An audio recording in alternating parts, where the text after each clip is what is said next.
May you please be upstanding for the national anthem of the Kingdom of Saudi Arabia.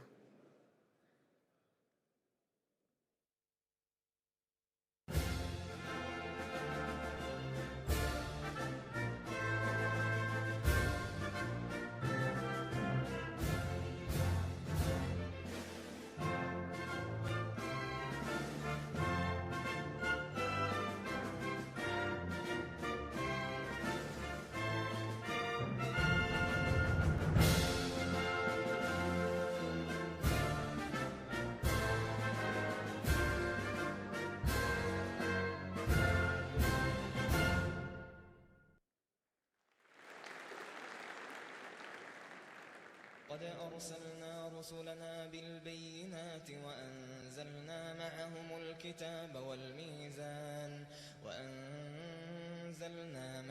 الكتاب والميزان ليقوم الناس بالقسط وأنزلنا الحديد فيه بأس شديد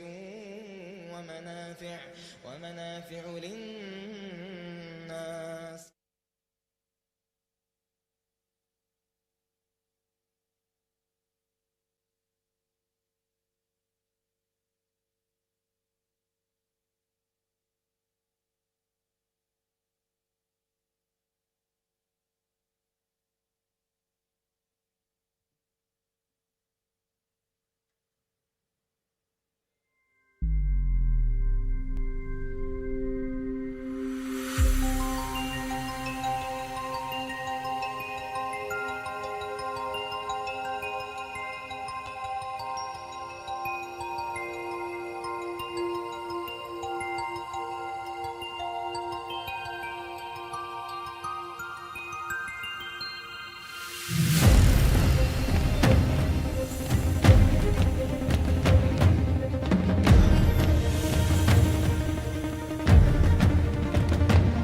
In a world where resources are scarce, future economic growth hinges on robust mineral supply chains. As demand soars for metals like copper, steel, and aluminium, the production of green metals becomes paramount. Nations are racing to secure critical minerals, ensuring not only a stable supply, but also equitable benefits for host countries and communities. The search for minerals in new lands becomes imperative. A world-class minerals hub is emerging in this region, with visionary commitment and high international demand creating a catalyst for sustainable development. This emerging minerals super-region, spanning Africa through Western and Central Asia, presents new opportunities. Nestled at the crossroads of Africa, Europe and Asia, the Future Minerals Forum, convened by Saudi Arabia, takes center stage.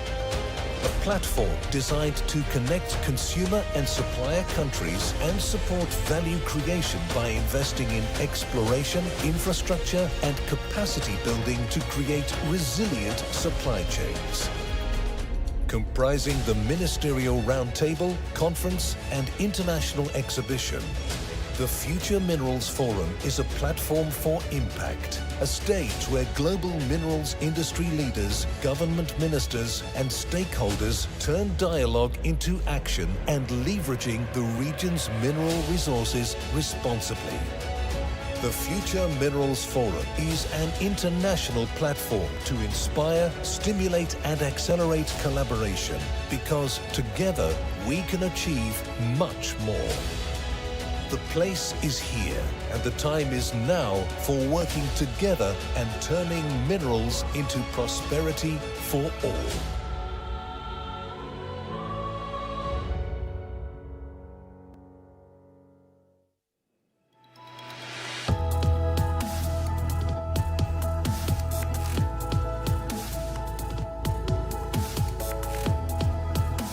Assalamu alaikum. Your Royal Highnesses, Excellencies, special guests, colleagues, friends, good morning, bonjour, buongiorno, sao shang hao, habari wal subuhi, dumelang san bonani, here in Riyadh, and indeed wherever in the world you may be joining us from. This is the Future Minerals Forum, the 2024 edition. Welcome to it. My name is Dumi Makabo. And I'm Fatma Fahad. Good morning to me. Good morning, Your Highnesses, Your Excellencies, ladies and gentlemen, and everyone joining us virtually from around the globe. It is so great to be here. After a year had passed since we all gathered, we gather again in the very same spot to continue the conversations we started and to build on the progress made ever since. And with Saudi Arabia emerging as a hub, and the Saudi Vision of 2030 having the mining industry as the foundation of a Saudi economy and a third pillar of the industry, throughout today and tomorrow, we want to advance the conversation. We want to discuss key issues pertaining to development of critical minerals framework or strategy, specifically in the super region. And with new technologies coming up every day, creating green metals value chain facilitated by those technologies is also a key issue, especially with all the challenges facing the region today. Compounding the challenge is the significant growth and demand for metals and minerals required to reduce global warming, which is a goal first established in 2015. No doubt it is going to be a challenge. If you look at the numbers, the estimates are that by mid-century, we're going to see a population growth in excess of 12%. That means we will be more than 9 billion people in the world. So you can imagine what's going to be happening in terms of demand for resources and minerals. Well, we don't have all the solutions, and there's no expectation that we are going to have them all here this time around. But indeed, the point of the exercise is how do we move forward? So you'll recall, if you were here last year, or maybe you weren't, you'll recall that it was really all about exploration, the age of exploration and calling everyone to action. Well, this year, it's about how do we take all of that talking and turn it into action. And we have so many questions indeed to me, so many questions to be discussed and hopefully perhaps answered in some of the sessions today. Like for example, sustainability. And how can we define the region expectation regarding responsible supply? And how can we set priorities when it comes to laws, rules, and regulations when it comes to sustainability and so on. And therefore also we want to talk about having these conversations and having the need to talk about building capacity through the establishment of centers of excellence to me. So mainly the collective actions that can be taken, discussing challenges, opportunities, and FMF is a great opportunity to have those discussions for sure. And I'll be seeing you, ladies and gentlemen, through some of those sessions today and tomorrow. But for now, to me, the floor is yours. Fatma, thank you so very much. I look forward to seeing you a little bit later. I'm going to hang out with you just a few more minutes. So, as Fatma indicated, and you'll certainly have known, having looked at the program, there's a lot of conversation and discussion that has to happen. There certainly is a need for collaboration. There's a need for innovative thinking. How do we do things differently? How do we inspire young people to start thinking differently about the world in which they live, how they contribute, and of course, what it means to be part of this really interesting and critical industry? I don't have to tell any of you in the room about the bad rap, shall we put it, that mining generally gets everywhere in the world. People don't necessarily think you do a particularly good job about how you go about your business. But what's really been fascinating for me, certainly since I've been involved since 2023, has been the deliberate consideration and demand that you yourselves are making to change how you do business. So enough talking. I did say we're not going to just talk, we're going to do some action. So enough talking from me from that perspective.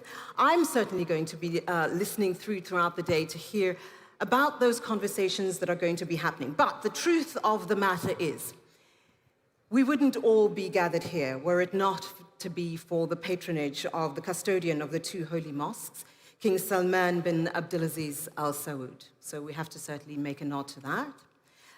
Yes, I heard that acknowledgement, so thank you. We also, of course, wouldn't be gathered here without some important people, some of the founding partners of this gathering. So if you'll indulge me for just a moment, I'd like to acknowledge them. First off, of course, Ma'aden and Robert Wilt, who's here. The lights are in my eyes, so I can't see you all, but I know he's here. The Ministry of Investment, of course, Minister Khalid Al-Faleh, Aramco, Saudi Mining Services Company, and of course SNB, the Saudi National Bank. So to all of you, thank you for your continued commitment to this event and to this gathering. Yes, you may.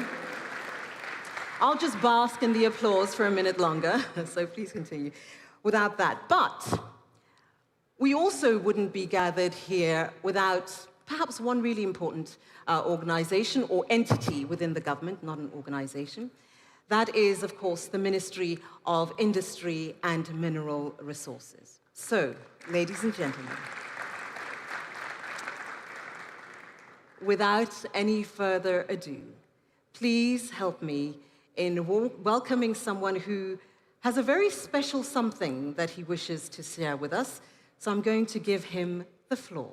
The Minister of Industry and Mineral Resources, please put your hands together for His Excellency, Bandar Al-Qarai.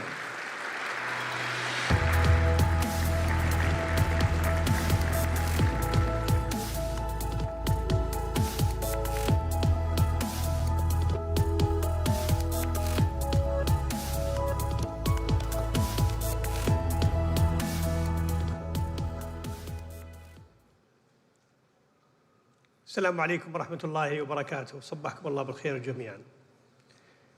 بسم الله الرحمن الرحيم. In the name of Allah, the most gracious, the most merciful, Your Highnesses, Your Excellencies, ladies and gentlemen, the guests of the Kingdom of Saudi Arabia, the participants of our future mineral forum, peace be upon you. I'm honored today in the opening of our forum on behalf of the custodian of the two holy mosques, King Salman bin Abdulaziz, may Allah preserve him. I'm also glad to convey to you his keenness, as well as the keenness of the loyal Crown Prince Mohammed bin Salman, may Allah preserve them, of the success of the forum as it fulfilled all the objectives, الحضور والمشاركة. also valuing your presence here in the third version of the Future Minerals Forum. And allow me now to speak in English. Let me continue in English. Distinguished guests, ladies and gentlemen, to those of you who have been before and those of you who are new to the FMF, I welcome you all to the Future Mineral Forum 2024. In less than 3 years, we have been able to position FMF as the world premier platform on minerals. Your presence here is a testament to that, and the number speaks for themselves.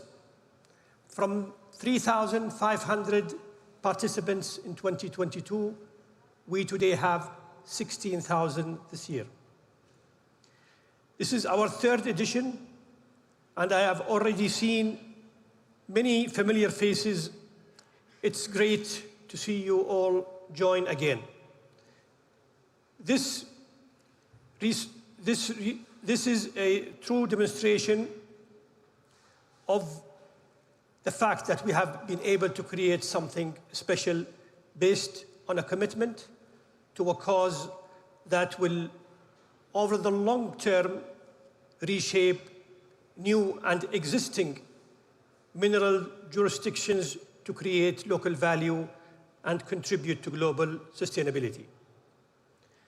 I also see many new faces as the forum continues to grow in both size and stature.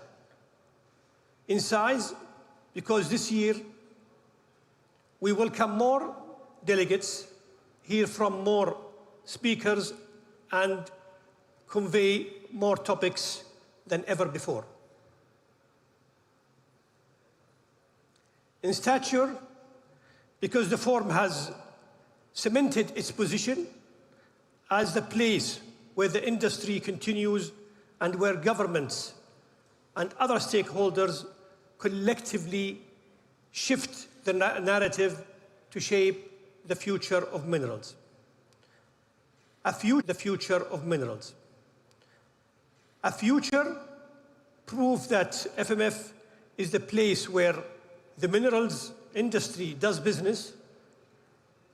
We are going to witness during the next few days the signing of deals worth 75 billion riyals, almost $20 billion, which will drive R&D, technology, upstream and other value chain opportunities.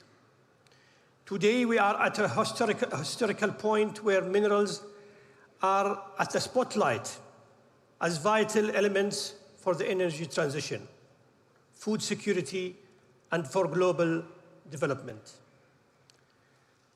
On behalf of the Kingdom of Saudi Arabia, we are honored to convene this global dialogue and host the international platform to bring the world of minerals together to engage in a global conversation.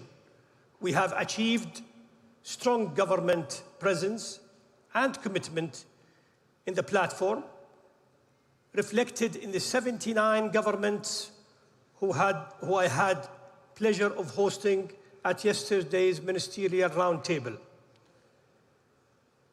But we also have active participants of thousands of stakeholders from across the mineral industry.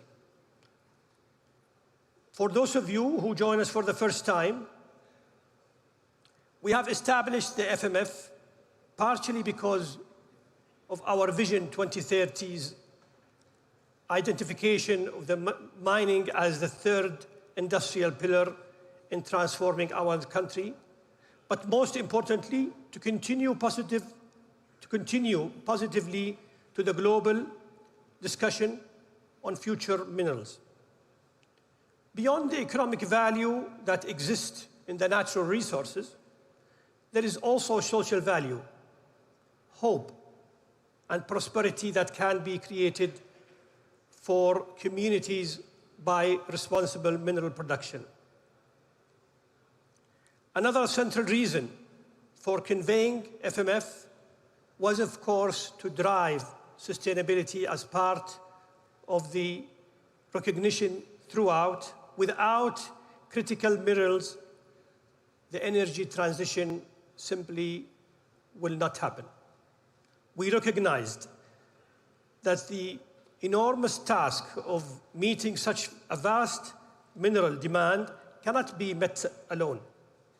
It needs collaboration, it needs cooperation, and it needs even such gathering of the future mineral forum. I'm proud to say that in Saudi Arabia, we are delivering.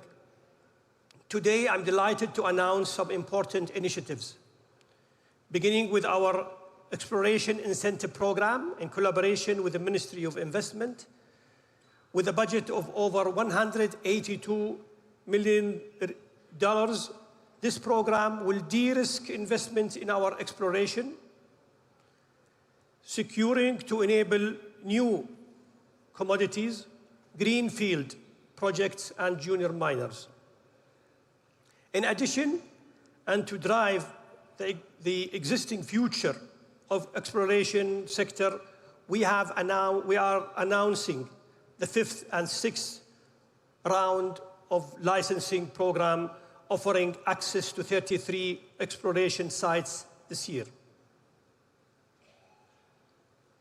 And for the first time, this year we are starting to offer country-size sites for exploration, beginning with the Jabal Sayed mineral belt, spanning over 4,000 square meters.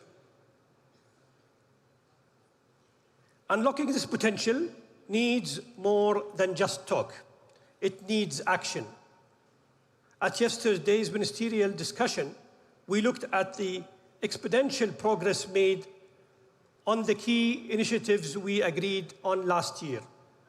As a result of our meeting, we endorsed a detailed roadmap for the development of a regional critical mineral framework to promote global collaboration and maximize value creation in supplier countries.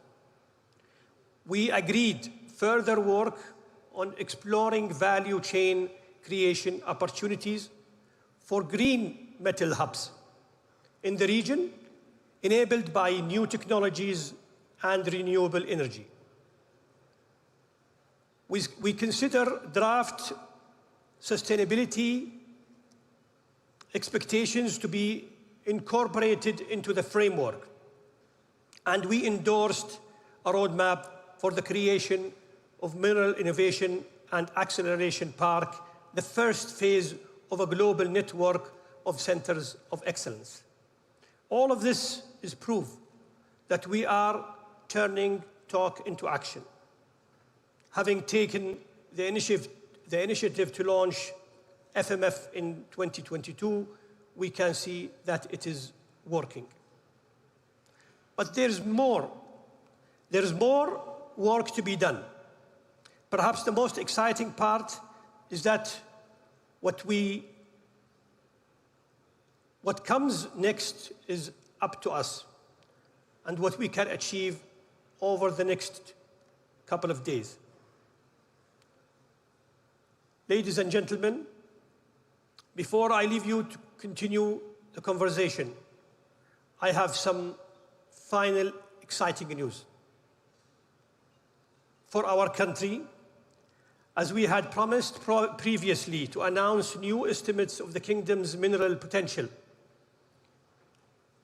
knowing that there are more abundant resources waiting to be discovered, we first revamped our mining investment law.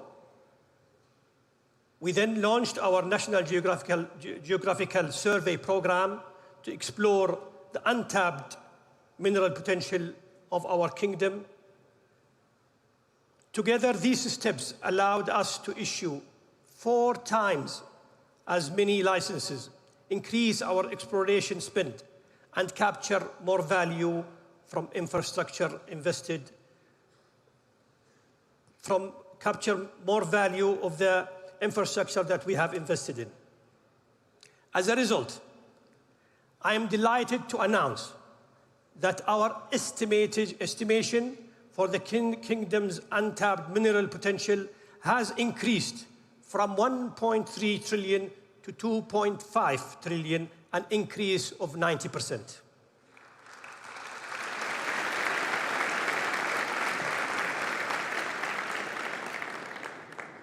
I'm also happy to say that this is based on new discoveries in the form of rare earth elements and a combination of the increase of volumes in phosphate, gold, zinc, and copper, as well as the revaluation of these minerals. These figures I just shared with you is only based on 30% of the Arabian Shield exploration, suggesting more to be discovered. And it is clearly shows that with more investment in exploration, it is possible to maximize the endowment potential. Ladies and gentlemen, this brings me back to the focus on FMF. Let's think together how we can help other countries discover the full value of their resources. We are here to turn talk into action. This week, I urge you to contribute your opinions, explore partnerships, and collaborate with each other. I look forward to meeting you during the next 2 days. Enjoy this experience, and please find time, if you can, to see more of Riyadh, which I'm proud to say is earning the status of a global meeting place. With our shared cause in mind, let's get to work. Thank you very much.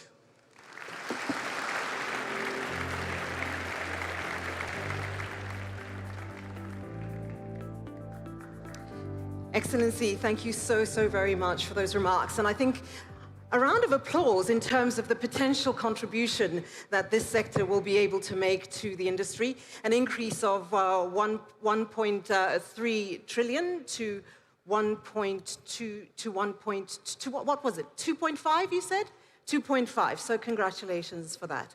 I think it's really exciting also if you look at the contribution that this sector is potentially going to be making to the GDP of Saudi Arabia. I think, Your Excellency, you updated those figures from 70 to up to 70 or 80 billion contribution, which is also just as exciting. So I think there's no doubt that there is tremendous growth in the sector in Saudi Arabia, and I hope it inspires others to continue to explore and see how we can find those minerals, because goodness knows we certainly are going to be needing them. So, Your Excellency, thank you very much for your remarks.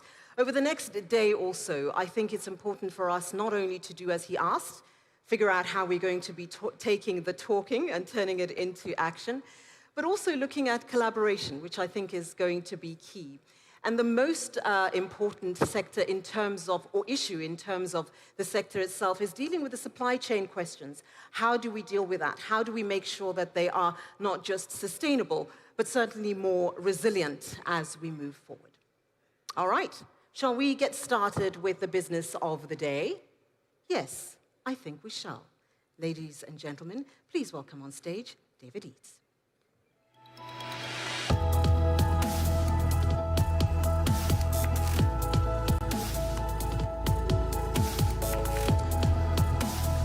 Tumi, thank you very much indeed. Assalamu alaikum, ladies and gentlemen. Very nice to see you all here. As was mentioned earlier, I'm one of the new faces. Absolutely delighted to be here, and also with the opportunity to kick off our first panel session of this Future Minerals Forum. A forum is, worth reminding you, is a place for discussing ideas, opinions, and concerns. And when we just take into account, as we've heard, the sheer scale of challenge and opportunity that you face, that the minerals and mining sector faces, that institutions, NGOs, governments face, to move towards that transition of a green energy world? We need those opinions, we need concerns, we need ideas, as well as we need enthusiasm and optimism. Our first session is entitled, Why the Superregion? And should the superregion have its own critical mineral strategy? I think it's probably fair to say, and I've spoken to quite a few people over the course of yesterday and this morning as well, why the superregion is one question. It is still also, what is the superregion for many people? It's a familiarization process as we take into account this vast swathe of the earth with an equally vast swathe of critical minerals at its disposal. So what I'd like to do now is take my position. I'm going to invite my panelists to come and join me here on the stage. We have 3 government ministers and 3 senior corporate representatives. And without further ado, I would like to ask them to join me on stage.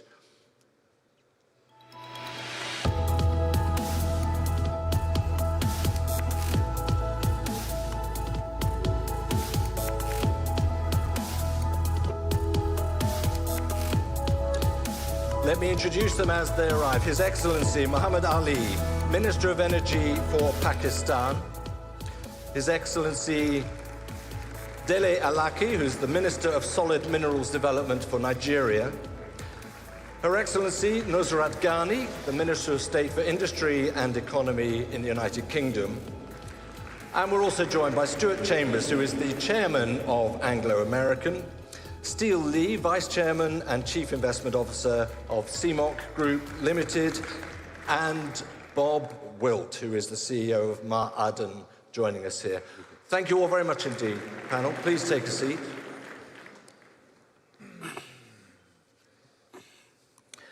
What I'm going to do, it rather falls beautifully for me, I must say, because you're all in the right order to start with. I'm going to start with a perspective of the governments, and then we'll work down to our corporate colleagues a little bit further down the track. Your Excellency Muhammad Ali, I saw in 2018 that Pakistan had a new strategy paper being produced, and in it, it recognized high potential, low performance, problems with infrastructure, technology, regulatory frameworks. So you're on a path to changing that. What does this superregion mean for you in that context? Thank you, David. Thank you, everyone.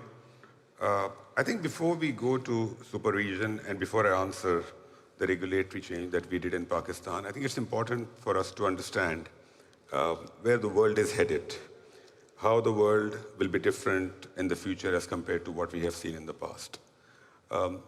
As the global community, we have decided that we will be reducing greenhouse gas emissions to net zero eventually. And how will that happen? We need to move towards clean energy, and that means technology changes in the battery storage, wind turbines, EVs, across the clean energy. And clean energy requires critical minerals. In this background, if you look at the demand for critical minerals in the last 5 years or so, we have seen massive increase and massive use by the clean energy.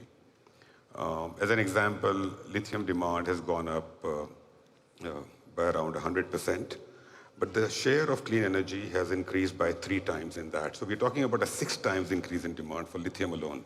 Same is the case with nickel and other commodities. Now, in order to take the world towards a net zero position, the superregion is critical. So if you look at the broader context, superregion is stretching from Africa to Central to Western Asia. These are the countries who have the resources, who have the reserves. And if we want to make the world a better place to live, how do we extract and process these resources? That's the challenge. And does it work as is it a catalyst? I mean, it's quite an amorphous mass in a sense, isn't it, the superregion? And that's what the challenge is, because the region has the reserves, but then how do we ensure that we get the right investment capital and we get the right know-how into this region? Because the capital, some of these countries have the capital and the resources and the know-how, but a lot of them don't. And the capital is residing in the public sector with sovereign wealth funds and in the private sector with the mining companies. How do you engage them to ensure that the global demand is met?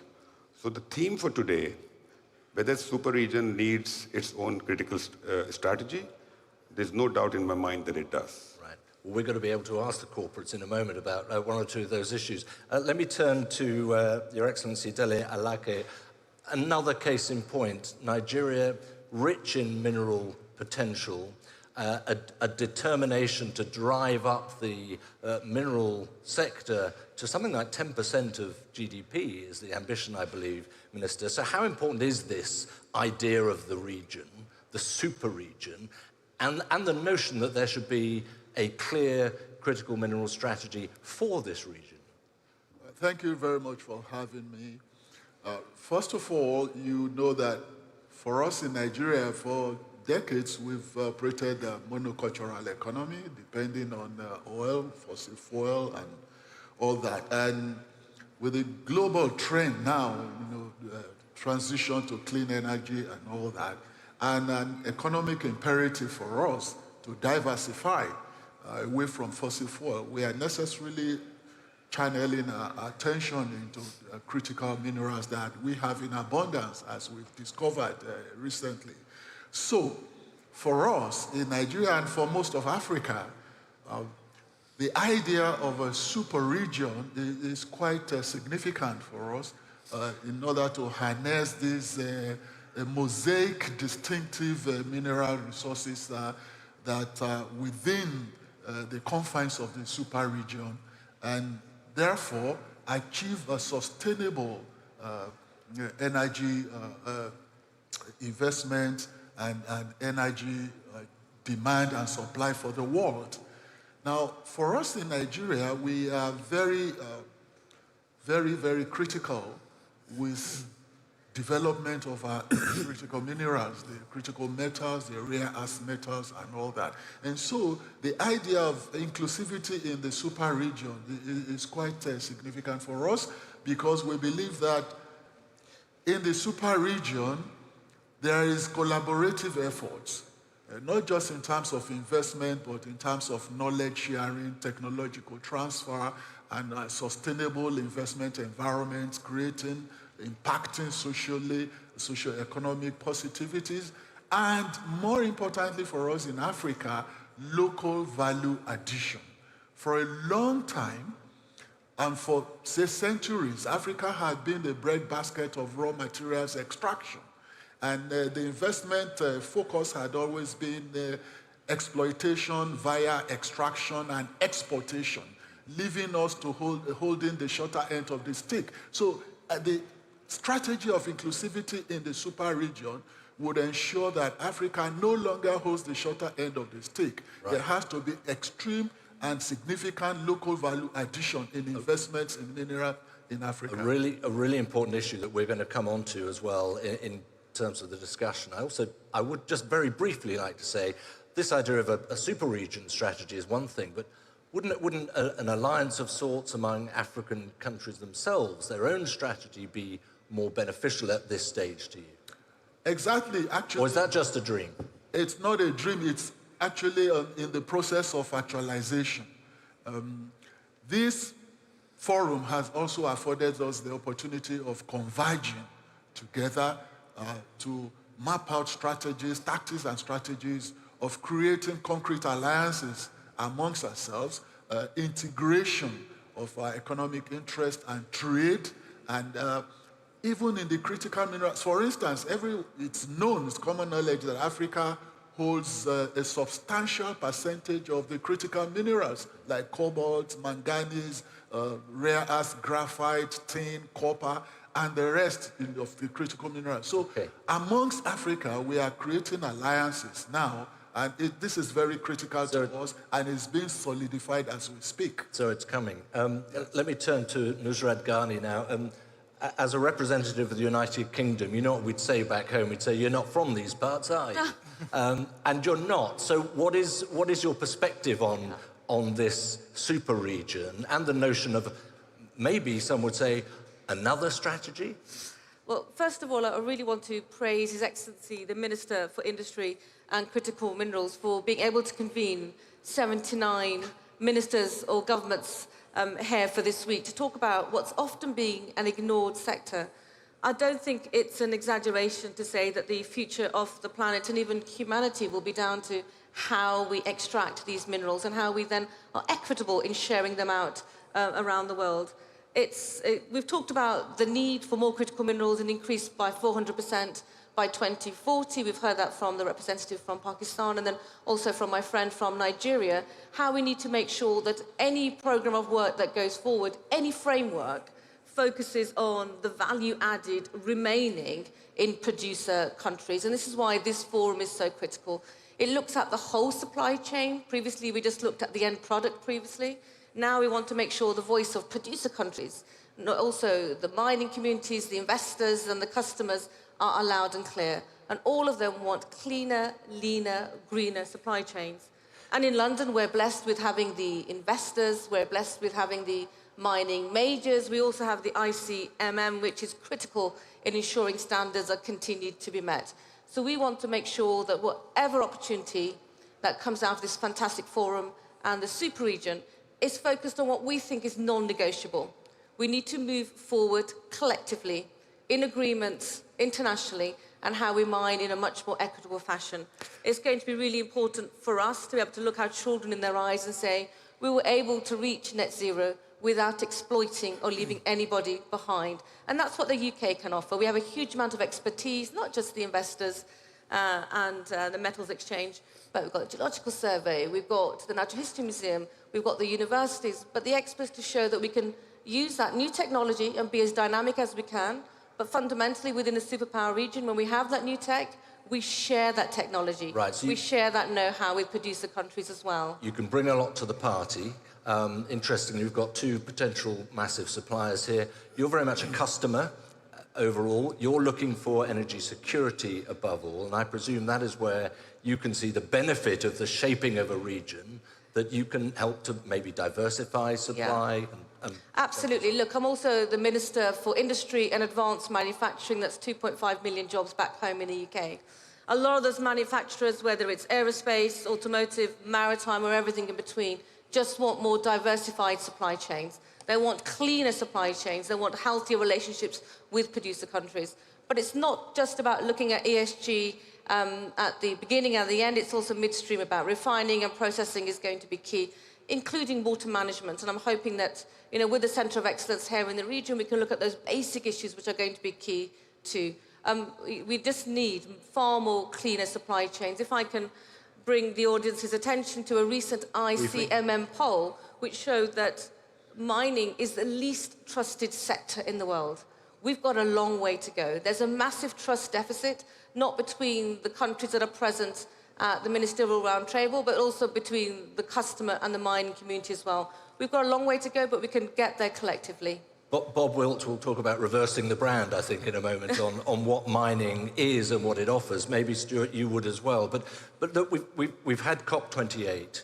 We've had these insistences from governments that we will need to triple renewable energy in the coming decade. These are huge demands, in a way, placed on you. So when we talk about a critical mineral strategy, what for you really comes to the fore? I mean, what is the key for this to work? For myself? No, sorry, for Stuart. Thank you, David. I think everybody at this conference is very clear about the need for accelerating the mining, the processing, and the provision of minerals in the world to not only decarbonize the world, but for the developing economies in the developing world. I think that's a given. I'd like to, if I may, I'd like to leave a message to those developing the strategy for this super region. And that is one based on Anglo-Americans' decades of experience of investing in and developing and running mines and processing in Africa. A lot was talked yesterday about at the Ministers' Roundtable about this key cooperation between the public sector and the private sector. I would like to offer a thought to those developing the strategy. We need to be a lot better than that. We need to do a lot more than that. And public and private sector have to work together to confront their own policies, be prepared to amend them where necessary, in order that all of the prospective developments actually continue to be developed, don't get stopped. And the one thing I'd like to do is just use a very short example of that, David, which is in a mine that has been around for a while. We're expanding in Africa, and in the process of doing, like many of you here, we need it to be based on carbon neutrality, and we need renewables. The state monopoly, which provides electricity, has a hell of a lot of priorities and wasn't able to prioritize that particular infrastructure at the time needed. So what do? Do we stop the development?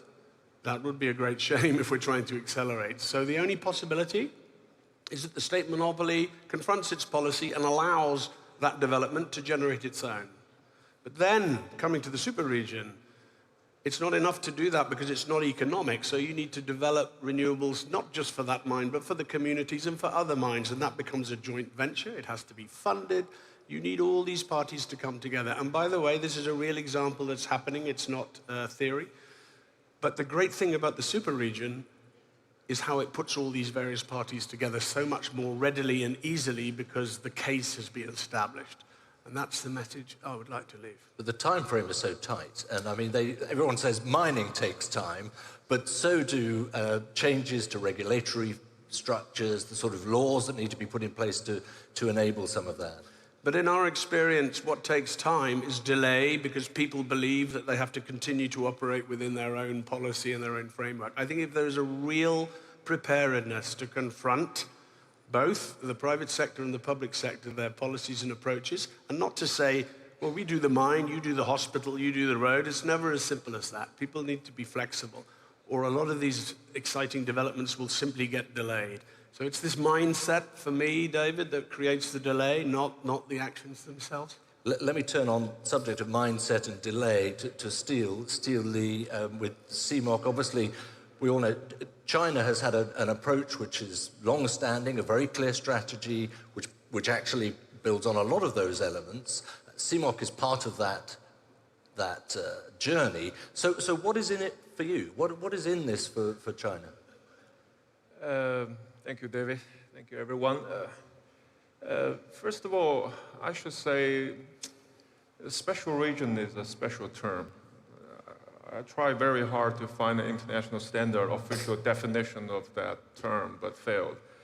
But at least I got the ballpark and to help me to understand. I think why super region and why it interests us as an international mining company. Three main reasons, I think. First, very abundant resources in the region. And the second, I think, a very strategic location. And the third, I should say, advantage in the nowadays very challenging geopolitical complex. I think all these three main reasons fit into our strategy. And just go back to your question, I think, talking about super region strategy, I think it's also a very interesting question, or a very challenging question. You're talking about China, but here we're talking about a strategy. It's not a commercial entity strategy. It's not a country strategy. It's a super region strategy. So super region is so big. And I try to think about, there's no inter-country, intercontinental, inter-region, inter-government organization. So if we look at the region, right, we got different religion, different culture, different language, and different, skill setup and the fundamentals, everything, right? And there's also a quite big difference and a big gap within the region. So try to understand and recognize the difference and is very important. So here we're talking about a strategy. Maybe I will use the term as initiative, which I think is very important for the region, the super region. And I think it's a long-term play. Yeah. And to reconcile, to understand, to recognize, to reconcile, and finally, I think, can make the best from all of the countries in the region. You need a long-term strategy. Bob Wilt, we've just heard about the mineral potential for the Kingdom of Saudi Arabia. It's just doubled. Huge potential there. This is the birthplace of the notion of the super region. Right. So can I play one against the other there? Is this about you, or is actually this about pushing out and benefiting the whole super region? It's both. I think if you look at one, the question is why the super region is kind of a foolish question. There is a super region. The vast majority of the minerals required for the energy transition occur geologically from West Asia all the way through Africa. So there is a super region. It exists. And it just so happens that Saudi Arabia is centrally located there. And we've got a head start in Saudi. Ma'aden is going to celebrate its 25th anniversary this year, and some of the inherent characteristics that have made Ma'aden successful over the past 25 years, and really over the past decade or so, I think need to be transferred across the entire region. A couple of things. When Saudi was developing its mining sector, it had the humility to realize it couldn't do it alone. It didn't have the know-how to do it alone. So we brought in Mosaic, we brought in SABIC to help develop our phosphate business. And now it's the third largest exporter of phosphates in the world. We had bauxite resources, but we didn't know what to do with them, so we brought in Alcoa. Now we've got the mandate to explore the entire kingdom, so we brought in Barrick, we brought in Ivanhoe. So one is the humility to understand nobody can do it alone, like Stuart said. Two is sharing of the economic value. I would rather have 50% of something than 100% of nothing. So if we all continue to insist on building the entire value chain in our small jurisdiction, it's not going to happen. So we've got to figure out an equitable way to distribute the economic rents of the valuable resources that are here. And then there's the element of speed. The beauty of being a part of Saudi Arabia at this point in time is speed of execution and bias for action. There is not a lot of time for talking. We have deadlines to hit, KPIs to hit in order to achieve our objectives for 2030. There's nothing that says that that can't be expanded across a broader region of multiple jurisdictions.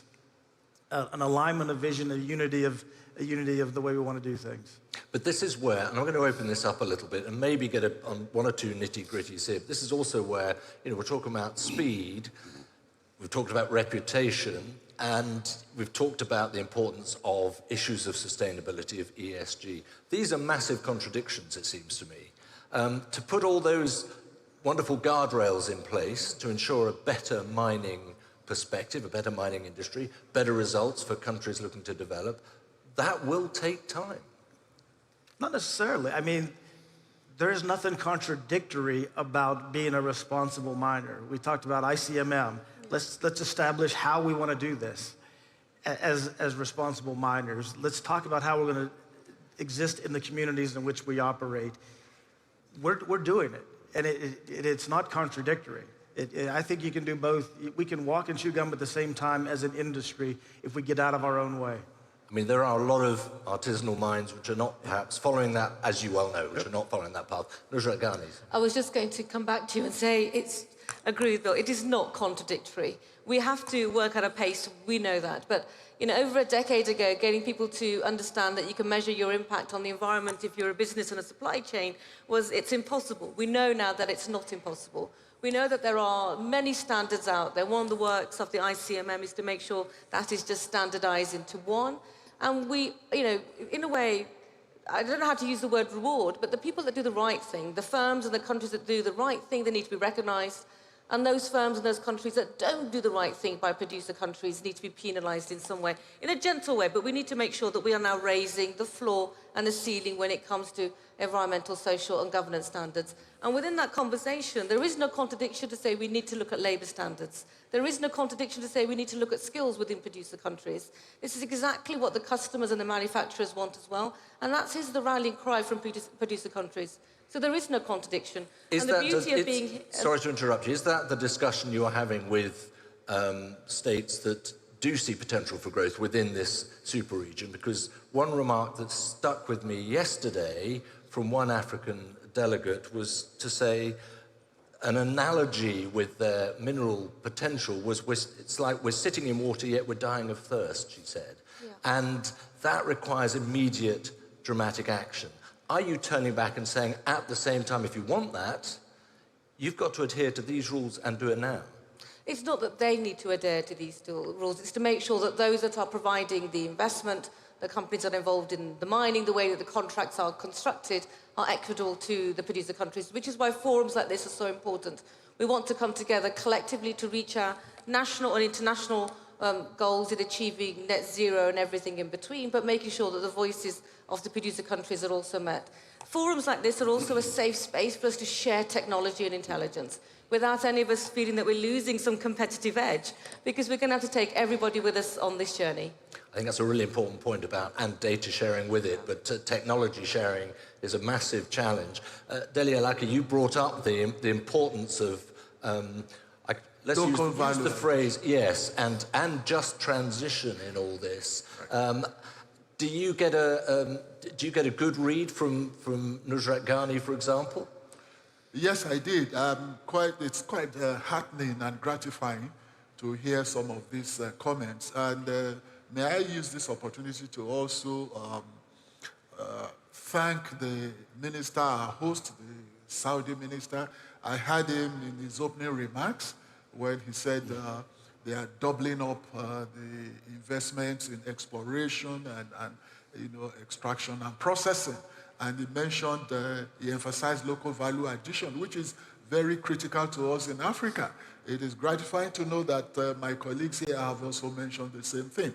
Now, a very significant aspect of this sustainability process is achieving net zero environmental impact in all the processes from exploration, extraction, and industrialization, manufacturing of whatever it is, the end product. Because in Africa, we know that we need a lot of infrastructural development. And that is why the significance of the super region to us cannot be overemphasized. We believe that the super region, like he said over there, has a comparative advantage when you think in terms of the volume of minerals within the confines of the super region, the technological know-how, the financial capital, financial layout, the capex that is necessary for us in Africa. These are elements that are necessary for us, and we believe that inclusivity in the super region would open up doors of opportunity to actualize some of these things. So it's quite gratifying to know that we are a part of this, and we are deriving maximum benefit through collaborative efforts with other member nations of this super region. And particularly for us in Africa, it is significant that we must look back into local value addition. I keep emphasizing that. You do. I've heard it. Thank you very much indeed. Your Excellency, Mohammed Ali. Sorry, I thought you were going to pick up on that. No, actually, I wanted to continue what Nusrat alluded upon. I think before we go to the strategy, we need to understand the challenges, and we have all touched upon the challenges. But if we were to frame it, the two big challenges that the industry will face and the countries will face, one, as we have highlighted, one would be the allocation of capital and time. And when I use time, I mean technology, HR resources, skills, training, all of that. I'm putting it into one. Because they both are limited. And there is competition to attract that capital and that know-how.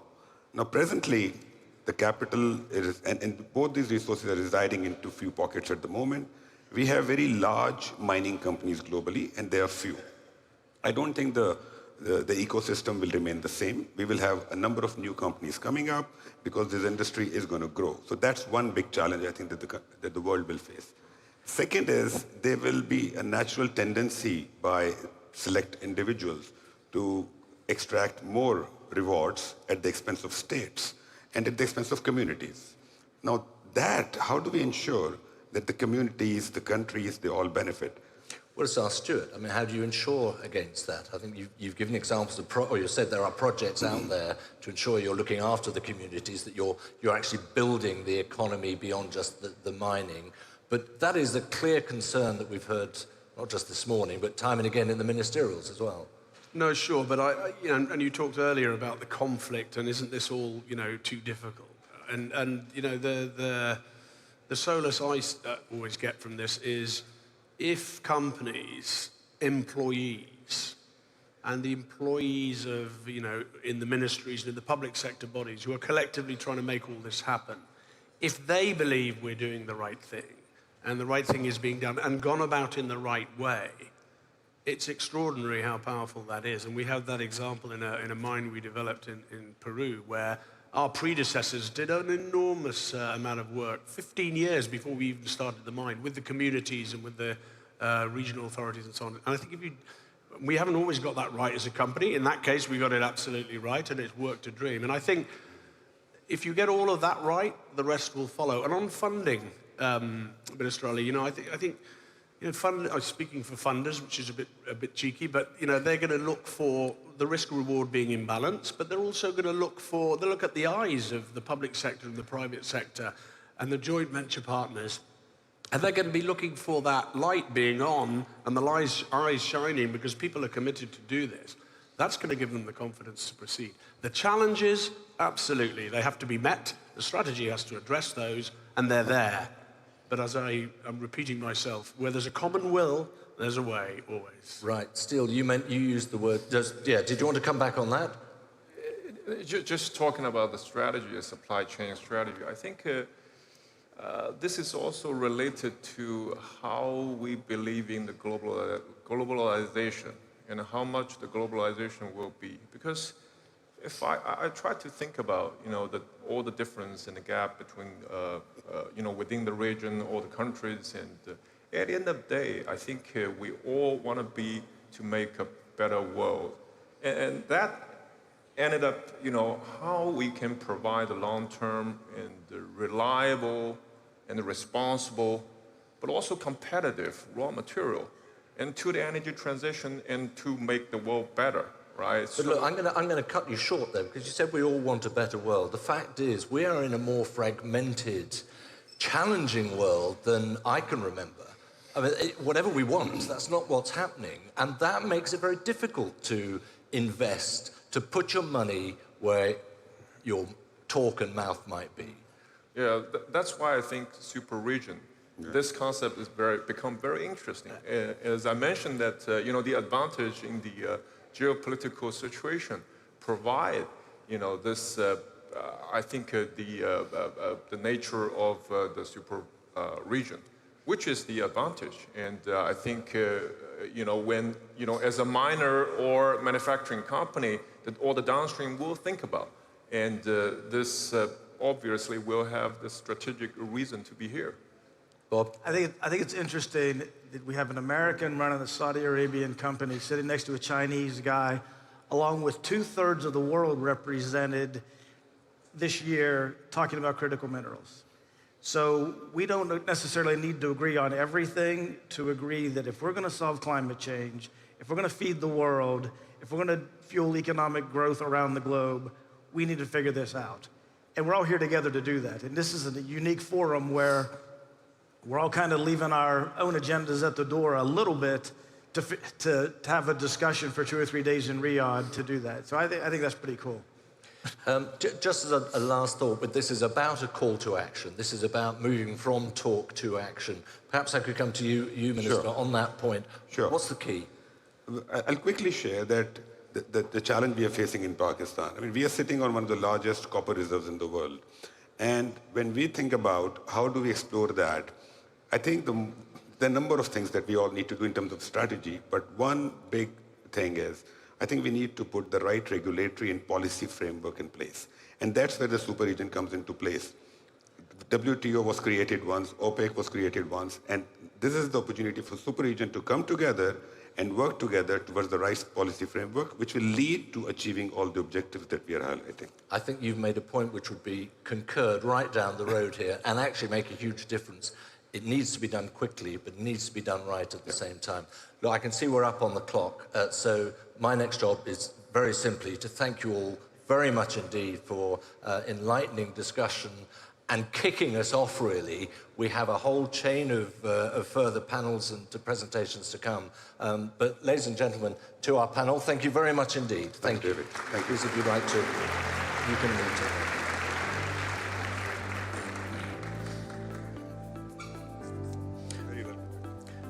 So that's the end of our first panel session, and you know, we are touching the surface, I think it's fair to say, but there are one or two signs of the tensions that are going to have to be faced up to in the course of this forum, not least, and a variety of opinions.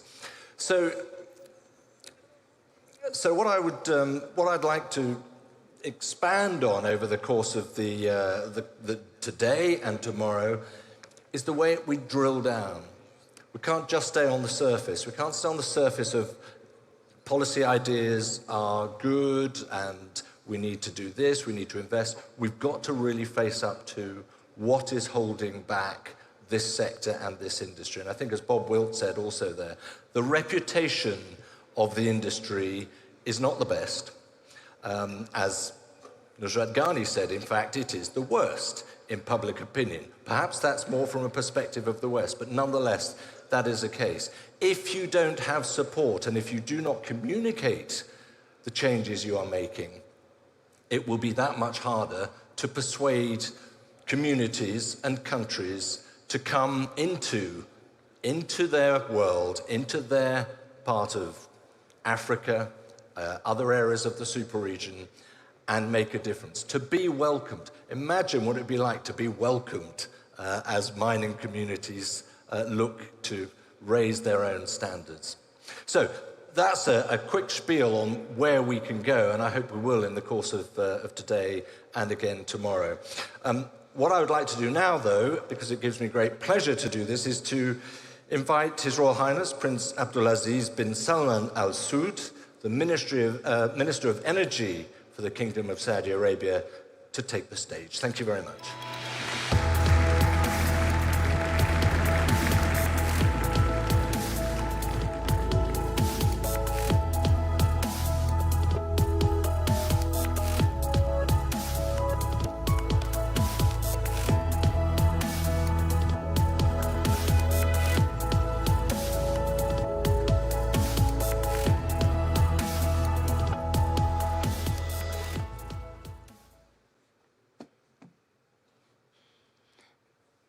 People in the front row are laughing. I don't know why they are laughing, but I will disappoint them.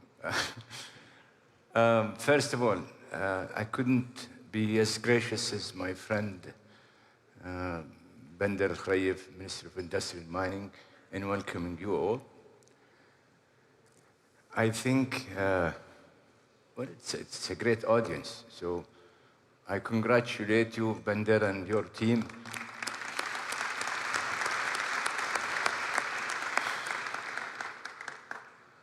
So keep it up.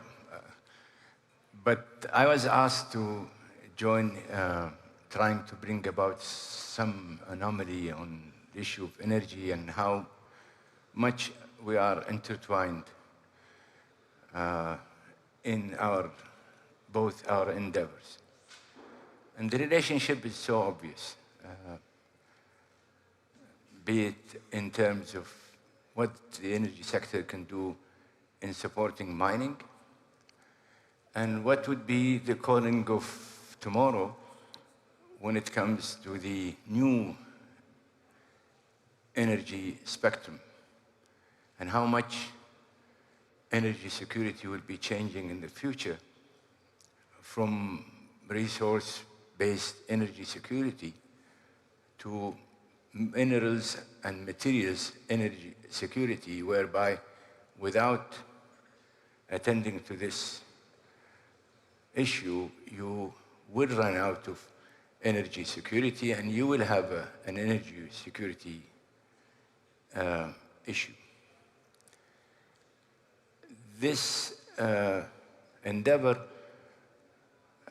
is also a cause to enable us to actually take a lead in so many of the issues, because we are also, as a responsible country, we want to do everything with a view that we shall do all of the above, mindful of our commitment to the more daunting issue, more serious issue, which is climate change. I know we've been called names and we are a victim of misconceived perceptions, but in reality, and I will take the few minutes in just describing to you, not only that we are taking climate change issues seriously, but actually we're taking a lead, and we're seeking, and we're publicly here and elsewhere in many events are saying to the world, catch us if you can, in a way. So we have, if I can have the screen. I'm just going to describe you a quick journey that we've launched a few years back, which is about 4 years or so. We have, ever since 2019, we've been talking about energy transitioning. And that's why I find it peculiar why people are questioning this word. Well, we've been talking about it ever since 2019, and luckily at COP28, people realized that the right vocabulary is this. But we moved along also in investing in what we believe that would be the right energy transitioning that is pertinent to Saudi Arabia. We even in the same year, in this very room, during the FII in 2019, we launched the circular carbon economy with its own components. We also launched the Saudi Green Initiative and the Middle East Green Initiative because it was the very pillar. These two initiatives are the two main pillars of how can we attend to the circular carbon economy. Not only that, PIF had started a year and a half ago a voluntary carbon market, but during the MENA week, which it is an event that COP MENA week, we have also launched our own greenhouse gas crediting and offsetting domestic mechanism. It's a pilot.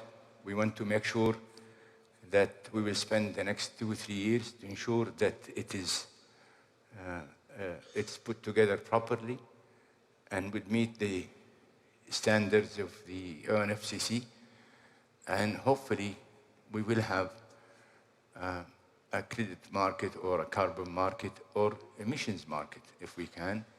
We're also hoping to make sure that it becomes a regional market with its own commitments to be fitting for the needs of the region, for Saudi Arabia first and also for the region.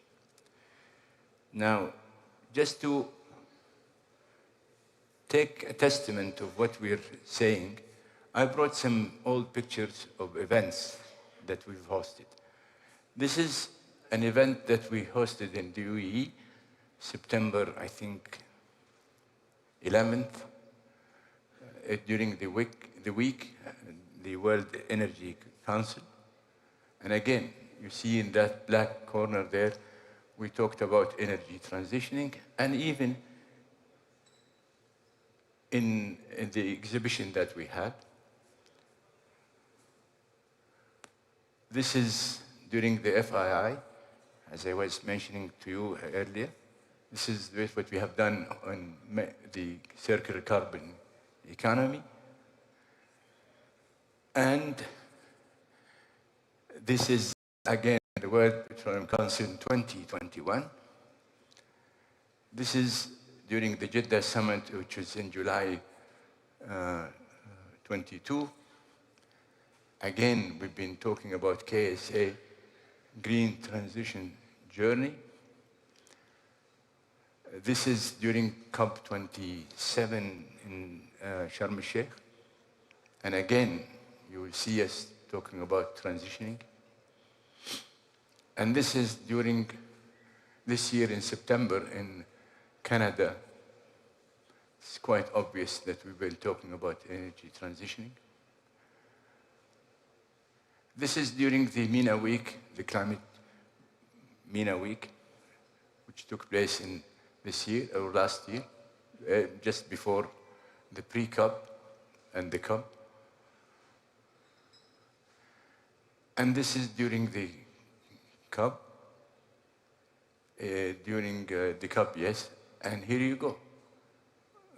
The wonderful building that Saudi Arabia had built during the Expo 2020. This is the biggest screen that you have seen, visited by thousands of people, those who attended the COP. And this is one of the projections that we have. And I have to emphasize that this thing appeared way before we closed the meeting. But this is the greatest transformation that happened in Saudi Arabia. This is my friend who visited us yesterday. And I was not there, but he was attended to by some of my colleagues in the ministry. All of the females that you see here are the ones who delivered the presentations. I came at the end of the meeting. So in reality, the real transformation and transitioning that is delivering us all of this transitioning, be it in energy or elsewhere, it is this kind of caliber that we should celebrate.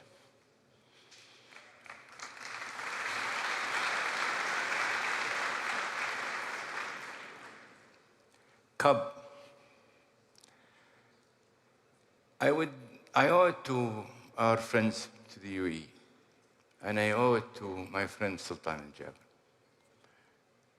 They spent a full year being named, accused by all sorts of accusations. And again, the same rhythm. How come an oil country producer, an OPEC plus country, hosts a COP, and you would think it would be a successful COP? And the challenge was high, not only for our friends from the UAE, but actually a challenge that we took it also upon ourselves too. Because it would have actually delivered us an opportunity rather than being squeezed in a corner of delivering what we are really doing. And what are really doing is something, especially us in the UAE, that is commensurate of a responsible energy producer. It just so happened that we as a country, in case if you noticed, and we will show it to you, we have moved. We no longer are being called an oil producing or leading producing country or leading exporting oil country. Our tag now, and what we are working on, is that we would like to be an energy producing country of all sorts of energy.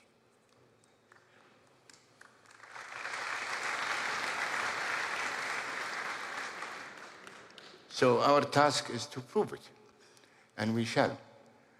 But because the event was hosted by the UAE, we had to work with our friends, not only to help them to deliver, but also enable us to showcase what are our true colors, how much we are committed to the issue of climate change, and how much we're taking a lead. Again, this is what we have been delivered at the end of the day of COP28. I'm not that sarcastic, but actually what we have achieved is a menu, a la carte menu. That a la carte menu, I did put it in a French just to make sure that people can be enticed. You could see that type of menu in any bistro or brasserie in Paris. But in reality, this is it. It talks about the preamble or the chapeau. Now we're using French menu. It talks about greenhouse gas emissions. And yes, it talks about getting to the pathway of 1.5%. But it calls also on the issue of global effort that is nationally determined, in a nationally determined manner, taking into account Paris Agreement and the different national circumstances, pathways, and approaches, which is the very core pillars of the Paris Agreement. Because Paris Agreement did not dictate a top-bottom approach. Paris Agreement dictated a bottom-up approach, mindful of national circumstances, mindful of the fact there are the developed countries and developing countries, and there are countries that are suffering huge amount of energy poverty, and you can't equate them.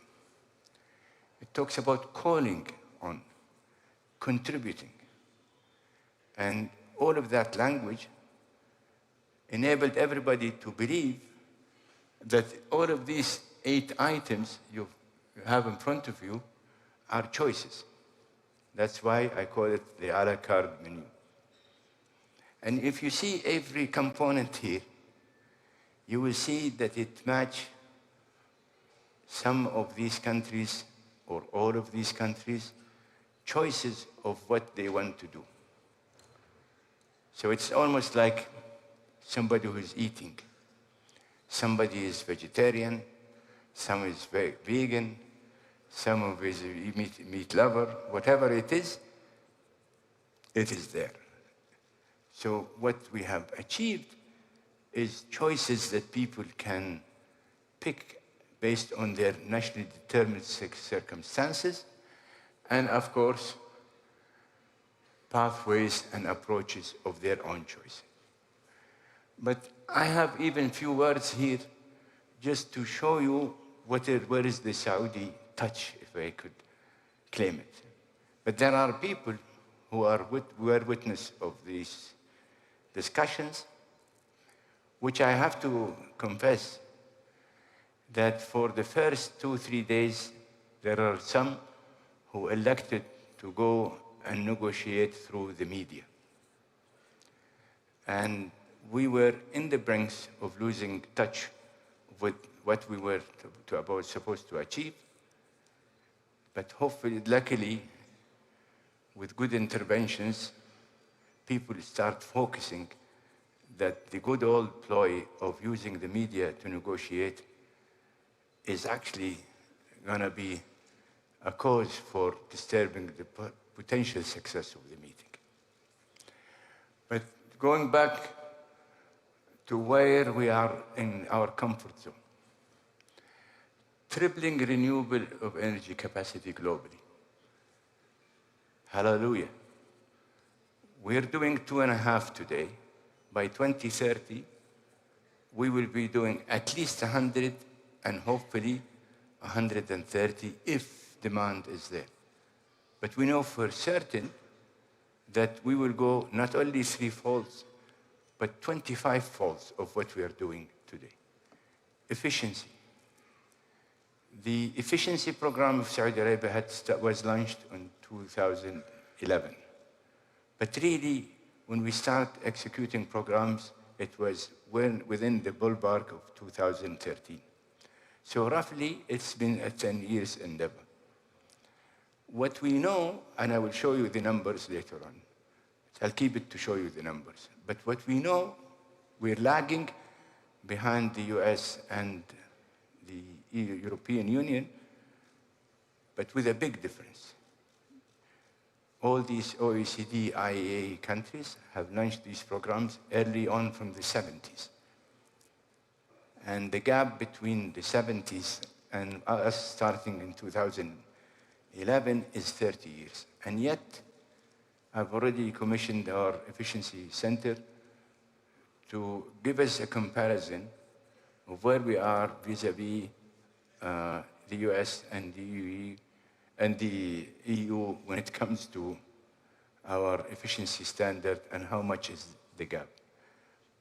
My guesstimate, I don't think will be that far away, but probably 3 to 4 years, at best 5 years. So we're playing the catch-up, and I wouldn't be surprised that by 2030, we'll be at par with the efficiency standards that are practiced in the US and probably the EU. Accelerating effort toward phase down of unabated coal. That has been a language with us since Glasgow. John Kerry, Alok Sharma can testify that I was the one who brought that language for them on G20 in Naples. It was rejected by some of our friends, but then it was accepted in Glasgow. But again, who would have a problem with avoiding or phasing out or phasing down using unabated coal? I cannot think of anybody who has any consciousness would have an argument or a debate about that. C, accelerating effort globally toward net zero emission energy system. And this comes what is important for you here, being attending the issue of mining. I have spent a great deal of time, and again, there are witnesses to that, telling our friends from the US, EU, and others, that if we don't watch out, mitigating and watching out the carbon or emission footprints in the entire value chain, everybody would run the risk of being deceived. We will be deceiving ourselves to think that the solar electricity or the wind electricity that we're getting or the car that we are driving is climately friendly and would deliver us the 1.5 degree. Simply because we have to look at how that value chain was created, specifically in mining and specifically in chemicals. And I'll give you an example. A car. We have to look at the component of that car. We have to look at the 50% of the chemical component of the car and ask ourselves, was that 50%, was it produced from a sustainable chemicals or not? We're going to be delivering that ourselves. We ask the question, the batteries, the metals, the everything, how these minerals were mined. Are they mined by unabated coal, upon which these minerals will be used, and when you receive your car, you would think it's a climate friendly, but you don't know that the 50% of the components were mined using electricity, using coal or unabated coal, or even unabated hydrocarbon. But worse, you would think also that even the electricity that got to be used in manufacturing the car, the source of it is unabated coal. So it's both in mining, in creating the component, manufacturing the component, and in producing the final product, be it a solar panel, or be it a car, or a windmill. We just have to make sure to be fair to everybody and to avoid border taxes and what have you. We have been, will continue advocating that let's put together standards that would make the whole playing field equitable to everybody, and to be convinced from the fact that we are not hiding behind things that is not really truly attentive to climate change. So it is our word. Now, transitioning away from fossil fuel in an energy system, again, people look at this, but then they don't look to the other piece. In a just, orderly, equitable manner, accelerating action this critical decade so as to achieve net zero by 2050 in keeping with the science. Again, this is the spirit of the menu. There are countries that believe that people should need to transition away from fossil fuels. Well, in our case, as Saudi Arabia, we're doing that domestically. We're saving 1 million barrels of oil. And the difference, we will not stop producing that million, but we will export it in a way that will also be used in a proper way somewhere else, because we are working also hard, continue to work hard on our scope 1 and scope 2. So it is a holistic thing. In other countries, we told them, if you really believe in phasing down and phasing out or what have you, why don't you, in this very room during the FII, I said to some of these countries that are desperate and determined to phase out and phase down fossil fuels, I told them, well, some of you are big producers of fossil fuels, so why don't you take the lead, and January 1st, 24, issue a law or a program or an announcement that says we're going to freeze our fossil fuel production, and later on we will issue also a detailed program on how are you going to phase out or phase down. Luckily, January 1st, 24 passed and nobody issued a statement, which means that people are still interested in continuing producing fossil fuels. However, like us, and should be the calling of everybody, we have to work on mitigating those fossil fuels. I would also, as an eye catcher for you, look at the difference between the language. If phasing down unabated coal, or if transitioning away from fossil fuel is equal to phasing down or phasing out, why did we could have used the same word interchangeably.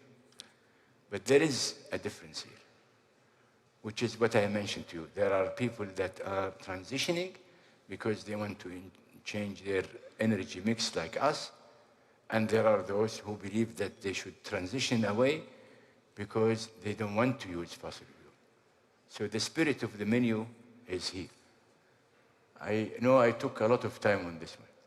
Now, again, that issue of in a just and equitable manner, accelerating, again, there are countries that cannot afford these things. You can't get a country X, Y, Z to stop producing gas, to stop producing oil or coal, and change it for renewable or nuclear when they haven't got the means. So the principle is equity, which is embedded in the Paris Agreement, and the UN FCC Convention was embedded there. The talk is also, as we have seen in the preamble, it's all about low emission. And it describes a variety of choices. And finally, and luckily, we had embedded our carbon capture and utilization and storage as a tool, recognized tool for a mean to abate. But also, there is another recognition here. No one are now talking about green hydrogen, but there is a commitment here of talking about clean hydrogen, because it doesn't make a difference. If you're producing a clean hydrogen, be it the source of it is blue hydrogen, which is coming from gas or hydrocarbons, but you are going to sequester it and abate it, it makes no difference. But this is another recognition that we wanted to have, because we want to achieve the thing ourselves, which is getting Aramco to produce blue hydrogen and getting PIF and PIF associates to produce the green hydrogen. Accelerating sustainable reduction of new carbon dioxide emissions. That's a calling for everybody. We're doing it. We made an announcement in the Saudi Green Initiative. We're reducing our CO2 by 278 million tons. And hopefully in our new NDC, we might have even a better number than that. Accelerating the reduction of emission of road transport and a range of pathways, on a range of pathways. Again, let's not forget that this is the country that will produce, I don't know, 3 or 4 different cars. Most of it are electrical cars, by the way. So it doesn't sync with me that we're being called as whatever it is. But here you go. We even created a space for low-emission cars in any range of way, which is give you the flexibility that you require, so long as your commitment to emission reduction. And the latter part, which has been with us for so many years, be it in the G20 or here. In this one, actually, the language here is even better than the inherited language in the G20, because it talks about getting or phasing out of inefficient fossil fuel subsidies that do not address energy poverty. So we created that caveat, that for those countries that suffer from energy poverty, have to have a meaningful way of surviving through their troublesome economies. And also, it allows for a just transition. You can't get people to go for renewable or what have you without giving them something that can convince them that transitioning will help them meet ends at the end of the day, and they will be paying less rather than more than what they are paying now. And as soon as possible, it's an endeavor for everybody. Now, I just want to take you why we are doing that. So I want to make sure first that the menu is something that we were willing to agree to, because this is what we are doing. The circle, I'm just giving you examples on the components, 4 components of the circular carbon economy. And you could see that we will do all of the above. Because the CCS does give us a sense of focus of how should we achieve these things. This is just few of the things that we are doing. Just to give you efficiency. Within 10 years, we reduced the equivalent of for almost 500,000 barrels of what would have been our consumption had we continued the old ways. Our aspiration on renewable, on our potential of exporting hydrogen or electricity or both. And that's why we came up with this idea of the bridge. And that's why we are all over the place. Yesterday, how we had our friends from the US. Today, I'm receiving the Vice Chancellor of Germany talking about hydrogen and green electricity to Europe.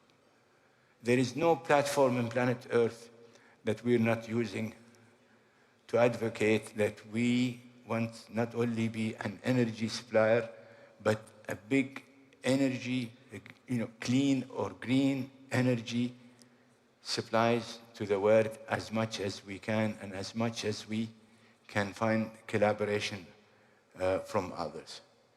And we are engaged in the most liberal approach in having to entice people to come and invest and export to their own countries. And I'll give you an example. Comes to hydrogen, come as X Inc., Germany Inc., France Inc., Japan Inc., Korea Inc. You want to do the renewable yourself? Come and do it. You want to do the hydrogen yourself? Come and do it. You want to export it by a pipeline? Please do. You want to do the electricity yourself? Fine. You want to transmit it through a transmission line? You can do it. You want local partners? We're here. We have quite a few national champions that can be partnered with you.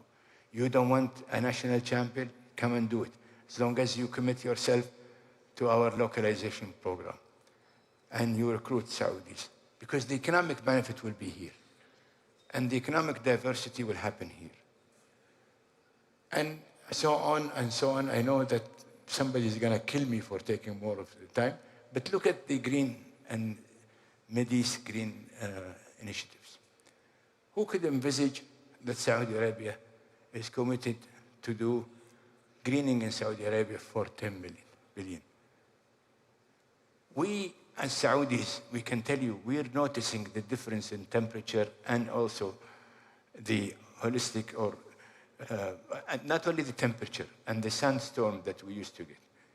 Everybody noticed that in the last 3-4 years that these sandstorms had calmed down in a magnitude that we never thought it would happen. But even our commitment to the 50 billion, and by the way, the scope of the Green Middle East had even got larger because now it includes so many other countries not recognized as being a Middle East countries. I think it's not working. Oh, sorry. Yeah. We're doing, again, some of these things that are futuristic. But again, we really believe that we could have an edge. And more important, we really believe that we have the materials or can produce the materials at a competitive cost where it would give us a lead. Now, this is the kind of international collaboration that we're doing. Virtually, I don't think of anything that is running in planet Earth that has to do with climate change or mitigation, be it methane, CO2, that we are not a party to. In fact, we're going to be soon hosting the events as the Net Zero Producer Forum Ministerial, hopefully in April. The COP16, United Nations on Desertification, will be hosted here in Saudi Arabia. And we will have the Saudi Green Initiative Forum and Middle East Green Initiative Summit very soon.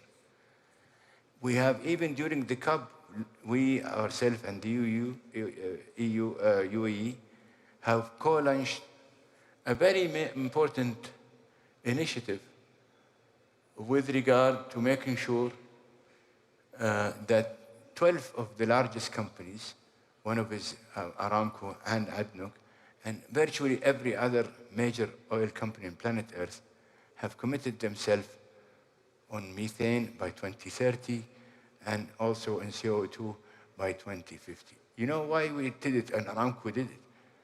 because we know that we are the lowest amongst all of the big oil companies. As a country, we know, as I said earlier, when it comes to CO2, we're number 2 to Denmark. When it comes to methane, we are number 2 to Norway. It is really beating us to be the number 2, but we're working on it.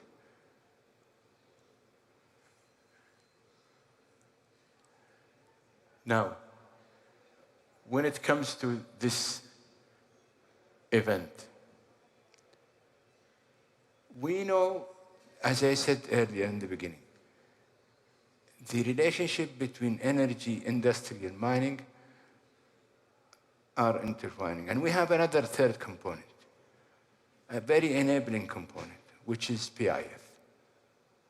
The trio are working together amongst many other government agencies, just to make sure, including our friends from the Ministry of Investment, including the economic cities, including Jubail and Yamba, including Ras Al Khair, King Abdullah, all of that. We know that we will only succeed in delivering all of our ambitions when we work collectively, cohesively, without which none of us would achieve anything. So what we have for you in the energy sector is a very ambitious localization program. We are aspiring to achieve the 75%. Our concern is equal to your concern, which is finding the amount of materials and raw materials and minerals that will deliver us not only the panels and the cars and everything, but also it is, as I said earlier, the future of energy security will be dependent on that. And therefore, we welcome you here to come and join us with the new numbers that my friend Bender has just announced to exploit the country. But even our calling goes even internationally. That's why PIF created this company, Manara Minerals, which was as a result of working with the PIF on why should we leave ourselves exposed for materials that may not exist in Saudi Arabia, but are needed. So we would like to work with you as the trio on figuring out what materials are needed for our own cause, for your own cause. If it is available in Saudi Arabia, you're welcome to come and dig it and find it and share it with us. If we don't have it, we're willing to partner with you to get you to join us or to join you in attending to this serious quest.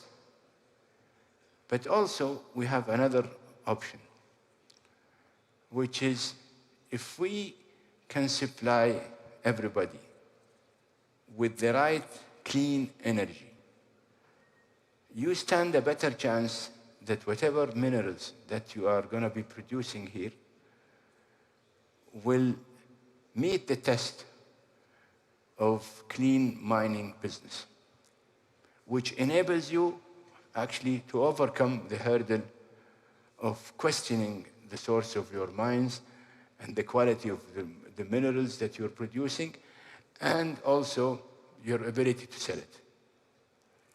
We're even going further than that with our friend from the Ministry of Industry, which is why we do just sell it as a raw material.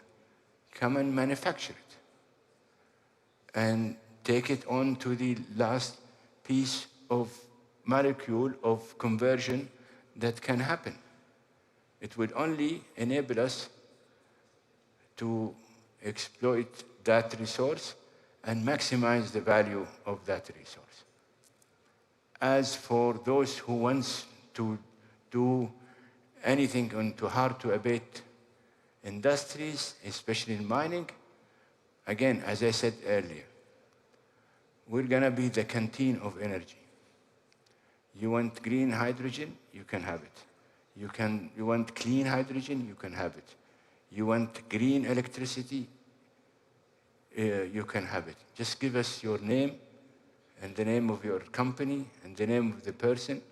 Tell us when you want that electricity, where, because we are now exploiting or actually surveying every corner of this country to ensure that anybody who wants to have any electricity or any hydrogen potentially can be delivered almost to his home address.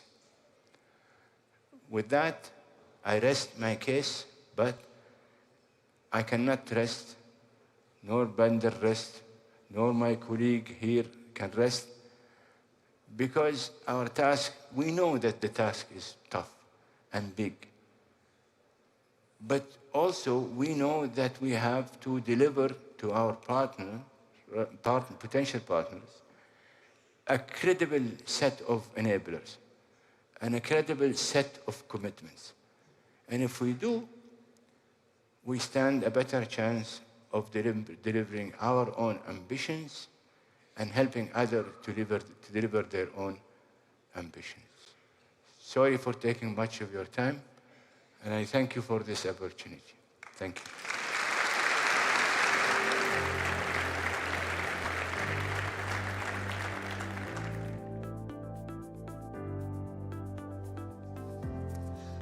And a huge thanks, as always. We're absolutely honored and delighted to have you here, His Royal Highness Prince Abdulaziz bin Salman Al Saud, the Minister of Energy.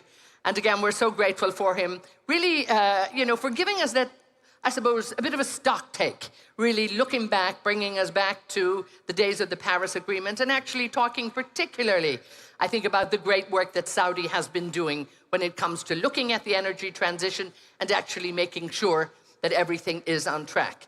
I think he brought us on quite a journey there, delivered to us all the a la carte menu whereby we can pick and choose, and again, to look very, very carefully at everything that has been going on. And what he also did too was set me up very, very nicely for our next panel, talking about the tremendous work that has been delivered over the years for the Public Investment Fund, and again, how important this is, how important it is to the economy of the country, to the collaboration within the energy sector as well, and to make sure that we're all heading in the one direction when we come to 2030. I am particularly honored now to have with us the governor of the Public Investment Fund. So please give a very, very warm welcome to His Excellency Yasser Al-Rumayyan, who's going to join me in conversation here on the stage.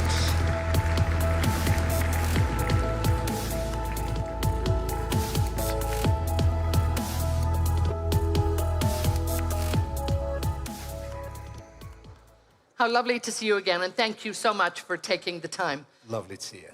Now, we heard there from His Royal Highness talking about the tremendous work that you're doing, and again, all the great focus that you have. But as we look towards the low-carbon future, and I suppose targeted investment that you need in critical minerals and metals, this is absolutely essential. How is the Kingdom of Saudi Arabia, I suppose, strategically going to capitalize on the global shift at the moment, and again, to make sure they deliver the supply? His Royal Highness Prince Abdulaziz mentioned a lot about the efforts that the Kingdom of Saudi Arabia is doing from, the regulatory standpoint. And he mentioned the trio, and as part of the trio is PIF and its subsidiaries like Ma'aden.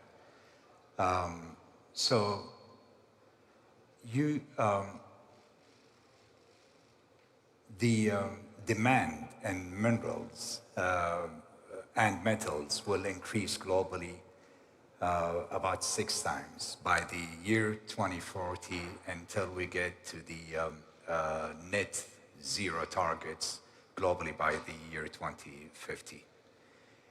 And in order, we saw this opportunity, and we say to capitalize locally through leveraging resources, as His Excellency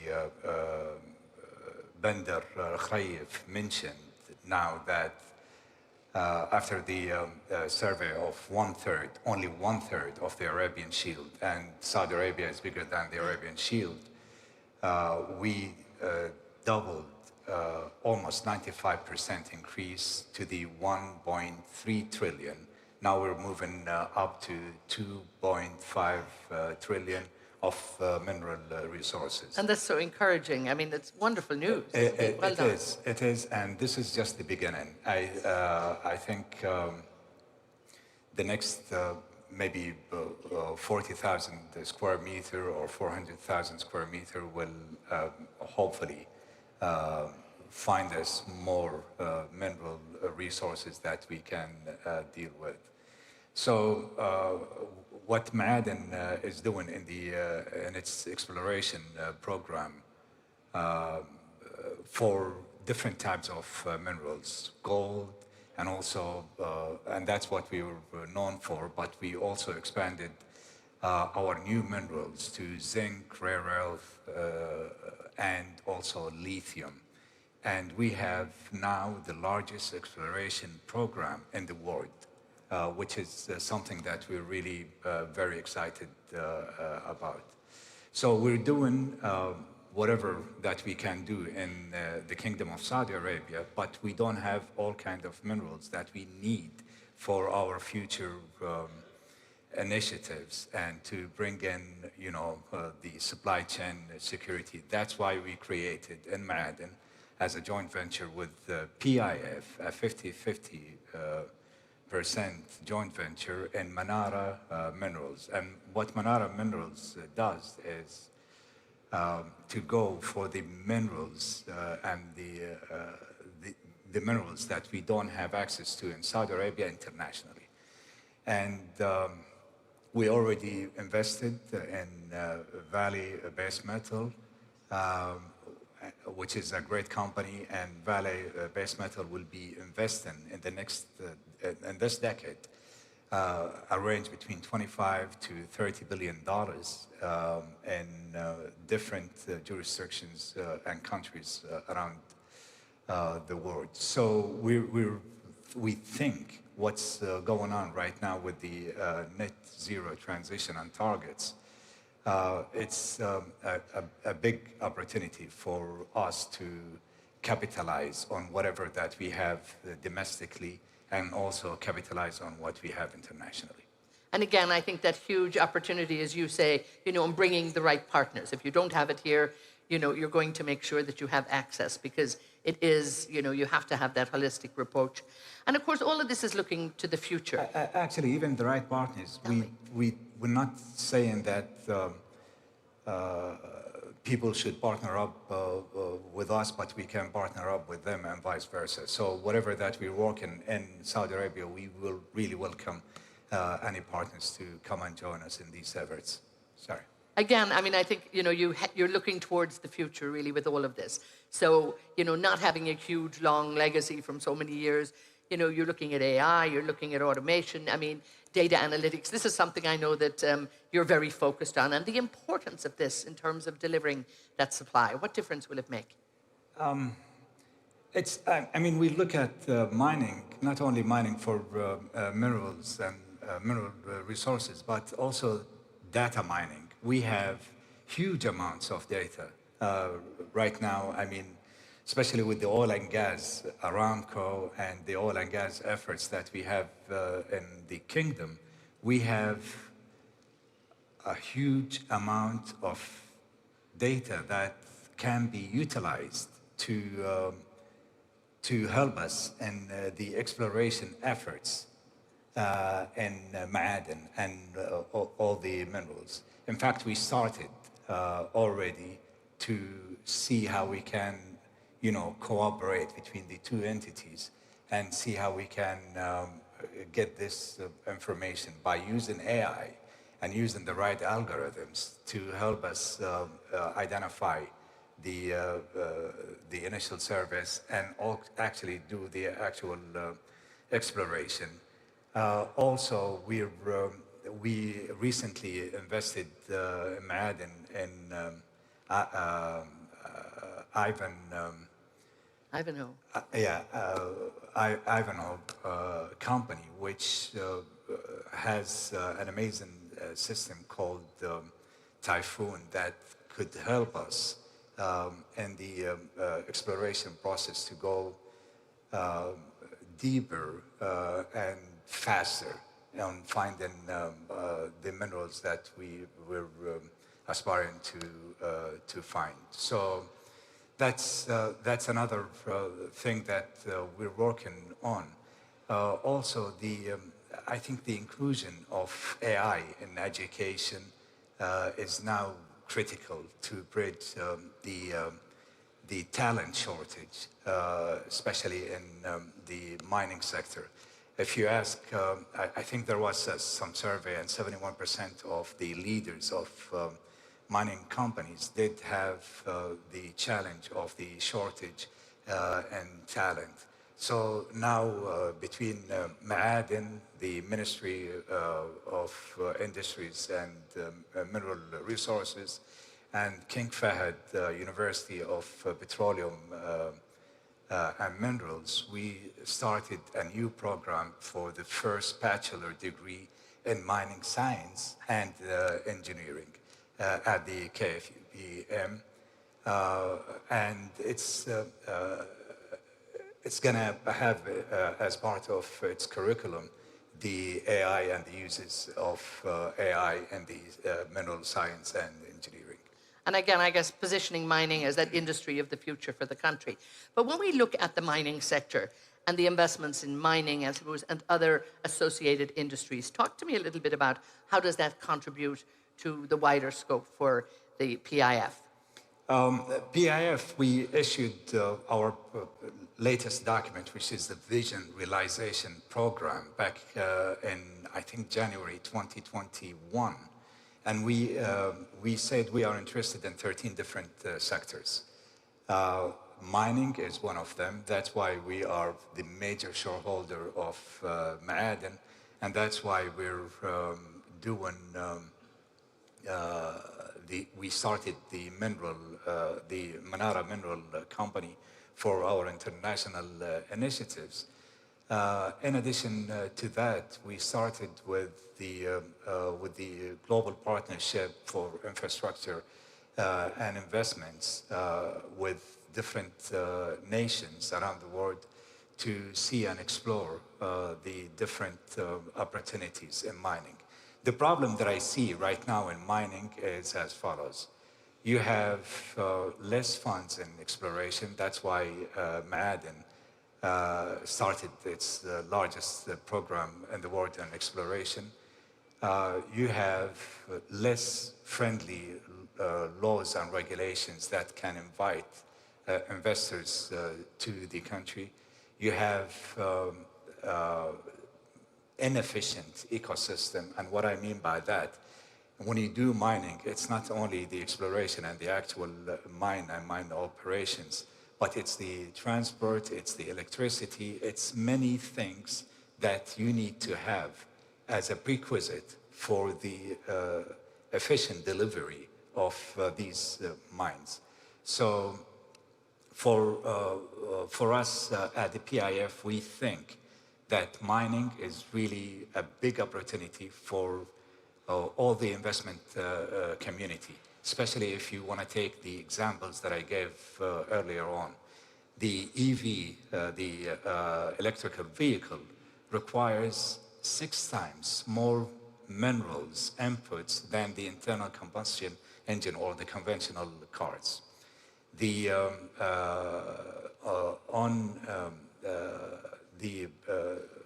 wind turbines requires 9 times minerals input than the gas-fired plants. So the demand is increasing, and it's increasing really big. I mean, we had seen some estimates that it's going to be by number of folds between 4 to 6. But I think if we want to move towards the net zero carbon emission, the demand in there will be even bigger. But it's like a vicious cycle, right? So with more mining, you will have more emission. And that's what His Royal Highness Prince Abdulaziz alluded to earlier on today, because you need to get the right energy for the mining. You cannot just go and start mining with, the use of conventional energy, especially if it's coal or especially if it's fossil fuel that is not processed the right way, which is emitting more fuel. I'll just give maybe a simple example in my capacity as the chairman of Aramco, and it's something that we're really proud of. The emission that we're doing in both Scope 1 and 2 for an oil barrel is one of the lowest, if not the lowest in the industry at the large scale. We're emitting about 10.3 or 0.5 kilograms of carbon dioxide versus the industry average, which is in the high teens, close to 20 kilograms of CO2. And some companies, they're emitting even a barrel of oil as high as 40 plus kilograms. So we don't want to go to the 40 plus kilograms or the 20 plus kilograms of CO2. Let's go to something which is lower. We want the oil and gas companies to adapt what we were doing in Aramco. And that's why we started our first initiative in Ma'aden to get the energy and the power that we need through renewable energy. We're now talking with companies like Aqua Power to see how we can align our efforts towards the net zero energy. And again, I think it all comes down to, that accountability, responsibility, and the great commitment I know that you have, particularly on the sustainability side. We heard you talking at COP a while ago, really looking at what are you doing and taking that leadership position here. So well done to you all and congratulations. And I wish you the very best. We have to wrap this up, but once again, it's wonderful to hear from you. I know there are challenges out there, but you have the right people in place and the right focus. So we wish you the very best. Thank you. Your Excellency, thank you so much. Thank you. Your Excellency, the Governor from the Public Investment Fund, His Excellency Yasser Al-Rumayyan. Thank you so much. And again, we hear there the tremendous work that is going on from PIF. I think, again, as he said, looking at the energy sector, that making sure that everything is right, looking at industry, and of course, looking at delivering a sustainable mining sector. Tumi Makabo is back on stage for her next panel. I'm going to pass it over to you. Lovely to see you back, Tumi. Thank you so much. Always a pleasure. Thank you very much. Certainly some interesting perspectives we've been hearing this morning. One key issue which started in the very first panel this morning, obviously related to the super region. And some thinking and some of the thinking and looking at how that's going to go. Well, in our next conversation, we're going to talk about making Africa, Western and Central Asia processing and manufacturing hubs. There is no question about what is happening, about everybody wanting to have a manufacturing and processing hub, not just in their own country, but in their own region. You can see the same thing. You can see the same thing in Asia. You can see the same thing in South and Latin America. And you can see the same conversations being had in Africa. Undoubtedly, the question also remains around the policy environments that allow this to happen. Not going to be easy, because collaboration is a lot easier said than done when one has to consider national imperatives and the business of making sure that each country is able to take care of themselves. So let's begin having that very conversation. What are we going to do? How is the super region going to look? And exactly why does it matter? Joining me to have that conversation, please help me in welcoming His Excellency Khaled Al-Faleh, the Minister of Investment of Saudi Arabia. His Excellency Paul Kabuswe, the Minister of Mines and Minerals Development in Zambia. Ambassador Jeffrey Pyatt, who's the Assistant Secretary for Energy Resources in the U.S. Department of State. Mutlaq Al-Murashed, Board Member and Executive Officer of Tasnim.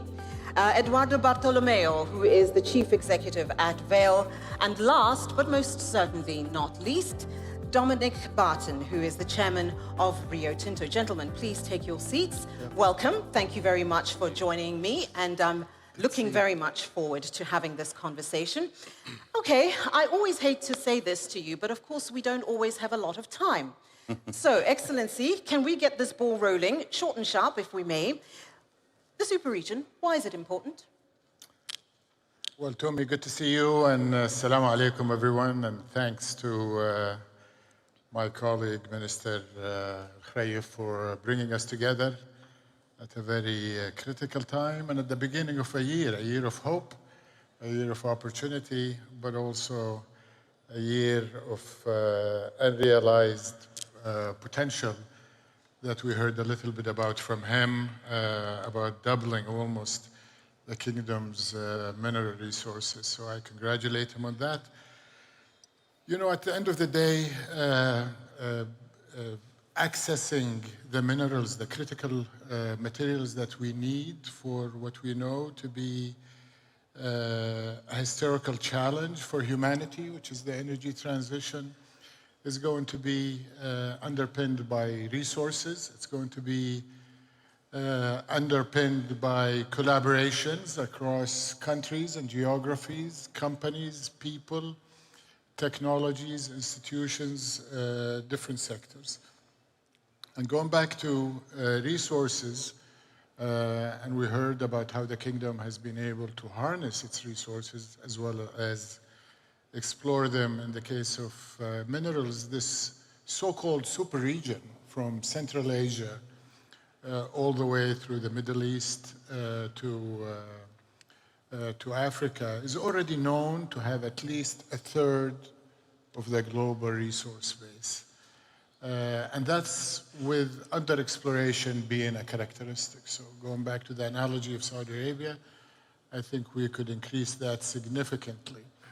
But not only is it underexplored, it's underinvested in terms of infrastructure, in terms of mining capabilities, in terms of deployment of technology, and in terms of access to finance. I say this while we've heard all morning that the demand on materials is going to be a multiple of what it is today. And add to this something that hasn't been mentioned sufficiently, I think, today, is that a lot of the existing production facilities will either decline because of depletion and resource declining, or because it is not acceptable from a sustainability and environmental standpoint, or because of over-concentration in certain geographies, whether it's in the upstream or the processing.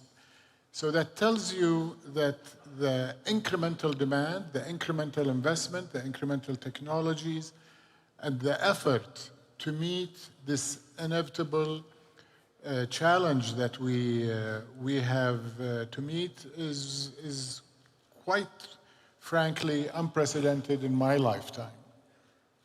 And it is not something that this industry, whether it's from government or private sector, that are with us in the audience and in the panel can meet alone. I think it's a challenge for the global community to come together. And it's going to require working across borders, especially in the super region, to access what is somewhere between a third and half of the world's critical materials. It's going to require deploying the kind of sustainable technologies from energy to logistics to processing to recycling, the kind of circularity that Prince Abdulaziz talked about in the area of energy is going to also have to be deployed in a big way from consumption all the way back to upstream. It's going to require to undo and reverse what you talked about in your opening remarks, which is that the industry is getting a bad rap, ironically, while the industry is really the underpinning for meeting the challenge that we have to meet. That means exciting the research institutions, exciting the young people, bringing the latest technology, and I think most importantly, bringing the finance into the industry. And I will end at this. We're going to need trillions of dollars in the next couple of decades to go into the industry to meet the reshaping of the global supply chain. And I believe that the kingdom is going to be at the heart of this. We're going to be leading this. Within the super region, I like to think of the kingdom as a connector, connecting countries that are today challenged with finance, challenged with logistics, being landlocked in Central Asia, but also our brothers and sisters in Africa who also have their own challenges in accessing all of this. I think the kingdom can be a connector. I think the kingdom can be a partner, not can be, but will be a partner to countries in the region. And our, of course, private sector, who is with us in strength, is willing and able to partner with the companies from around the world to come and turn this resource base into a great enabler, not only for development of the countries of the region, which is paramount to people like me who are in public policy positions, but it's also paramount to the global community as we look to energy transition. It's interesting you talk about the public policy question, because it leads me to Your Excellency, Minister Kabuswe. On an African continent, everybody can appreciate and understand why it would be important in developing economies for to have processing and manufacturing hubs, revenue, et cetera, the list is endless. One of the challenges we've had on the continent, however, is the policy environment and framework and the collaboration. How do you see the changes potentially in that context in order for us to do better when it comes to manufacturing and processing hubs? We produce a lot of raw materials, not so great at processing and manufacturing. Thank you very much. First and foremost, just to thank Saudi Arabian government and the whole team for such a fantastic arrangement. And we came here last year, and this year it looks even much better. So thank you very much. One thing I want to say is that it's only a mind that doesn't think straight that would want to do the same things and expect a different results. I think that where we are coming from, I think we have so much worked in silos that it hasn't worked for us, especially in Africa.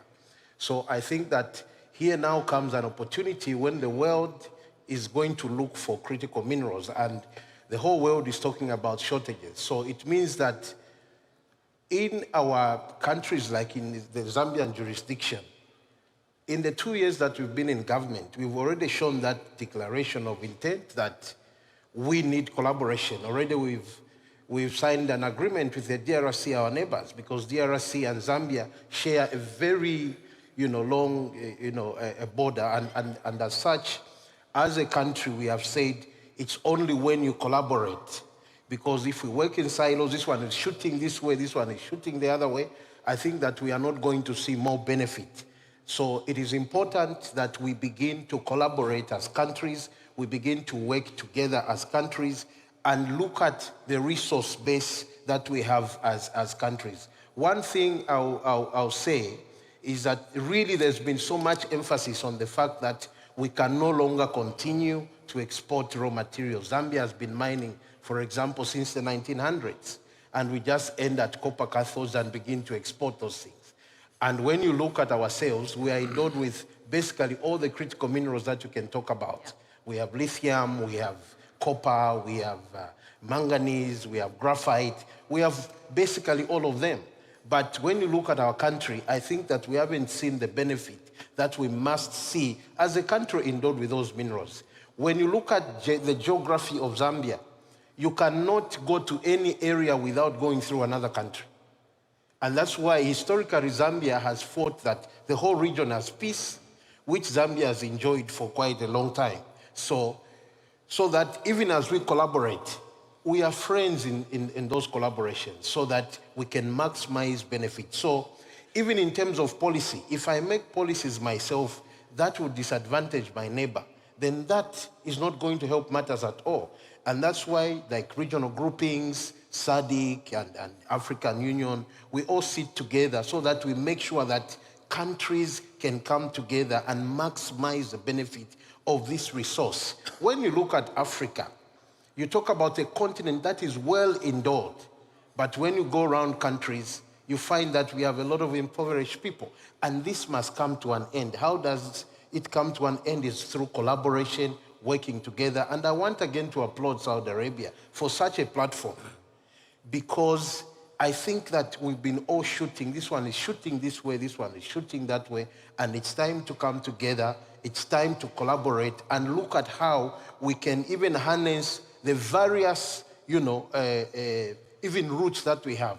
For example, like I said, Zambia cannot go or export anything unless it goes through its neighbors, and that is critical. So for you to really look at the benefit in terms of collaboration is when you speak to countries, is when we accept an invitation like this one to come to Saudi Arabia and then discuss and look at how we can harness all these resources together and then move forward.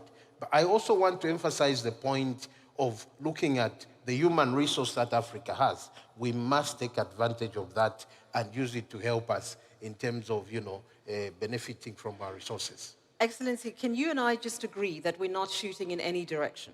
Can we just agree on that? Are we agreed? We're not shooting this way, that way, or any direction. I know. Yes. I'm just teasing with you. Ambassador Fayed, if I could then come to you. Looking more broadly speaking, looking globally, we can appreciate why it's important to have the super region that collaborates and cooperates. Because currently there is this sense of disparity, and I think that's what His Excellency is referring to, that this one's doing this one's doing that, a bit of a silo mentality. But here's an opportunity for us to collaborate because we need that in order to produce the volumes and to process the goods. How do we make sure that that happens? So thank you, Tumi. And I should say on this, my job is made very easy by the fact that both of the ministers framed the issues so well. And it starts with, I think, the presentation we heard this morning from His Royal Highness, the Energy Minister, and the emphasis on the idea that the energy transition is exactly that. It's a transition. It's not a binary switch.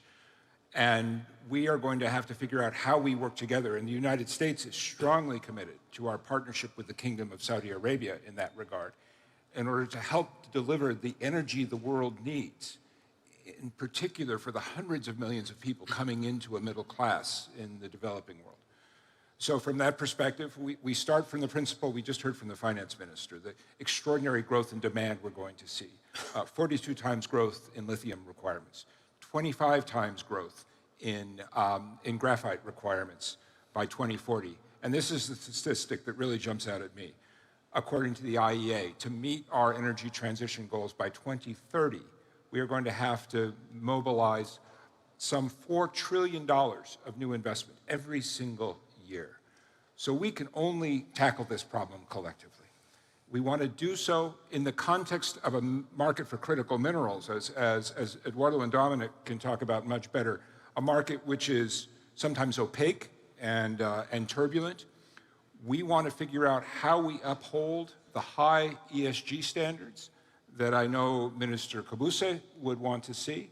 I greatly appreciated the minister's reference to the partnership with DRC, because the DRC Zambia Battery Council was signed in Washington, D.C. during the Africa Leaders Summit in 2022. And it reflects the Biden administration's effort across a variety of lines to build these partnerships, to address the issues of logistics the minister talked about. My colleague Amos Hochstein, who will address the group later, is leading our effort to foster the Lobito Corridor, which is intended to help connect Zambia, Angola, DRC, to bring the commodities to market. But importantly to me, as you emphasized, to do so in a way that delivers benefits to the citizens of the producer countries, whether those countries are in Africa, Central Asia, Southeast Asia, or the Americas. I think this is a fundamental challenge of our time. We need to build the kind of partnerships that the United States has been investing in globally for decades. And I started my visit here in the Kingdom in Riyadh, and it was a wonderful reminder of the 70-year legacy of energy partnership between our two countries, Minister.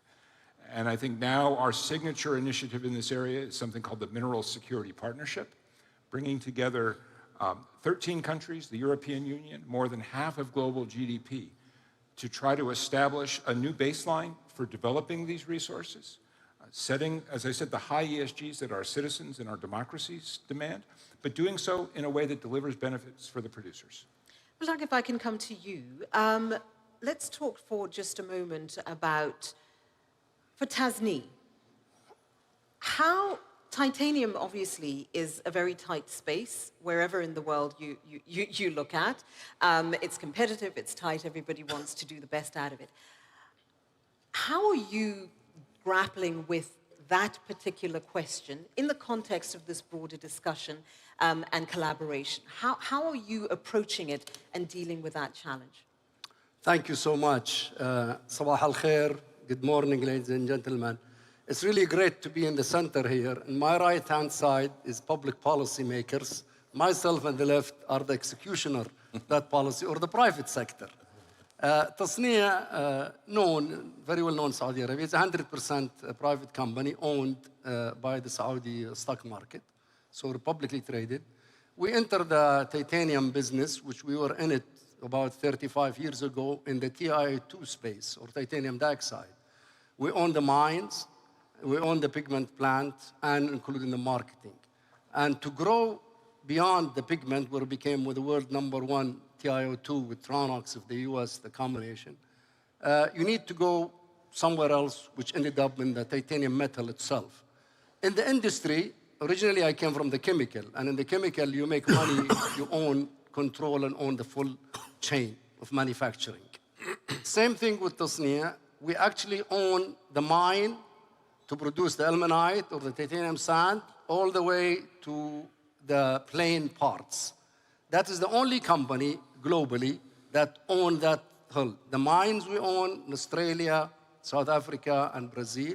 We bring the ilmenite to Jizan in Saudi Arabia. We smelt it, slag it, produce the TiO2, take it to our pigment plant in Yanbu, and also globally in Europe and in America, and produce the TiO2, take our TiO2 with chlorine, make tetrachloride or titanium tetrachloride, and then go to sponge. And from there, we go into melting and forging parts to the plane. So we own the whole thing. That's how Tasneem is playing in the game, really concentrating and owning the change from the mine to the end product. And it's been extremely successful.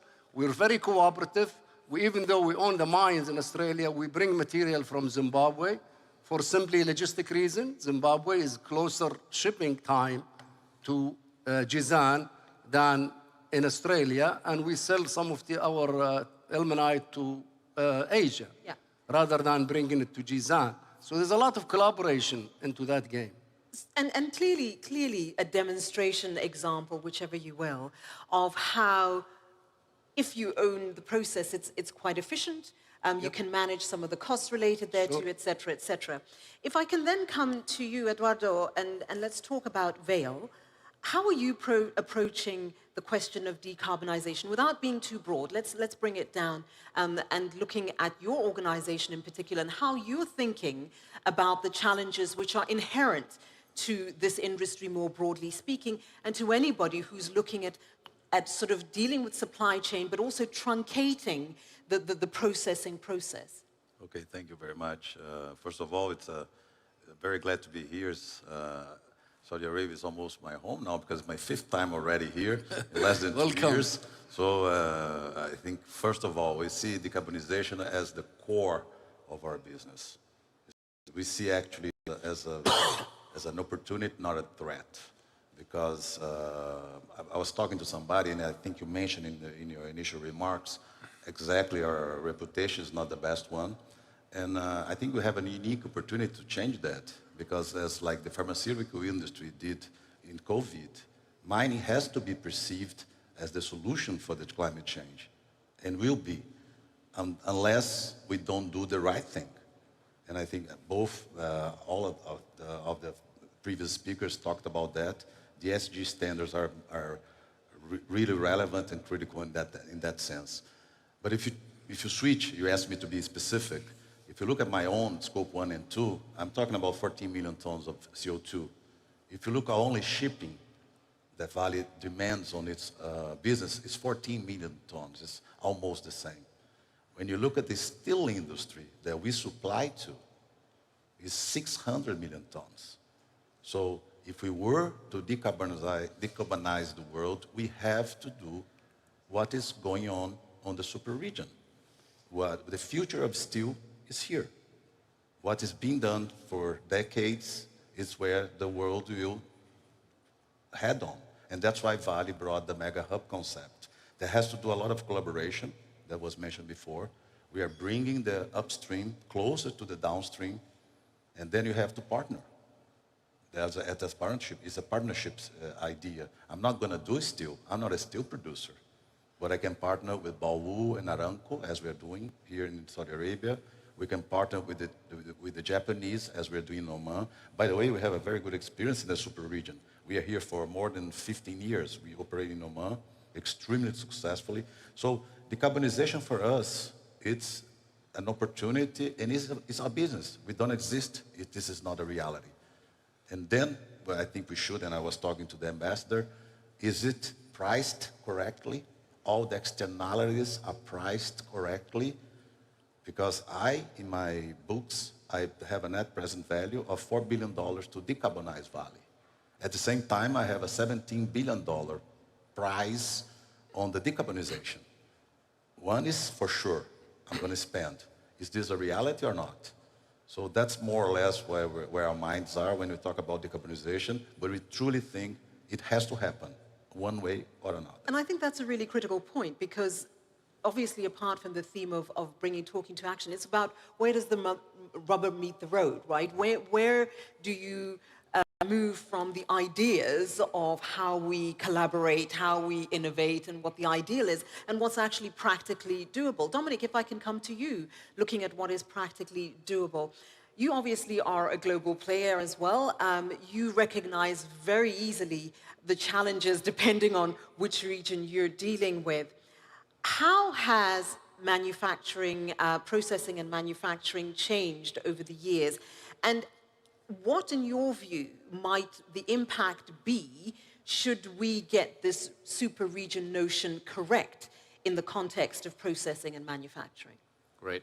Well, thank you again for having me on the panel, and it's great to be back in Saudi. And I think it's not a surprise that Saudi's convening everyone in this super region, given what they're doing here themselves on it. You mentioned a point, Rio Tinto is 150 years old, so it's interesting when you go back through history at where manufacturing has shifted, because it's shifted a lot as the world has changed, and also the company. You mentioned being vertically integrated. In our aluminum business in Canada, Alcam, we were so far down the chain, we made the wrapping that you'd put your food in the fridge in, right? It was a consumer good, right? So we were completely vertically integrated. And so over time, depending on technology, energy, geopolitics, where the consumer is, companies need to think about where they are on that value chain. Are you upstream or downstream, or are you integrated, and how and where you operate? And we are in exactly that period of time right now. And I just say, if you think about manufacturing, a lot of people have talked about how that shifted. In the year 2002, 50% of the world's manufacturing was in the United States and in Europe. That's dropped to 30% last year, right? So it's a shift. Now everyone wants the value added and the manufacturing more in their countries. You can't do that without the materials. This is where I think the industry has to step out of the darkness, and we have to do more to have that recognized as the importance of what we're doing. But you will not have manufacturing if you don't have the materials and the processing. And what I would just say is, in this region, I think that there is a huge opportunity, because we've got the population.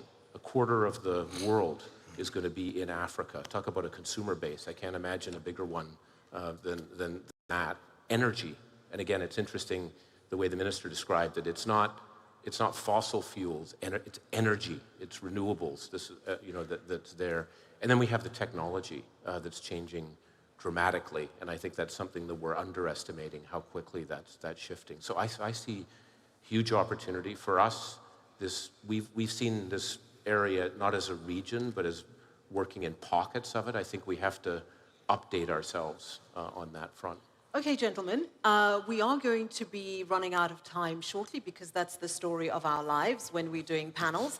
So I'm going to start at the far end and work my way back. I'm going to ask you two things. Actually, I'm going to ask you three things. The first thing is, can you be brief?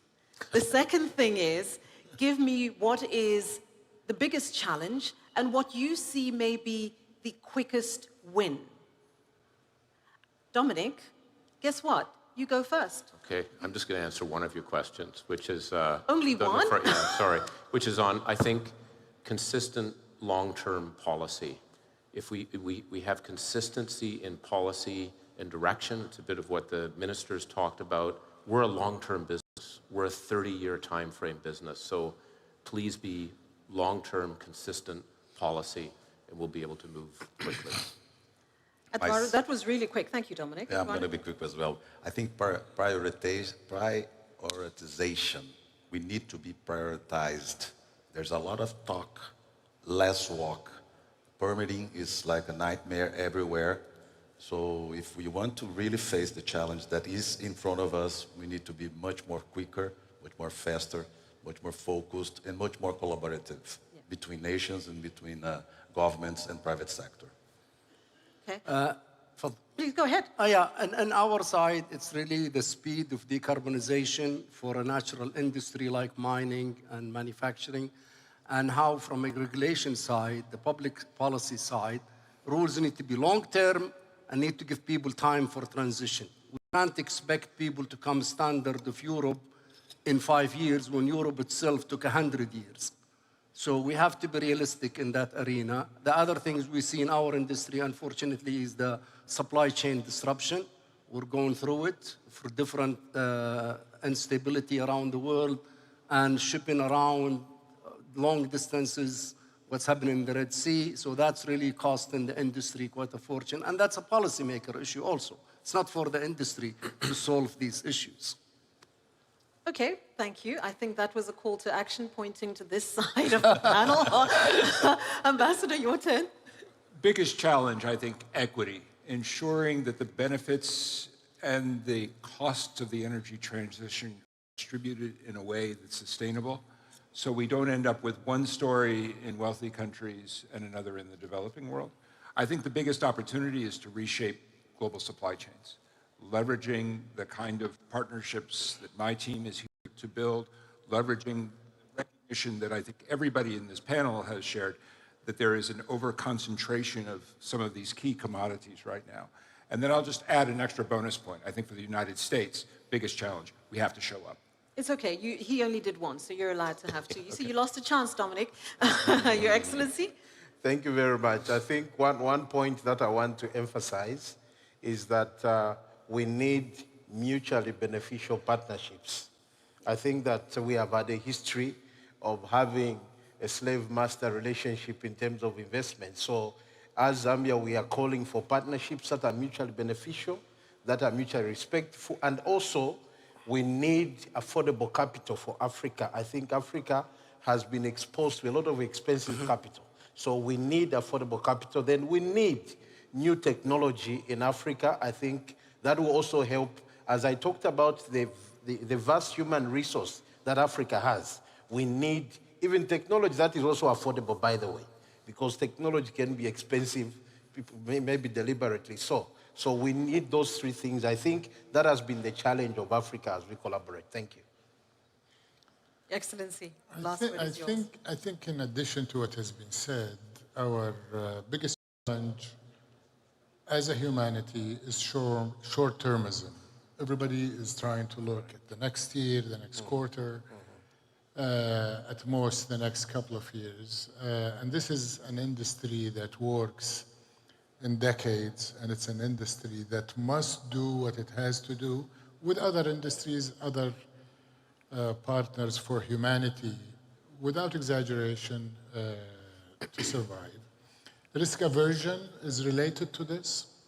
And I think our industry, this industry, is full of risks, technology risks, project risks, and of course, geopolitical risk.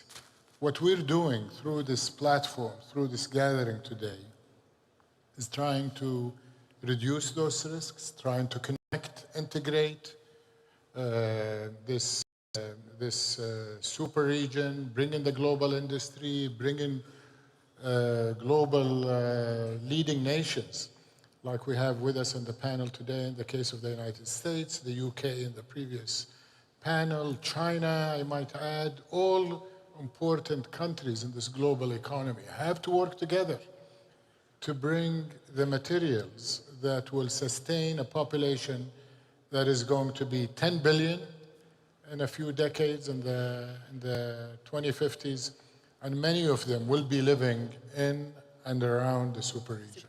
Yeah. Gentlemen, we are in the red, so if it was our bottom line, we would be in serious trouble. But seeing as it's not, it's a panel, I have to say thank you. Excellency Alfale, Excellency Kavuswe, Ambassador Payet, Mutlaq, Eduardo Dominic, thank you so very much. Thank Please, you. a round of applause and thank you to them. Thank you. Thank you, if I can ask you to step down. Thank you so very much. And in the panel, you heard conversations, they were starting to allude to the question of money and funding. And of course, to do all of this, we need an awful lot of money to make sure that we can pay not just for the processing, not just for the movement and infrastructure, but also for the development and manufacture of goods. I'm not going to be having the conversation about funding, but David Eads is, and I'd like you to welcome him back on stage.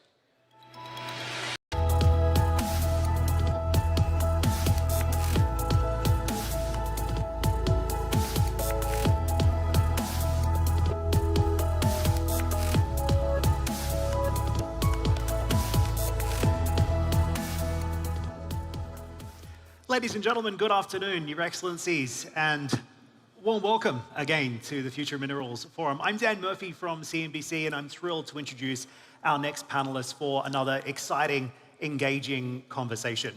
The global demand for minerals and metals, as you know, will grow exponentially in the coming years and decades to meet the needs of modern society and to enable the energy transition. We're going to talk about the commercialization of this industry to accelerate the diversification of the Saudi economy and, of course, the implications this is going to have for climate and, indeed, foreign policy. So I'm very pleased to introduce your next guest, His Excellency Adel Al-Jubeir, Saudi Arabia's Minister of State for Foreign Affairs and Saudi Arabia's Climate Envoy. Please welcome him to the stage and make him feel welcome. Thank you.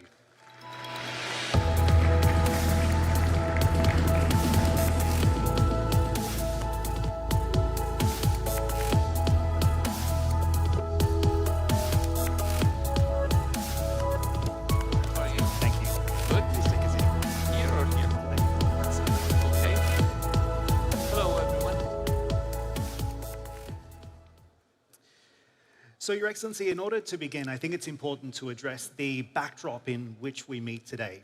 As of course you know, we've seen fighting on the Israeli-Lebanon border, increased threats against commercial shipping in the Red Sea as well.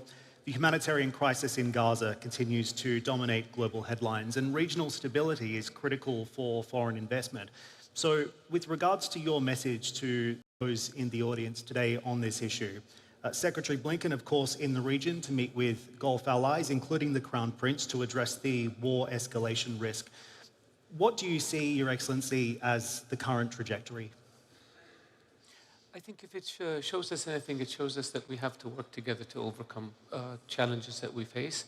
The challenges that we face are global, and we need stability and security in order to provide economic development and to encourage investments. With regards to the theme of this conference, mining and minerals, I believe that we have it's critical with regards to having access to the materials that will allow us to transition to renewable energy. I think it's important we have global standards in order to be able to take advantage of the resources in a way that is beneficial to both countries that have the resources and companies that extract the resources and countries that have a need for those resources. Your Excellency, what measures specifically, though, is Saudi Arabia making to enhance regional stability in this environment? Saudi Arabia has had a history of mediating conflicts and trying to resolve them so that we can focus on what's important to us, which is our internal development. Saudi Arabia has been instrumental over the past 6, 7, 8 decades, if you look at it, in working towards regional peace and security, as well as global peace and security. You find Saudi Arabia trying to mediate conflicts in the Red Sea, between Ethiopia and Eritrea, within Sudan, in the Horn of Africa, the G5 countries of the Sahel. Saudi Arabia is trying to work on stabilizing tensions that existed in the past between India and Pakistan. Saudi Arabia has put forth the Arab Peace Initiative 2 decades ago. Saudi Arabia has been working to try to mediate with regards to the conflict in Ukraine. Saudi Arabia is mediating in Yemen. Saudi Arabia.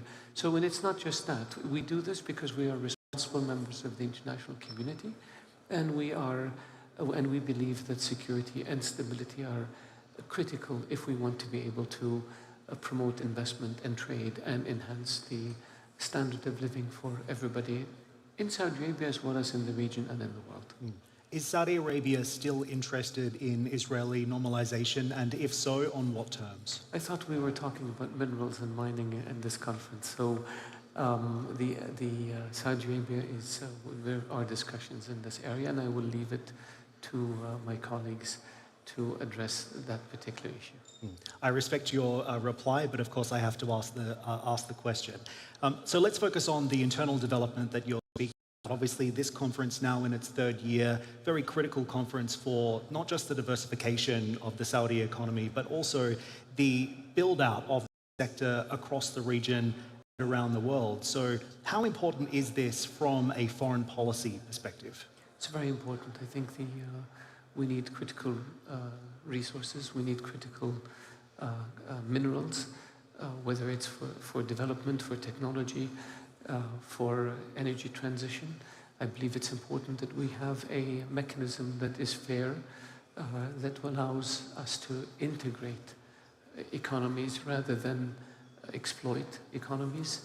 I believe that if you can build ports and you can build railroads and you can have access to landlocked countries, and if you build industries in those landlocked countries and you are able to generate value and jobs and technology and wealth and then be able to export it, I think that's a positive for everyone, for the countries that have the resources, for the companies that are mining those resources, for the investors that are investing, and for the countries that have a need for those resources. It has to be a sum-sum game. That's how everybody benefits, and I think that's how we build bridges with each other and how we work towards stability and how we work towards enhancing trade and investment. So what's your long-term vision or long-term ambition for the commercialization of this sector and this industry? What is it going to look like by 2030, for example? Saudi Arabia has, as my colleagues have mentioned before me, we have Ma'aden, which is doing domestic mining. We have Manara, which is looking at international mining. I believe that if we can establish international consortiums where a number of companies from different countries come together, work with countries that have mines, and work with countries that need minerals in a way that is beneficial for everybody, we will have a new paradigm. It's no longer this perception of mining companies coming in, exploiting resources, generating problems, generating instability, and nobody's happy.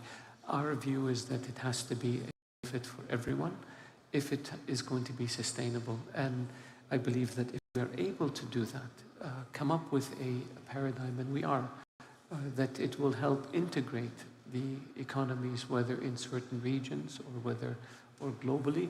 And the more integration you have, the more stability you have, the less conflict you have. So I think that we should look at the mining sector as a way to connect the world and as a way to be connected with the world rather than as an outlier. We heard earlier from His Royal Highness Prince Abdulaziz talking about how important minerals are going to be for the energy transition. From your perspective as climate envoy, off the back of COP28 in Dubai, how can Saudi Arabia commercialize this industry and build out the sector while also staying aligned to the agreement that came out of COP28, which was to transition away from fossil fuels? Well, I think the important thing to remember is that there is no one silver bullet that will bring about a transition. There is no one silver bullet that will fix the challenge of climate change that we are facing in the world. That the solution to this is scientifically based, that it is rational, a rational approach, that is a comprehensive and holistic approach, where we look at every facet of our lives, whether it's conservation, whether it's recycling, whether it's redesigning our cities to make them more efficient and to reduce commuting time, whether it's renewable energies, whether it's planting of mangroves and planting of trees, whether it's carbon capture, whether it's electric cars, whether it's solar, whether it's hydrogen, everything. It has to be comprehensive. And if we do that, and we do it in a rational, non-emotional manner, we will deal with the challenge of climate change because the technology exists and the financial resources exist in the private sector. But what had been missing so far is the political will to engage in a rational, scientifically based discussion rather than an emotional discussion where people are grandstanding and trying to score points. That gets us nowhere. We can meet the challenge if we do it in a scientific way, and if we do it in a rational way, and if we do it in a cooperative way. And I think that the world is moving in that direction. And with regard to the mining sector, we're seeing that. With regard to energy transition, we're seeing that. And I have no doubt that we will be able to overcome this challenge so long as we're serious about it and not political. You mentioned political will, and I think that's really important. It was certainly a key theme at COP28. Does Saudi Arabia and its leadership have the political will to raise its own climate ambitions? Saudi Arabia is working to set the standards, not follow the standards. We aim very, very high. We are the largest exporter of oil in the world. And yet, I don't believe there are very many countries that can come close to what we're doing in confronting climate change and what we're doing in the environmental field. Whether it's the programs and the initiatives we have in Saudi Arabia, and there are over 70 of them, from turning waste into energy, to greening, to designing cities, to green hydrogen, blue hydrogen, clean hydrogen, to solar, to wind, you name it, we're doing it in a way that very, very few countries are. And we are putting our money where our mouth is. We are investing tremendously in these areas. We are part of global initiatives, whether it's oceans, whether it's plastics, whether it's the Middle East Green Initiative, where we bring more than 20 countries to help them implement a circular carbon economy approach, and to help them combat desertification, and to help them plant more trees so we have natural carbon captures. Very few countries are doing as much as Saudi Arabia is doing because we want to set the standard, not follow it. And we are very committed. Just look at our track record, look at our history, and we are determined to continue to play a leadership role in being an example for other countries to emulate. But at the same time, we remind people that this challenge can be met if we are rational and scientific. But it will not be met if we are emotional and critical. You cannot ask for a reduction in hydrocarbons while your own country is bending over backwards to try to produce more of it. This is hypocrisy, which we've seen, unfortunately, at COP. We like to think that we're not. We like to think that we're rational and we're scientifically based, and we have a comprehensive and holistic view towards this challenge. What about contributions to loss and damage, for example, and the funding around loss and damage? Is that something Saudi Arabia would consider in the future? The loss and damage was committed to in Paris. It was committed to by industrial countries. Saudi Arabia is a developing country. And unfortunately, we have seen very little contributions made by the advanced industrial countries. It's been now almost 10 years. This is another example of commitments being made and not being lived up to. Now, Saudi Arabia, we have one of the largest economic assistance programs in the world, and we've had it for the past 50 years. We give a larger percentage of our GDP in assistance to less developed countries than the United Nations requires. And we have provided this all across the board. We do this because we have an obligation to help countries that are less fortunate. And we do this because we are committed and serious global citizens. But with regards to the loss and damage, these losses accumulated over 120 years. We have nothing to do with it. And the responsibility was taken up by the advanced industrial countries. And the commitment was made by the advanced industrial countries. So now that the commitment has been made, where is it? Are you trying to shift blame, or are you trying to get away from commitments that have been made? We are doing more than our share in terms of combating and confronting climate change, and we've done incredible work in helping developing countries, whether it's in healthcare, whether it's in infrastructure, whether it's in education. And we will continue to do so because that's who we are. We are a member of the global community. We believe that if one part of the world ails, the rest of the world ails also. And we believe that there's a need to build bridges, and there's a need to connect, and there's a need to cooperate, and there's a need to help each other out. And we will continue to do that. Just finally, when you look at your work in diplomacy, looking at your work in climate as well, with regards to your message for this industry moving forward for the rest of this year, how do you see the development unfolding from this point on? And again, to go back to my earlier question, what would you like to see as the final ambition or the end goal here when it comes to minerals and the commercialization of this industry? I think being able to produce it in a responsible manner that helps countries that have the minerals, investors that extract the minerals, and countries that need the minerals.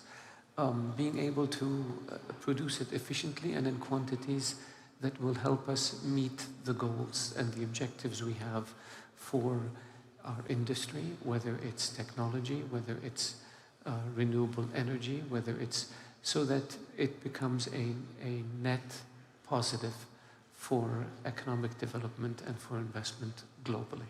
Your Excellency, it was a short time. It was a good time. I appreciate you taking my questions. Thank you for joining us today. Thank you. Always a pleasure. Ladies and gentlemen, His Excellency Al Jaber, and also please stay with us. David Easton is with you next. Thanks again. Thank you, Your Excellency. Thank you. Hi, how are you doing? Nice to see you. How are you doing? Your Excellency, Tom, thank you both very much indeed. Pleasure. Thank you very much indeed.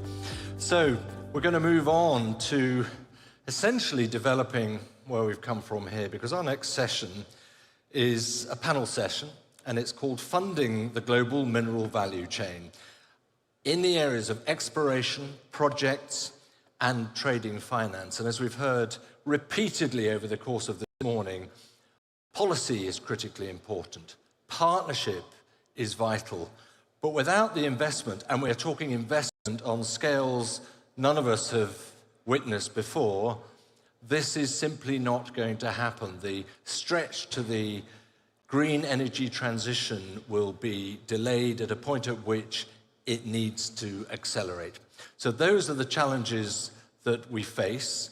We have a panel which is ready to address them and which will take on something of a challenge in terms of what is expected of the private sector, of the investors, of the mining companies themselves, and reflect also on what is coming forth from export and import banking, and from the mining ministry here. So I'm going to move to my seat, and with great pleasure, I'm going to announce our panelists to come and join me here on the stage, starting with His Excellency Khalid Al-Mudaifa, who is the Vice Minister for Mining Affairs. His Excellency Saad Al-Khalb, who is the CEO of the Saudi Export and Import Bank, the EXIM Bank, only created in 2021. We have Frank Giustra, who is the President and CEO of the Fiore Group of companies. That's real estate, venture capital, but 4 decades of mining company experience to boot. Tom Kendall is the MD, Global Head of Metal Sales and Origination at ICBC Standard Bank.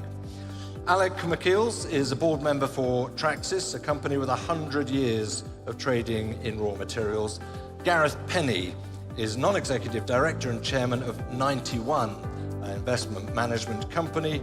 And Jeremy Weir is the CEO and executive chair of Trafigura. Gentlemen, please take a seat.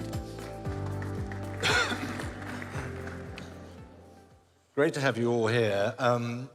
In particular yourself, Your Excellency, because you are setting this panel up in a way for us. I want a little bit of a platform from you, but I think you have something of a challenge for these chaps here.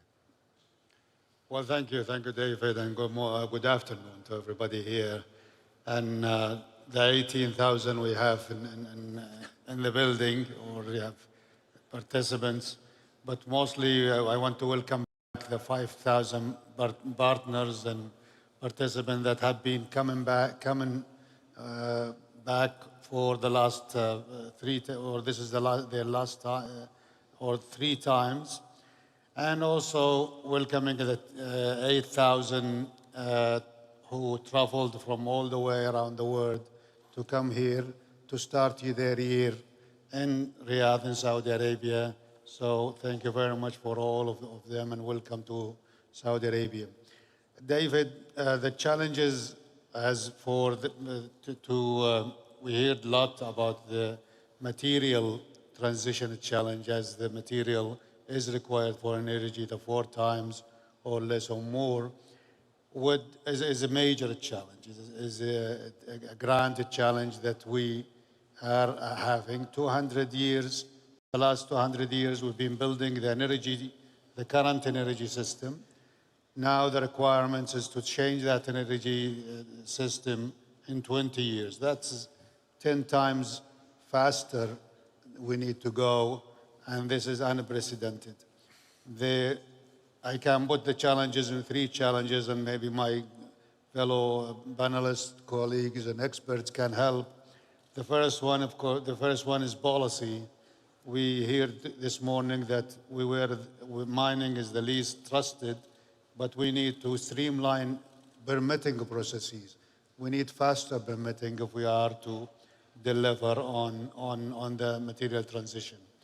And this is one on the policy side, but also the recycling, encouraging collection, recycling policy. The second one is innovation, and we need to do more. There is a lot is going on in the recycling technologies and more in the battery minerals, but more need to be done in the material intensity and also technologies for extraction. The largest part is supply. The supply required to cover up for this 4 times and the shortages in supply with a very required for delivery is huge, and investment in this is large. The estimates we have from some of the experts is we need 3 trillion to be invested in mining, refining, and smelting to cover up to 2030. We need maybe 1 trillion into infrastructure and another 1 trillion in power generation. That's a 5 trillion. That's almost more than 3 times the current investment status. More than that, we need 200 to 400 engineers, professionals, mining professionals, while mining engineers on the past decade has been in the decline. So we need more than what we do have. Those all challenges in Saudi Arabia, we have made our share. We have worked on a number of them. We are investing, but maybe I'll come to the Saudi part later when the expert here, the bankers and the traders and the investor will tell us where we're going to bring those money from. Okay, that's a fair point. We'll come back to that then. Let me go right to the far end straight away. Jeremy Weir, are you pulling your weight? I mean, I think that's the bottom line of what the Vice Minister is suggesting. That's a harsh question, but yeah. Well, we tend to focus on supply chains. That's what we do. We procure from all regions around the world. We actually operated in 150 countries last year, and we had a turnover around 234 billion, so across the oil, minerals, metals, and space. So it's quite very diverse. What we're doing is focus on where we can improve the supply chains, because what is, from a geopolitical context, and even post-COVID, we've seen a lot of fragmentation of supply chains around the world. So whereas people are looking for efficiency historically, we're still looking for efficiency, but they were quite comfortable with single source supply. That's no longer the case.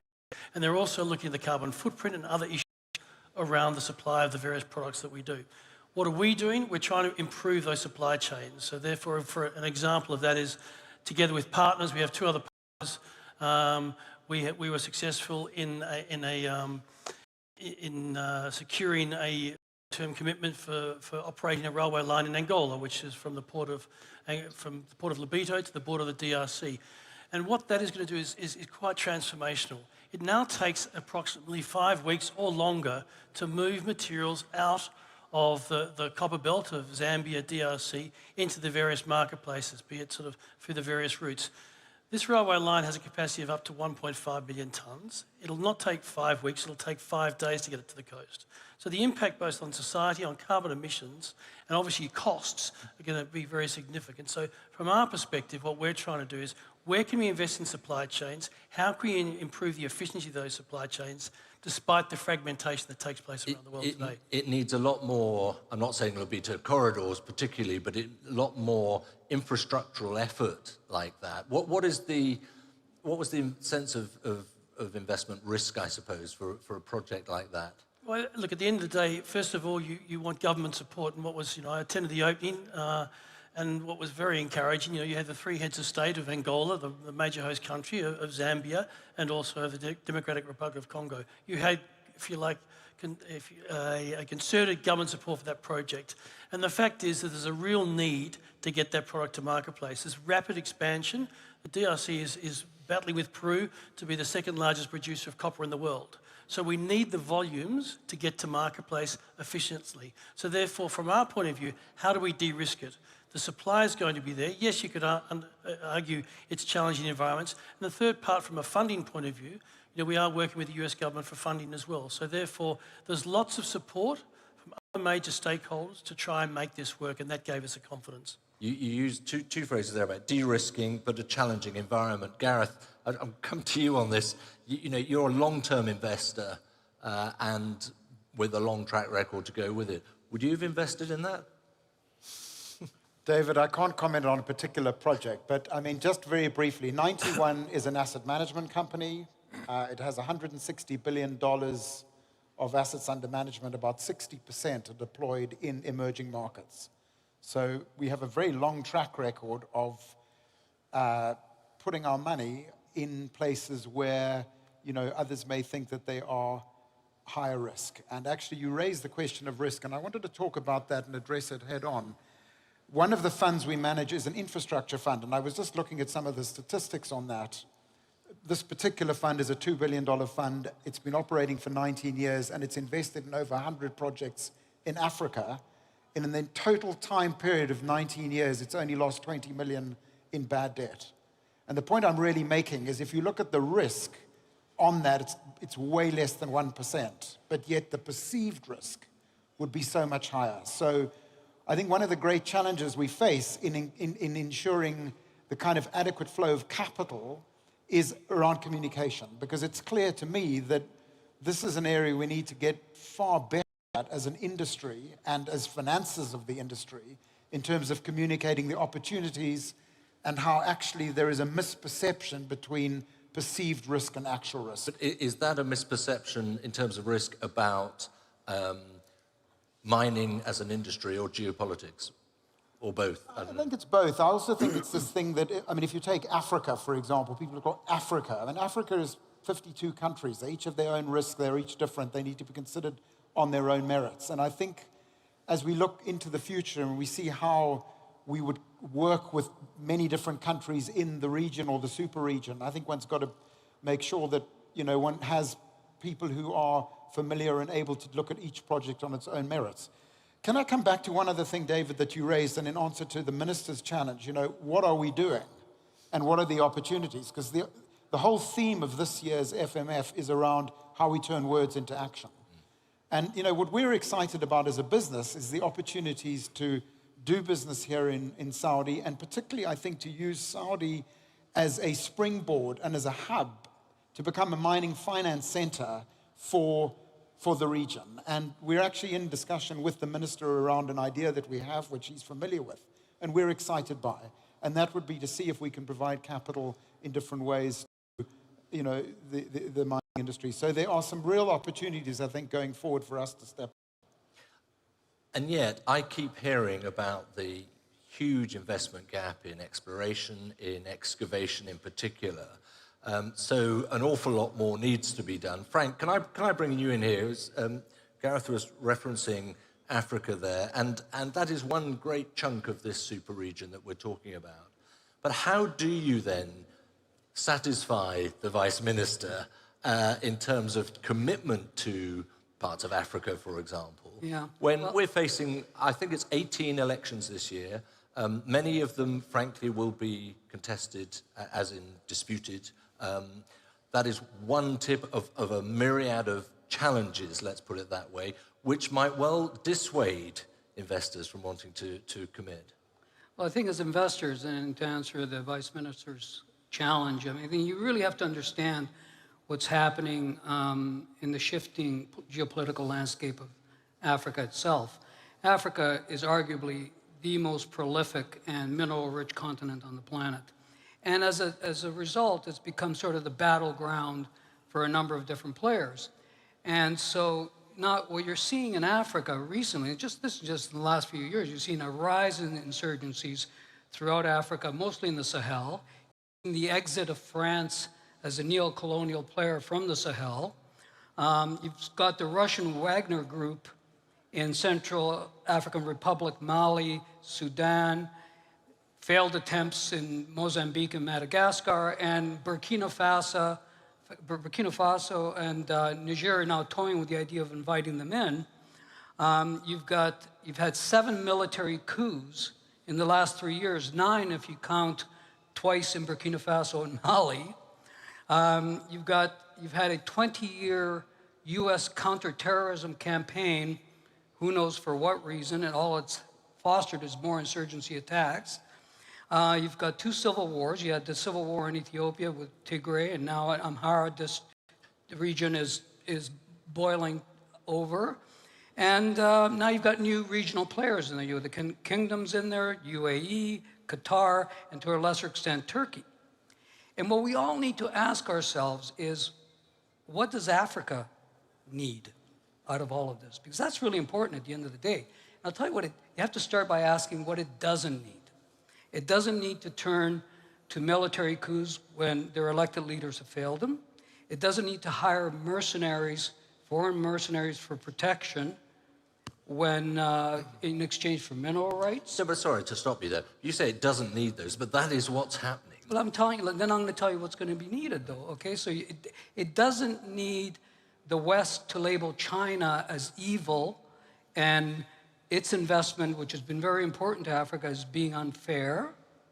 It doesn't need Western institutions to lecture on structural reforms where the same host countries of those Western institutions would never impose those same structural reforms on their own economies.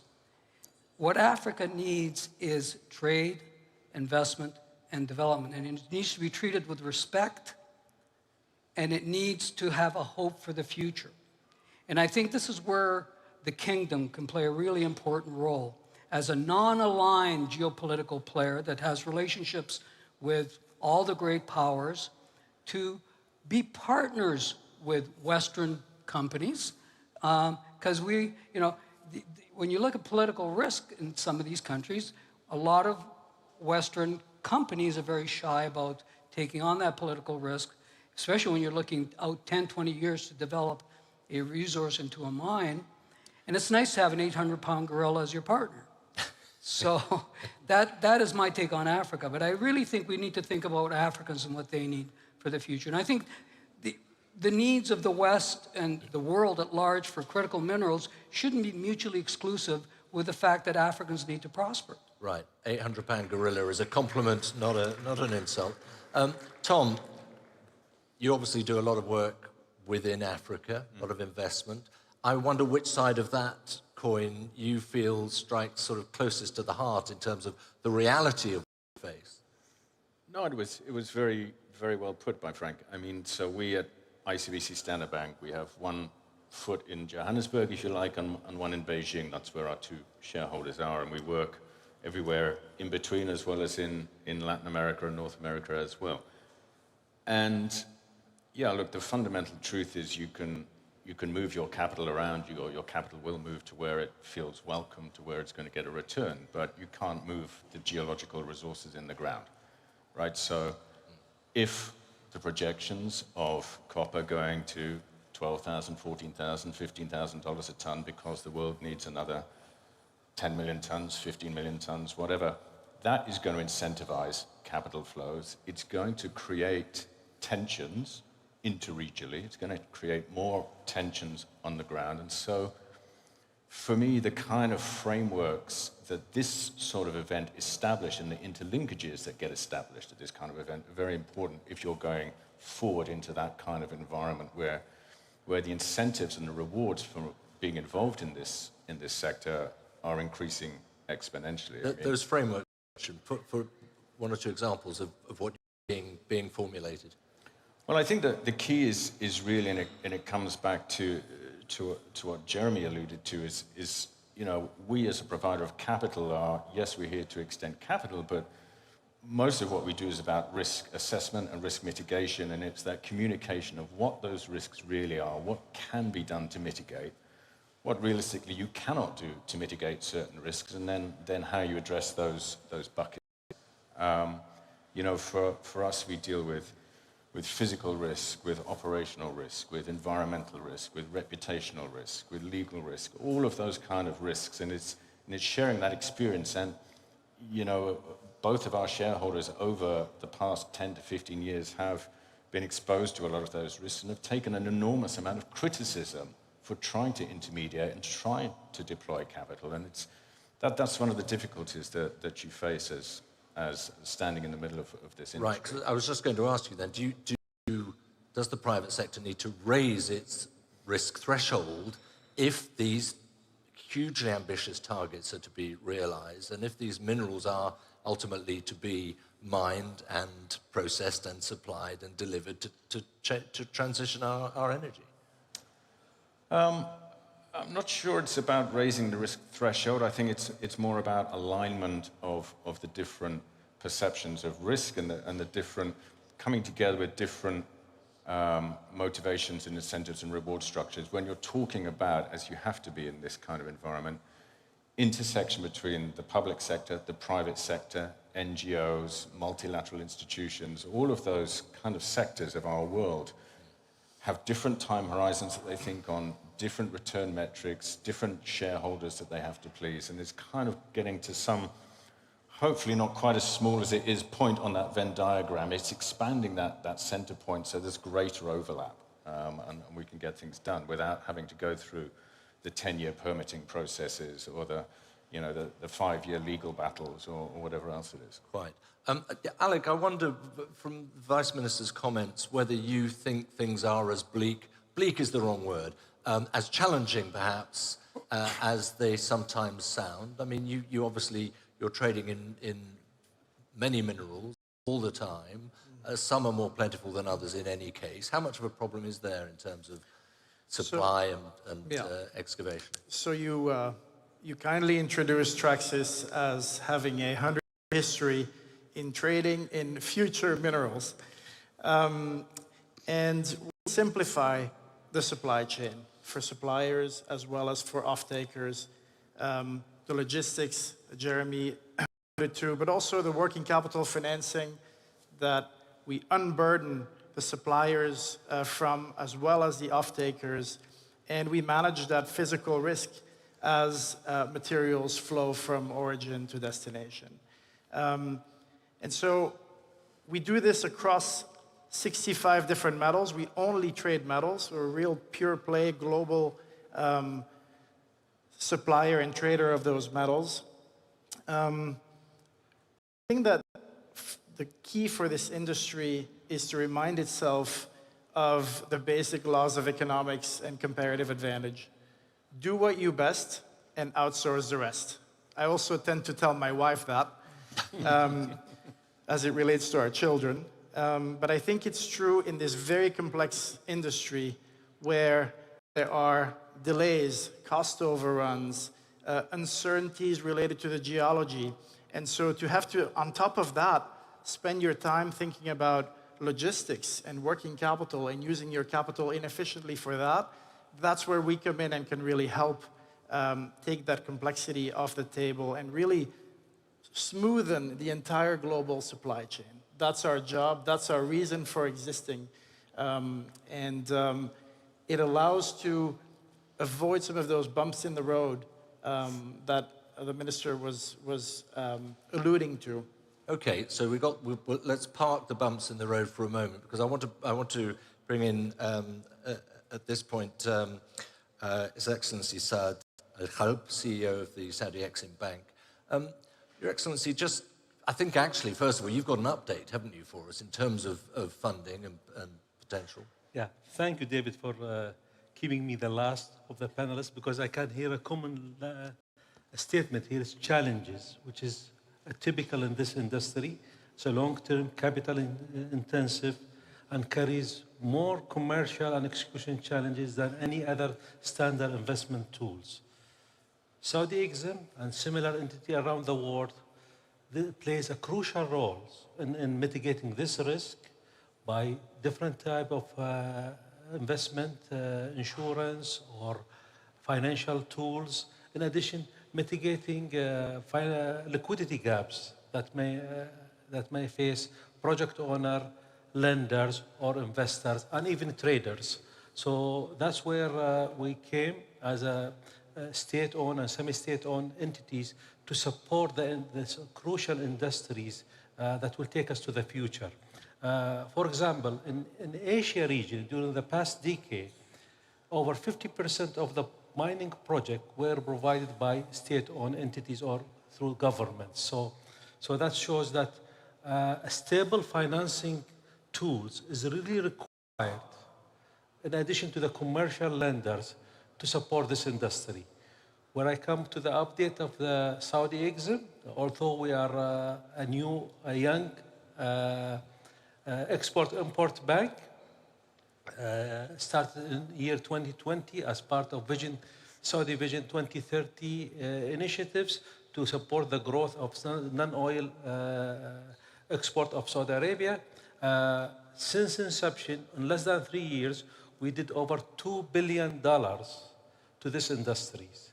And recently, on top of that, during the last quarter, we signed with Trafigura $500 million to support purchasing of commodity from Saudi Arabia, including minerals. So that maybe contribute to over between 20 to 25% of our current portfolio, young portfolio, to support this important industry. Does that, Vice Minister, does that reinforce your challenge in a sense that shows how much is being done via and through Saudi Arabia, whereas perhaps you would like to see a greater effort from other parts of the world?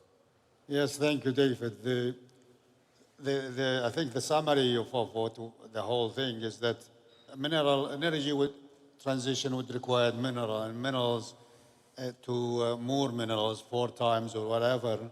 And to get more minerals, we need more supply, and supply would require investment in exploration and infrastructure and in mining. But also need policy change and need innovation.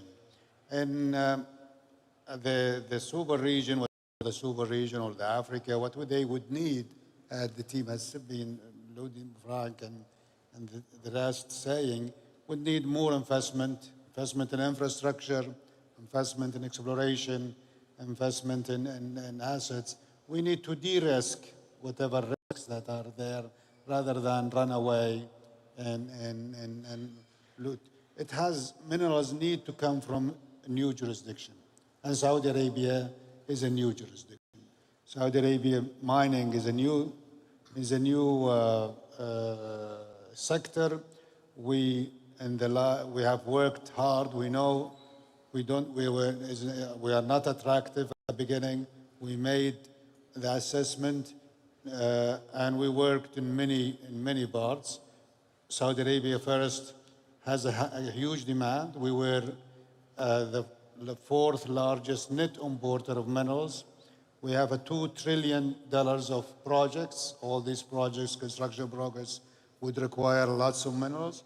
We have an industrialization with a local content that would up to 60%.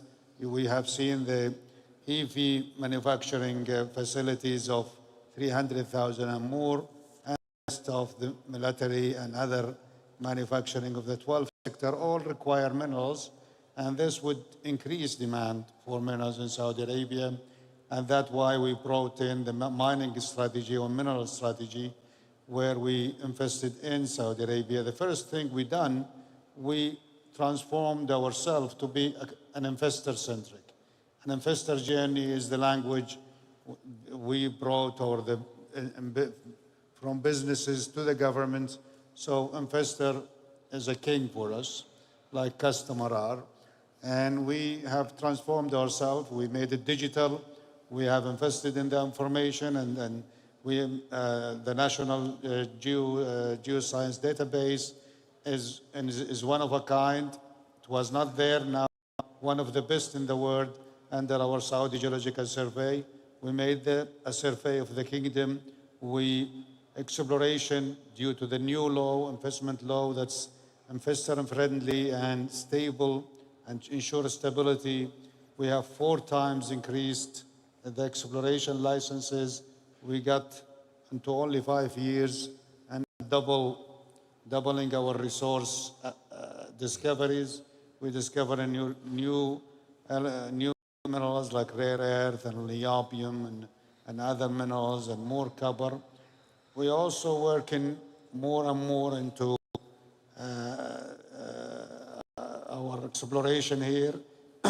Investment, today we announced a $180 million of investment incentive where we will pay 25% of the cost of exploration for all licenses.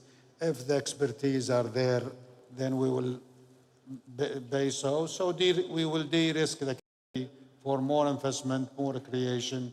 And also Saudi Arabia, mining is not a financial fiscal play, it's an economic play. All the proceeds we get from mining investors will go into a mining fund. That mining fund will help community, help infrastructure, last mile to help though. And this is, you've generated this very quickly, relatively quickly. I'm going to go right back down to Jeremy again to just reflect on some of those things. How much in terms of, I mean, that's an amazing track record there, but are there other areas that you can look at which perhaps de-risk, which certainly reduce costs? And I'm thinking here about technological advancements. I think AI is something which Saudi Arabia has deployed in terms of your geological surveys, for example, that would make your life easier. We use advanced analytics, both scraping the web, but also our own internal data to become more efficient. So we're using technology for that to, at the end of the day, what does it do? Just improves efficiency. I think one thing which I'd like to pick up, though, and which I think is important, is that, you know, if you ask people about critical minerals 5 to 7 years ago, there was no comment around critical minerals. You ask governments about government policy about critical minerals, it really was very fledgling. We're seeing government policy about critical minerals, it really was very fledgling. We're seeing you know, I think the Kingdom has done an amazing job in terms of how it's motivated and really brought together a well-defined strategy and implementing that strategy. We're also seeing across the globe, you know, it's my job actually spends more than probably 15 to 20% with governments nowadays because they see the importance of supply chains in critical minerals. This is part of the energy transition. It's a fundamental change. And so therefore, that to me is, that's the challenge we have to rise to, because at the end of the day, this is going to lead to an enormous amount of consumption increase, and we have to be able to supply within the right sort of time frames, within the right sort of economic parameters as well. And right now, we actually are quite struggling with that because prices are possibly not at the incentive levels. That's why government involvement, what the Kingdom is doing, is actually taking a very, very long-term view, and that's critical. But is it what you're saying, and maybe Gareth, I can bring you on this, that the potential investors don't yet appreciate the significance of the critical mineral story? Is that fair? No, David, I think that story is quite well understood now. I think it could be better communicated by the mining community around the world. I think communication is an area that's been raised many times already. Where I agree with Jeremy is that I think the key to all this is partnership. None of us can do this on our own. Each of us has to do the area that we do best. And it's really, I mean, if I had to try and summarize, this is about partnership for the 21st century, you know, in terms of governments bringing stability, bringing certainty under law, bringing fiscal regimes that, you know, last for... The returns for mining companies take so long. I mean, we all know the numbers. It takes 12 years before you bring a project into production. It may take many more years beyond that upfront in terms of proving up the reserves and resources. So these are very, very long-term investments, and each party around this panel, and in fact everyone participating in this whole conference, has to work in a collective way if we're going to get to where we need to get. But at the same time, as opposed to traditional minerals, perhaps, if that's the right phrase, doesn't this look like a bonanza? There's a bonanza out there, right? Yeah. I think that it looks like a bonanza. It's many small bonanzas. They're all illiquid today, and that's part of the challenge. I think that one big innovation, more than AI, would be an ability to hedge, create exchanges for those illiquid metals. That would have a profound impact on the way that producers and off-takers can finance their flows. That would fundamentally change the way we would be talking about those minerals, the way you now commonly talk about copper or oil products that all have very active exchanges. They don't exist for those critical materials today. Yeah, I think that's a very good point. And, you know, look, I graduated as a geologist more than 30 years ago, and when I graduated, nobody cared about hard rock mining, frankly. The United States still had a strategic mineral stockpile, which was selling off post the Second World War, and got that down to close to zero. And here we are talking about minerals that are now critical. And so I think to Jeremy's point, it is a, you know, we used to think in cycles, and they were quite long cycles in the mining and commodities business. But if this really is a fundamental shift, and it does look like it is, then there's a lot of growing pains to get through, and there's a lot of dislocations at the moment in the early stages of this. And there's distortions of where capital is going. If you think of the Inflation Reduction Act, for example, a massive distortion of capital flows. And it's going to take time for that to fall out of the system. And I think, to your point, Alex, as we get more mature through the cycle, those exchanges, those liquidity pools will come through. When I use the word bonanza, I know it's very Wild Westy and probably completely out of place here, Frank, but I just wonder what you make of that scene. You've got 40 years of building up mining companies. I've been doing this for 40 years, financing. I've built and financed hundreds of companies over the last 40 years in the mining industry. And the important part that we're failing to talk about here, which is the most difficult part, the part that's needed the most, is the exploration. You have to find this stuff, and that's risk capital. It's really hard to raise in today's environment in the West, okay? The senior mining companies haven't been exploring. They've actually pulled back over the last decade after huge expansion in the first part of the century. They pulled back because they made a lot of investment mistakes and they had to write down those mistakes. And so you've got cash-rich senior mining companies, cash-starved junior mining companies, which have traditionally found all of the major deposits, and they eventually get acquired by the seniors. So now what I recommend is that if someone was speaking about partnerships, yes, that's absolutely right. What we need is for the senior mining companies and/or countries like the Kingdom to partner with the junior explorers, because you have to find this stuff. And it's really hard to raise that money. There's a potential solution to part of a problem. Frank, you brought us up to the wire on time. Vice Minister, I don't know if you've got all the answers you were looking for here. You've certainly got some responses to your challenge, which I hope is food for thought. Can I thank you for setting up this panel in the first place? And indeed, ladies and gentlemen, to our panelists, thank you very much indeed, chaps. Thank you. Would you like to? Welcome. Thank you very much. So I think that gives us, again, a lot of food for thought. Partnerships is the key word springing to mind from that session. A certain frustration, I think is fair to say, amongst the big spenders, the big investors, that the private sector, the banks, are not yet doing even more than they might.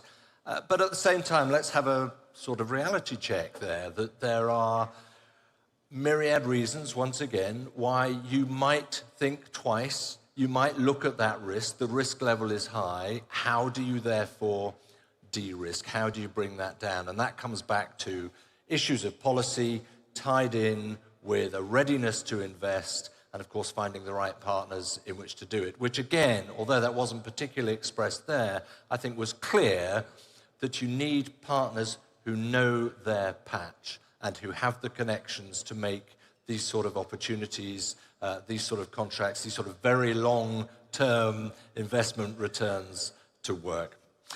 Okay, we're going to move swiftly on because I'm delighted to invite Cornelius Piper to join us on the stage, along with your panel, Cornelius.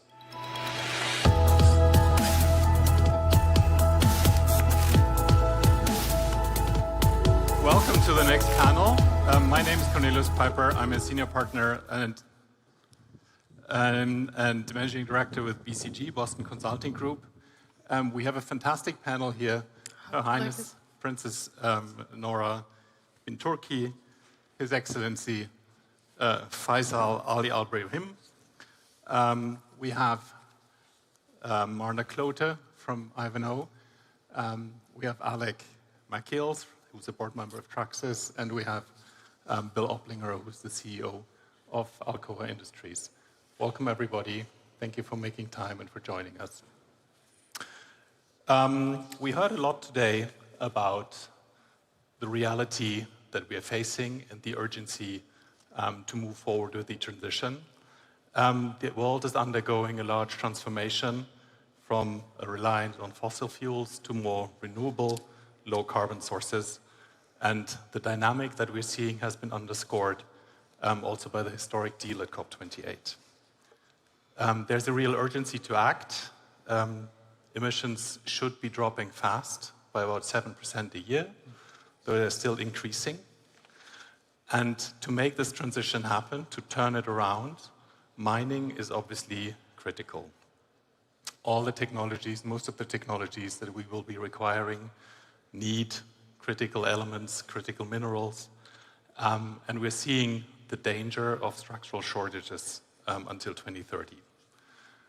No one can do this alone, so we'll need to talk about partnerships and collaboration, and it's, I think, very fitting that the theme of this conference keeps coming back to that theme.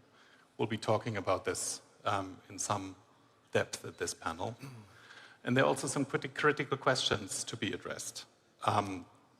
What about equitable transition? What about local communities?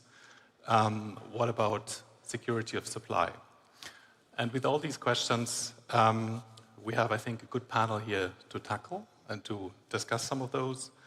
I would like to start with Your Highness, Princess bin Turki. When you think about what's critical to make this transformation happen, international cooperation and agreement in ensuring a responsible and equitable transition is quite important. But how can the mineral sector leverage learning from other sectors with regard to collaboration? Well, thank you very much, and it's a pleasure to be here. I'd like to focus on sustainability of mining in the context of climate change, most importantly given that we've just returned from COP and the demand for mining is largely driven by the energy transition, correct? And so I think the reason why I focus on this is because equity and justice, as you just said, is very much at the heart of this transition.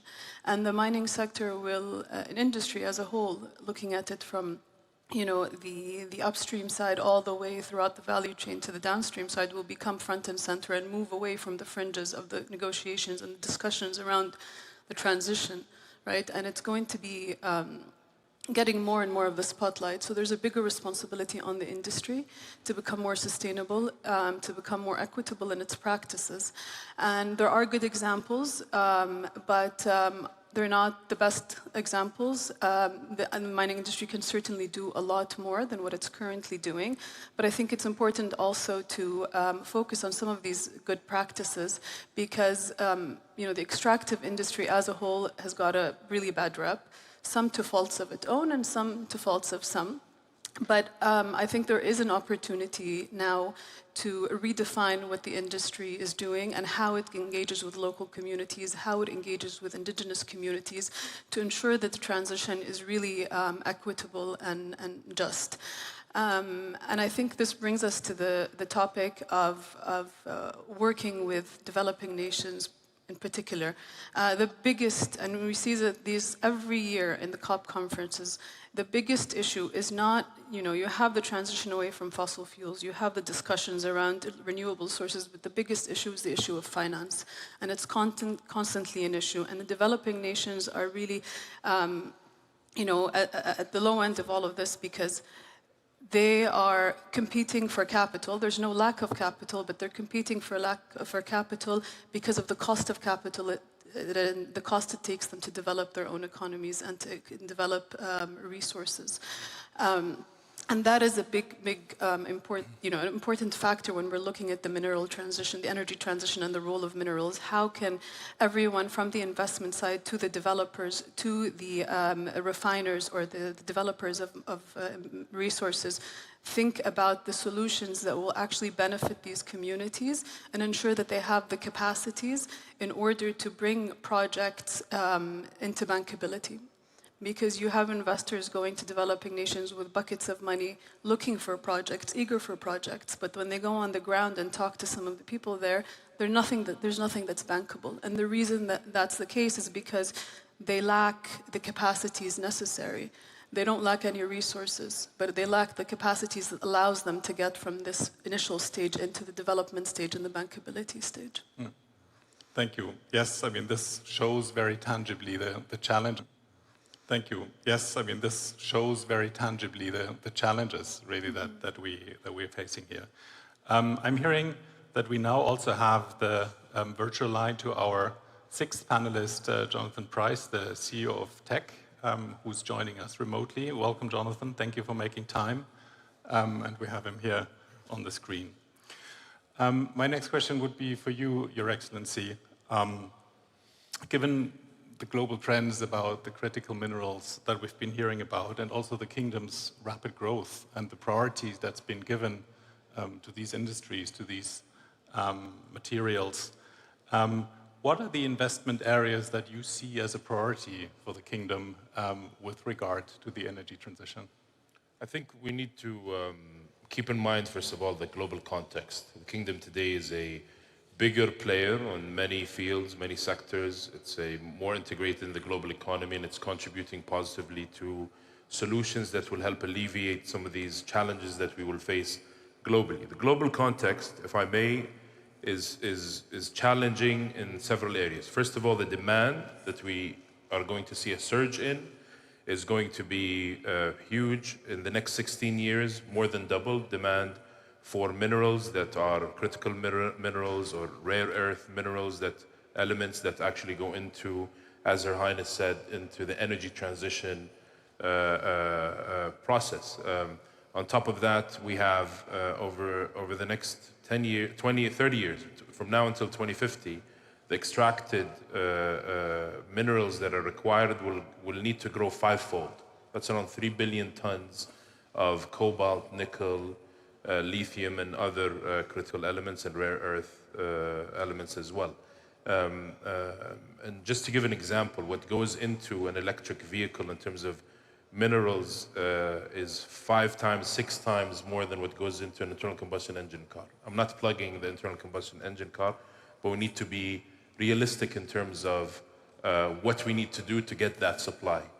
And we need to invest a lot in it. Same thing for wind farms. Wind farms require 9 times more minerals than a gas plant, for example. So there is a challenge there. There is a challenge in supply.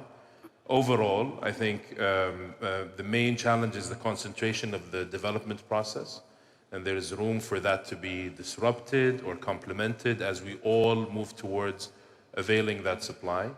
A third challenge or important area is sustainability and environment. We're at the beginning process of innovating and disrupting the minerals extraction and development process. What we'll see in the next few years is more innovation than what we've seen in the last few decades. This is the time to try to think sustainably and environmentally without affecting certain, let's say, local communities' fair access to these resources that they have. I think we have a rare opportunity as we're making investments more lucrative and say more, the exploration process more clear and the risks of the investment shorter, we can also make that more clean at the same time. And you add to that trade tensions, geopolitical uncertainty, that also goes into the mix. The kingdom, I think, has, as you said, prioritized renewables. And not only that, you know, we want in 2030, 50% of our energy utility demand to come from renewables, but it also sends a signal that the kingdom is going to continue to invest in this. The momentum is huge. On top of that, we have local industries, such as electric vehicles. We went from nothing, from no vehicles before Vision 2030 to 500,000 vehicle capacity by 2030 annually, and mostly EVs. So that tells you that the momentum is huge. And on top of that, we're investing in sectors globally that will help the mining industry. Locally, what we want to focus on is these sectors or products that we have decided to be leaders in, that will require minerals and that will contribute to the energy transition. But also, we have to diversify our economy, right? And the best way to diversify your economy is not only sell the idea of local demand, you need to attract people to the platform that Saudi Arabia is becoming. And we need to use that platform to develop more complex products that will rely on minerals, rely on the technologies that will rely on minerals, and help our investors and partners export competitively, regionally and globally. Thank you. Thank you for sharing these priorities, and maybe now shifting gears and turning towards the industry and the players that are active in the space. Jonathan, over to you. Based on what we've been hearing on the transition requirements that we're facing, what are the most pressing actions from an industry perspective with regard to governments, local stakeholders, customers, suppliers, etc., to make progress and move forward along the lines of what's needed to make this transition a success? Yeah, thanks, Cornelius, and pleasure to be joining you all today. You know, I think we've just heard the last speaker talk about the need for the significant increase in supply over the coming years to enable the energy transition through critical minerals. And, you know, in particular, copper is front and center in that, with a need to double copper supply through to 2050, from 25 million to 50 million tons per year. I mean, that is a huge challenge relative to where we stand right now. The other challenge, of course, is that there rightly are rising expectations for better social and environmental performance from mining companies. So we need to produce more minerals than we've ever produced previously, but we need to do that in a more responsible way than we have as an industry in the past, with less impact on local communities and on the environment. And like many things, of course, this requires partnerships. So on the supply side of this, we need to get mines permitted more quickly. There's been a lot of talk about the fact that bringing a new copper mine from project inception through to production can take more than a decade. Well, we don't have a decade. In the next 10 years, we expect to need to increase copper supply by 6.5 million tons. And if we don't start building those mines right now, we'll get nowhere near that number. So we need to work as industry with government and all stakeholders collaboratively to solve this timing issue. But we can't do that at the expense of responsible practices and responsible mining. So we need to move more quickly, but we need to do this through engagement. From Teck's perspective, we have a strong record as a sustainable producer. We're not going to let our standards slip here as we look to accelerate our investment in new supply. In fact, we want to strengthen those standards and build a track record of providing value and benefits to communities, to indigenous communities, so that they are not just seeing us assisting in a global sense, i.e. that we're providing commodities to sell to companies around the world to use to build renewable infrastructure or electric vehicle production, but we're also providing local benefits. And we're seeing these local benefits in those communities, whether that's through employment. We heard about capability building. That's incredibly important as well. There are a number of ways in which we can put those priorities front and center in how we work. The other thing that the industry has to focus on is not just new mines, of course, which are absolutely going to be required, but also how we can reuse metals. I mean, copper is infinitely recyclable, and we need to recover as much copper in use as we can and continue to recycle that. And that goes for other commodities as well. We operate a zinc and lead smelter and refining complex in British Columbia, Canada, where we've been recycling batteries for many years. We're looking now to extend that recycling facility for lithium-ion batteries, because with this first wave of electric vehicles, there's going to be batteries available for recycling. There's nothing like that in Western North America at the moment, and therefore companies across the mining sector aren't just looking to build new mines, we're looking for opportunities to recycle. And that's a way of course, increasing metal supply into the industry while not creating more environmental impact through development of new mines. So there's never one answer to this. There's going to be multiple answers required, but we need more supply, less impact than ever before. And they might sound like sort of opposing themes, but if we do this well, we can achieve all of the above, I believe. Thanks, Jonathan. I mean, just to continue in the same notion, Mana, you've been doing a lot of development, specifically in Africa, but also in other places with Ivanhoe. What are your learnings? What are your best practices, so to say, to strike this balance between being fast, being quick to market, and still maintaining responsible practices and community considerations? I would basically start by saying it's definitely not fast. We joke and say we became an overnight success after 27 years of hard work. It takes many years to make great discoveries. It took us about 27 years to discover and develop Kamoa-Kakula, which will be the third largest copper producer at the end of this year in the world. We've also recently made 2 new discoveries in the DRC, but what I think it means is there's a great opportunity for Africa to work with developed countries, especially through funding.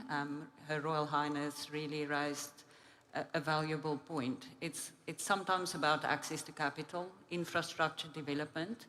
A lot of what we do on the mine is dependent on the infrastructure that we have to rely on to get our products to market. And it's also about not just what you mine, as much as we mine a transition metal in copper, it's how you mine. There's a big focus on environmental responsibility internationally, but if you mine in developing countries such as Africa, your social conscience is extremely important. It's extremely important to take your host communities together with you, local employment, local procurement, incubate businesses as part of your supply chain. When it comes to starting logistics service providers, for example, use your local communities and capacitate them to be part of your business. Don't just hire in big international companies because it's the easy way to do things. I think we as a mining community have a long way to go to realize that it's not always the best solution to take the easy solution. We have to take our host countries with us on the journey. And then, there's certain countries that's just much more amenable to responsible mining. We're very blessed where we operate that we can use hydropower to power our mine. But there's a lot more work to be done in terms of our logistical chain. We want to move away from trucking. We want to move onto the Lobito corridor. That's being developed. It's been funded by some of the superpowers, which we are very grateful for because it will really be transformative for our business. And that's where I can also see the kingdom playing a role in the future, helping with infrastructure development in return for access to critical metals and helping some of the developing countries to access those critical metals. They have the mineral endowment, but it's about collaboration between nations. It's about mining companies educating local people in terms of how to make these discoveries and how to build these tier 1 assets. And we've proven that you can do it in difficult jurisdictions. And I think it's time for all of us to take that leap and take that risk to get that critical supply chain Excellency was referring to the market to help with the energy transition. Yeah, that's fascinating. Thank you for sharing that. Now, with all these new projects coming online, that obviously also has a huge impact on the downstream supply chains, on the trading, on the transparency requirements, etc. Alec, what are you seeing from the trading perspective in terms of changes, in terms of necessary improvements, etc., with regard to the transition that we're going into? Yeah, so Traxys has a 100-year history of buying and selling the future minerals. And so we operate all over the world.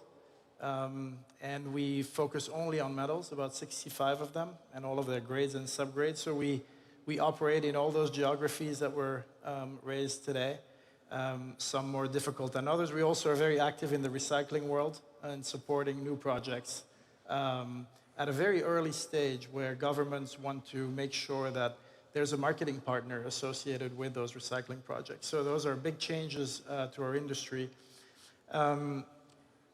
Transparency is at the heart of how we sell ourselves to our partners. So our partners know who we sell to. They know the price at which we sell, which is quite unique in the trading world. We are not a black box. We are fully transparent, which gives our partner suppliers an edge because they better understand the market they're operating in. And it gives us an edge, of course, compared to some of our competitors who like to buy things and keep it in a black box. Transparency also matters from an ESG standpoint. We have to be able to tell our off-takers that these are non-conflict minerals, that the mining was done in a sustainable way as much as possible. We have an impeccable track record of doing so. And it's very hard work because you have to train your people constantly all over the world to be reminded to not always take the easy way and sometimes turn down what could be very attractive projects from a profit standpoint, but where there are questionable actors involved. Lots to do, also on the trading side. Last but not least, Bill, let's also talk about the customers and the off-takers, so to say. You're at the point in the value chain where actually, meeting face-to-face those who are willing to pay a premium for some of those products, who become increasingly interested in getting the transparency about where the product comes from, what the footprint is, etc. What are you seeing, when you talk to your customers with regard to the transition, but also with regard to kind of expectations towards the product? Thanks. Let me start by thanking the Kingdom for hosting the forum. Alcoa has been in the kingdom now for nearly 15 years. We built, along with our partners, Ma'aden, a $10 billion vertically integrated value chain here in the kingdom, and made our first metal in February of 2012. I'm sorry, December of 2012. So we've been here a long time, and it's nice to be back. To answer your question, as far as what customers are looking at, we are seeing significant demand increases over the next 10, 20, 30 years in all of our spaces, in all of our industries. We serve kind of 3 or 4 major industries around the world. We're seeing that demand grow, and it's an exciting and challenging time to be an aluminum company. When we sit down with customers face to face, depends on where it is, but in the leading edge places like Europe, our OEM customers are asking for significantly decarbonized aluminum. And so there is a tremendous trend within our industry to race towards decarbonization. And we've done a lot of that. We've gotten ahead of that, but there's other players in the industry that are doing that also. But when you're sitting down with the OEMs, for instance, in Europe, they're looking for a lower carbon aluminum. And we're in the process of working on a couple of different technologies that can take it a step change lower, but that's really what's driving our customers. They're also looking for a completely vertically integrated, sustainable value chain. That's the thing that we're starting to see more of, and that is customers who are saying, hey, can you commit to us that this is a sustainably mined, refined, smelted product? And so the expectations of both our customers and most of our stakeholders are escalating quickly. Thank you. Thanks, Bill. Maybe with regard to time, to close us out, 2 quick questions. First to you, Your Excellency. There's a lot of, chicken and egg elements in here. There's, many changes that are not yet entirely clear how they will play out. What are, in your perspective, the 1, 2 key pillars that really help to accelerate the development? Sure. In the mining industry, I believe what we need to see, first of all, we need to keep in mind that the world is ready for disruption. In the previous panel, the Inflation Reduction Act and the disruption to capital flows was mentioned. I think today we realize the enormity of the demand, and we realize the need to develop that supply in a new way. The current ways are not sustainable or actually satisfactory to that size of the demand. So I really think, and specifically if you talk about this region, Saudi Arabia being in the heart of it, the super region, Central Asia, Middle East, and Africa, and what's going to happen. Vision 2030 is just an example of what can happen, what we can see more of in terms of stability, but unlocking potential and prosperity. I really think the players should focus on policy and regulation, creating the right environment for innovation and investment to follow on, and creative finance as well. 2, investments. We need to work together to shorten these required investment time horizons, develop new ways to work together and improve the returns and de-risk. 3, technology and innovation. This is essential, whether it's better extraction, better accuracy in discovery, better development, and so on and so forth. And lastly, collaboration. If you look at the room here, everyone here will play a big role in the future of this economy and the future supply of minerals and the energy transition as a result. I think real collaboration, not just agreeing on a position and then using that position to strong arm one group or another, etc. It's about real day in, day out collaboration that leads to unlocking the constraints in front of many of our challenges and coming up with solutions. And I think Saudi Arabia and the Future Minerals Forum is the seed of that. We demonstrated whole of government, whole of society approach to transformation. I think this will be a whole of industry approach to this transition and future economic potential. And I think Saudi Arabia is a long-term, strong, reliable partner in that group. Yeah, thank you. And thank you also for teeing that up very nicely, the collaboration theme, for Your Highness, maybe to share very short concluding remarks on what's the secret sauce? I mean, collaboration is easily said and not so easily done. What can everybody in the room kind of take away in terms of collaboration when they come home and say, okay, we will do this now? What's the secret sauce for collaboration? So I think I've been working in the energy and climate sector for quite a while and over a decade to know that there is no secret sauce. I think the energy transition will be messy and it will be disruptive, as His Excellency mentioned. And I think demand for critical minerals, while the end goal is clear in a sense, the growth will not be linear. Right, and it all goes back to management and how do you manage this transition in a way that maybe it's disruptive when it comes to innovation and innovative technologies, but it should not be disruptive to societies and communities. And I think that's a fundamental issue and a challenge because no country should choose between its economic development goals and its climate goals and ecological targets because inherently, those two are inextricably linked to their well-being overall. So one cannot choose one over the other. However, we've seen, and these are in developing countries, when the reality hits, geopolitical issues and energy security issues take center stage and climate targets are put in the backseat. And so how do we develop and how do we think of solutions that actually look at them in harmony and ensure that environmental plans, conservation plans, including the well-being of communities, go hand in hand with the wider development plans beyond just what GDP looks like. And I think to His Excellency's point is that Saudi Arabia, being a hub for the super region, can play a big role in catalyzing such efforts because it does have that patient capital to deploy into different technologies, into different industries, and in the industry itself across the value chain.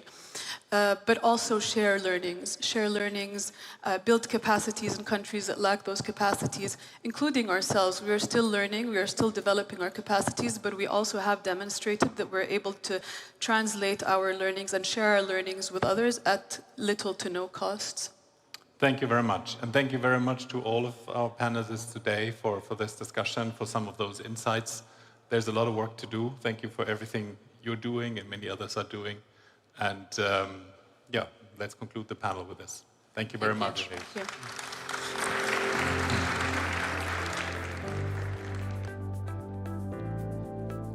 Thank you very much, Cornelius, and thank you to your panel as well. It was really good to see you all and hear your remarks. So, I'm about to introduce somebody who, pretty frankly, if I must be honest, doesn't actually need an introduction. But I think it would be great to take a moment just to contextualize what he's going to be speaking about. One of the key things, I think, when one is talking about mining, and particularly in the context of greening and some of the targets that the world is trying to reach, we cannot deny the fact that a lot of it has to do with what is good for the world, what is good for the environment. But of course, mining already has had a tremendous impact on society. Where we go, how we get there, what we eat, how healthy we are or aren't, is all, in many instances, driven by the stuff that we get out of the ground. So, mining is not just about the bottom line. It's not just about building great businesses. It's about a greater purpose when it comes to mining activities and the things that organizations will do. So please put your hands together for the founder and executive co-chairman of Ivanhoe Mines, Mr. Richard Friedland.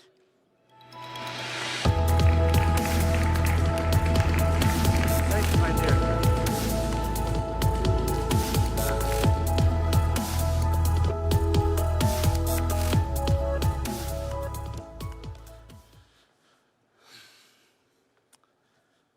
To the Minister, His Excellency Bandar Al-Hurriyef, and his very able and energetic Vice Minister, Khalid Al-Mudaifer, assembled ministers from all over the world here at our third very important Future Minerals Forum.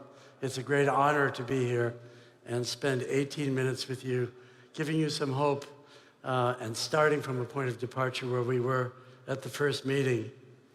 We live in a very troubled world today. We're all on that little dot hurtling through space together. That's our home. That's all of us. Everybody you love, everyone you know, Everyone you ever heard of, every human being, whoever was, lived out their lives on this small, tiny planet, hurtling through space from one God. And so Saudi Arabia now is supporting the world with stable energy, a very troubled world, and recognizing now that beyond the traditional hydrocarbon role, Saudi Arabia has an enormous mineral endowment. His Excellency Bandar Al-Horayef said that it's about $2.5 trillion. That's probably a very conservative number. And with the kingdom looking at its own needs and also as a provider internationally, this is rapidly becoming the most important venue for the miners to come like bees to honey. The kingdom wants to reduce mineral imports, quoting the vice minister, by 65%, aiming to have 50% of its energy coming from renewable energy in a few short years, essentially tomorrow morning. It's doable, but we'll need new technology. Any kind of renewable energy is absurdly energy intensive. A typical electric car is about 6 times the amount of minerals in a conventional car. Offshore wind is just crazy at 9 times the minerals. And so that's why these cables that serve wind farms are so expensive. Look at all the copper along with that fiber optic cable. So if we look at the history of humanity, I'm just reminding you, we've covered this before. If you go back to Mohenjo-Daro, you go back to 4000 BC, as a species without electrification, we need to mine the same amount of copper in the next 22 years as we have in human history. And this won't be done without new technology, and there is absolutely no chance of an energy transition away from hydrocarbon absent an enormous increase in responsible mining. These numbers are real. They cannot be gotten away from. We're consuming about 23 or 24 million tons a year today just to maintain 3% GDP growth. Every nation will look to its own mineral endowment for national security. Copper could really go up in price a lot. That's not a bad thing. Goldman Sachs thinks we need about $15,000 a ton to really bring into production the very large porphyry copper mines that are very capital intensive and are found all over the world. They really are a marginal proposition today at $8,000 a ton. It's really Africa that is home to about 30% of the world's mineral reserves and has the brightest mineral endowment. And beyond Africa, the Islamic world in general, the underexplored countries in the Islamic world, Saudi Arabia being one of them. So we're going to give you a little quick look at what we found in the Democratic Republic of the Congo. Just a very brief reminder. It'll take a couple minutes, and then I'll be back with the story of Kamoa-Kakula. Please, let's run it.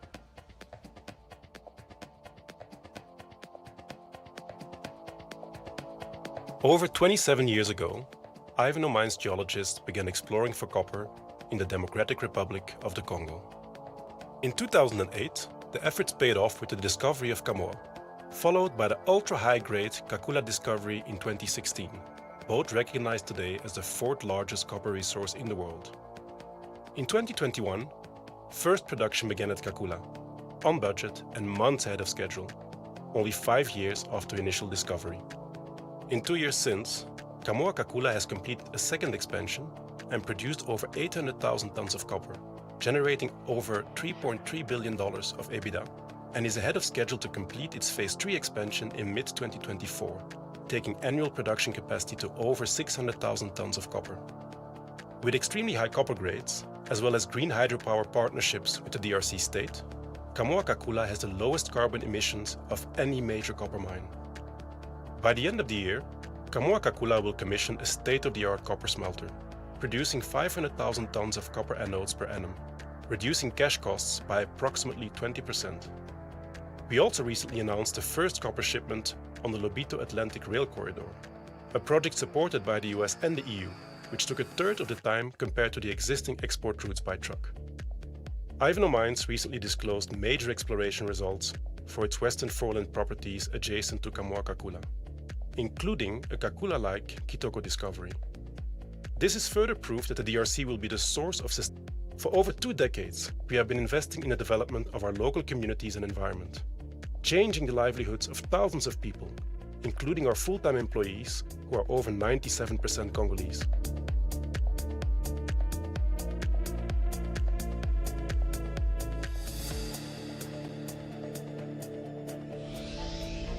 It's really only through our efforts in the last 27 years where we realized that we found a way to operate our mine on Islamic principles. The way we have engineered the software and our relationship with the communities, the way women have a prominent role in the management, the way the communities have become part of the development is quite unlike the traditional mining industry. So in the future, this is what success will look like. We're also working on disruptive technology, and for the first time, we're going to speak today about what we're doing that's completely different. We'll start with our joint venture here in the Kingdom of Saudi Arabia between Ivanhoe Electric and Ma'aden. So as you may know, we have a 50-50 joint venture.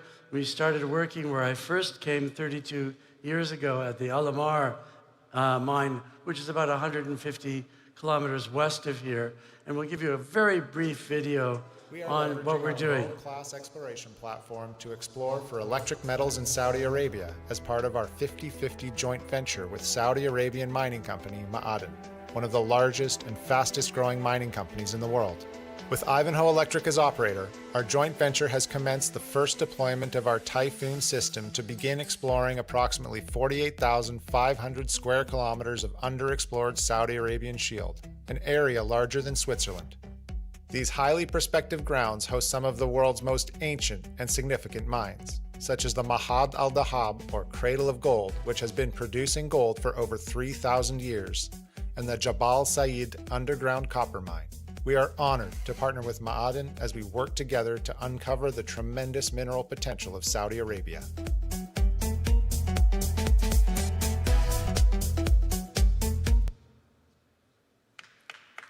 Thank you. It's a great honor to be working with Ma'aden. And today we announced very exciting initial results at Alamar. When I came here 32 years ago, there was no mining law and Ma'aden didn't exist. So I'm very happy from the perspective of a grandfather to see this nation and the young people in this nation, led by its visionary leadership, to provide a real diversification into new forms of energy beyond the discovery of the Guar oil field that has built the modern world. But now we're going to show you where real disruption is coming in mining. We've been working in this company for 21 years with the support of the French government. This is iPulse. I'm just going to tell you that power and energy are two entirely different things. We now have technology to compress a certain amount of energy, and the more we compress it, the greater amount of power we can create. Just like in the old days, there was a military catapult, very slow charge, rapid discharge in a catapult. We squeeze electrical energy with supercapacitors, and with that we can perform industrial magic that will completely change the modern world. We now have a solution called IROX that will reduce the energy consumption and its carbon dioxide burden for mining by at least 80%. We're commercializing this with the best in the business.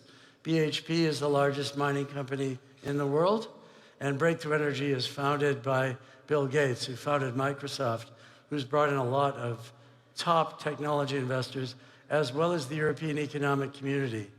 We are now in very important discussions with Saudi Aramco and other Saudi companies about bringing this technology here to the kingdom.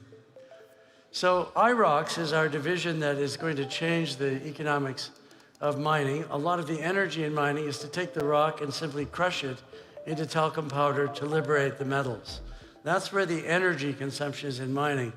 So here's an example at our laboratories in France of taking copper ore, in this case, from the largest copper mine in the world, La Escondida in Chile. And I want to show you this physics. We're tearing rock apart with tensile force. We're not using any compression. We're using very powerful bursts of electromagnetic energy, and we're pulling these rocks apart exactly at the grain boundary where there's a little particle of copper or gold or other metal that we want. This process is liberating metals with a massive reduction in energy and will enable an energy transition. Look at that rock. It's coming out like smoke. It's been ground so fine in one step with a huge reduction in energy. This is called IROX, and we're very happy to have the largest mining company in the world helping us commercialize this technology. The rock goes from that to that in one step, and nothing like this has ever happened before in our industry. We have improved metal liberation. It's highly efficient on the hardest ores. It uses 80% less energy and gets higher metallurgical recoveries than any technology that has ever occurred. This is the first time it has ever been presented in a forum, which is a measure of our respect for this enormously important conference. This is what one burst of electromagnetic energy looks like in water. This is in a millionth of a second. And take a look at what happens when we take copper ore, in this case from one of our projects in Arizona, and we subject it to one of these bursts. This is just one pulse at the scale. We're tearing the rock apart in a millionth of a second. We're not crushing the rock, we're pulling the rock apart. That's corundum, one of the hardest rocks in the world. And here you'll see how we can tune this pulse and actually liberate a ruby from the surrounding rock without breaking it. See that ruby being liberated? In the diamond mining industry, when we crush the rock, we break most of the diamonds. Now we're taking this same core principle in IROX further, and we're going to show you what we can do with G-Pulse. So this is our #1 project. We're working, discussing this with Aramco. This is electromagnetic pulse drilling in conjunction with traditional technology. This is a block of very high-strength granite, just like tombstone granite, and we have combined a traditional guided drill, such as Aramco is using in its shale development, with our G-Pulse technology, and we've had the support of a number of governments, including the French government. And let's look at this industrial magic. This is a 12.25-inch diameter hole. We can go to any size, as I'll show you in a moment. And here we are drilling in very, very hard rock. Now we turn on pulse power. Each pulse is the output of a nuclear power plant in power, and we dramatically increase the rate of the drilling, even in the hardest granite.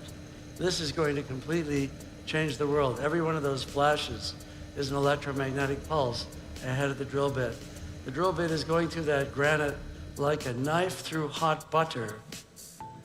This has never happened before. We have a drastic rate in the rate of penetration and drilling, even in the hardest granite, at a dramatic reduction in energy and much less wear on the drill bit. So very conservatively, we're reducing the cost of drilling by half.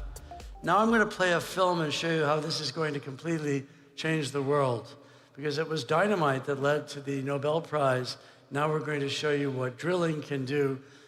Inshallah, we'll do this with Aramco, and we'll really create limitless, free, global warming energy for all of the 8 billion of our people on this planet, so that we can stop living in such a troubled world and start building a world for our kids where we can really make a positive impact. Once we take those drill rigs and we put a plethora of them, we can just continuously mine.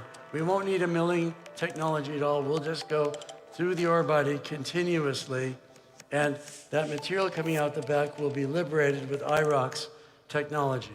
But combining that technology with the energy under our feet, my movie will have to wait till next year. I'm missing a film on the geothermal applications. With that, I will thank you, and next year we'll show you the geothermal applications. Thank you very much for the privilege to see you, and congratulations to all of you to making this the greatest and most important mineral conference on our small planet. Thank you.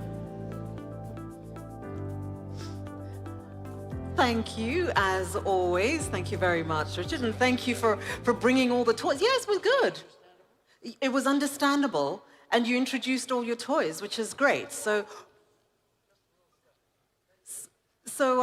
sorry about that. Are you okay? Great. So Richard, last year, of course, introduced typhoons. So this year, it's the G-Pulse and IROX. So I'm looking forward to seeing what he's going to be sharing with us next year. Innovative, pushing the envelope always. And I think it's always interesting and good for us to have conversations about how do we change how we do things, how we mine, not just who does the mining and what we do with the result of the mining that we do. Now, I would like to call on somebody who also doesn't need an introduction. He, of course, is going to be speaking about a topic which is relevant, of course. How do we grow mineral investment in new jurisdictions? The broader context of this event, of course, is looking at the super region, which implies that we're going to be looking at new areas, engaging differently, and making sure that those jurisdictions are actually able to be sustainable and to support the work that needs to be done. So, to him and his panel, please welcome on stage Reitesh Dhawan.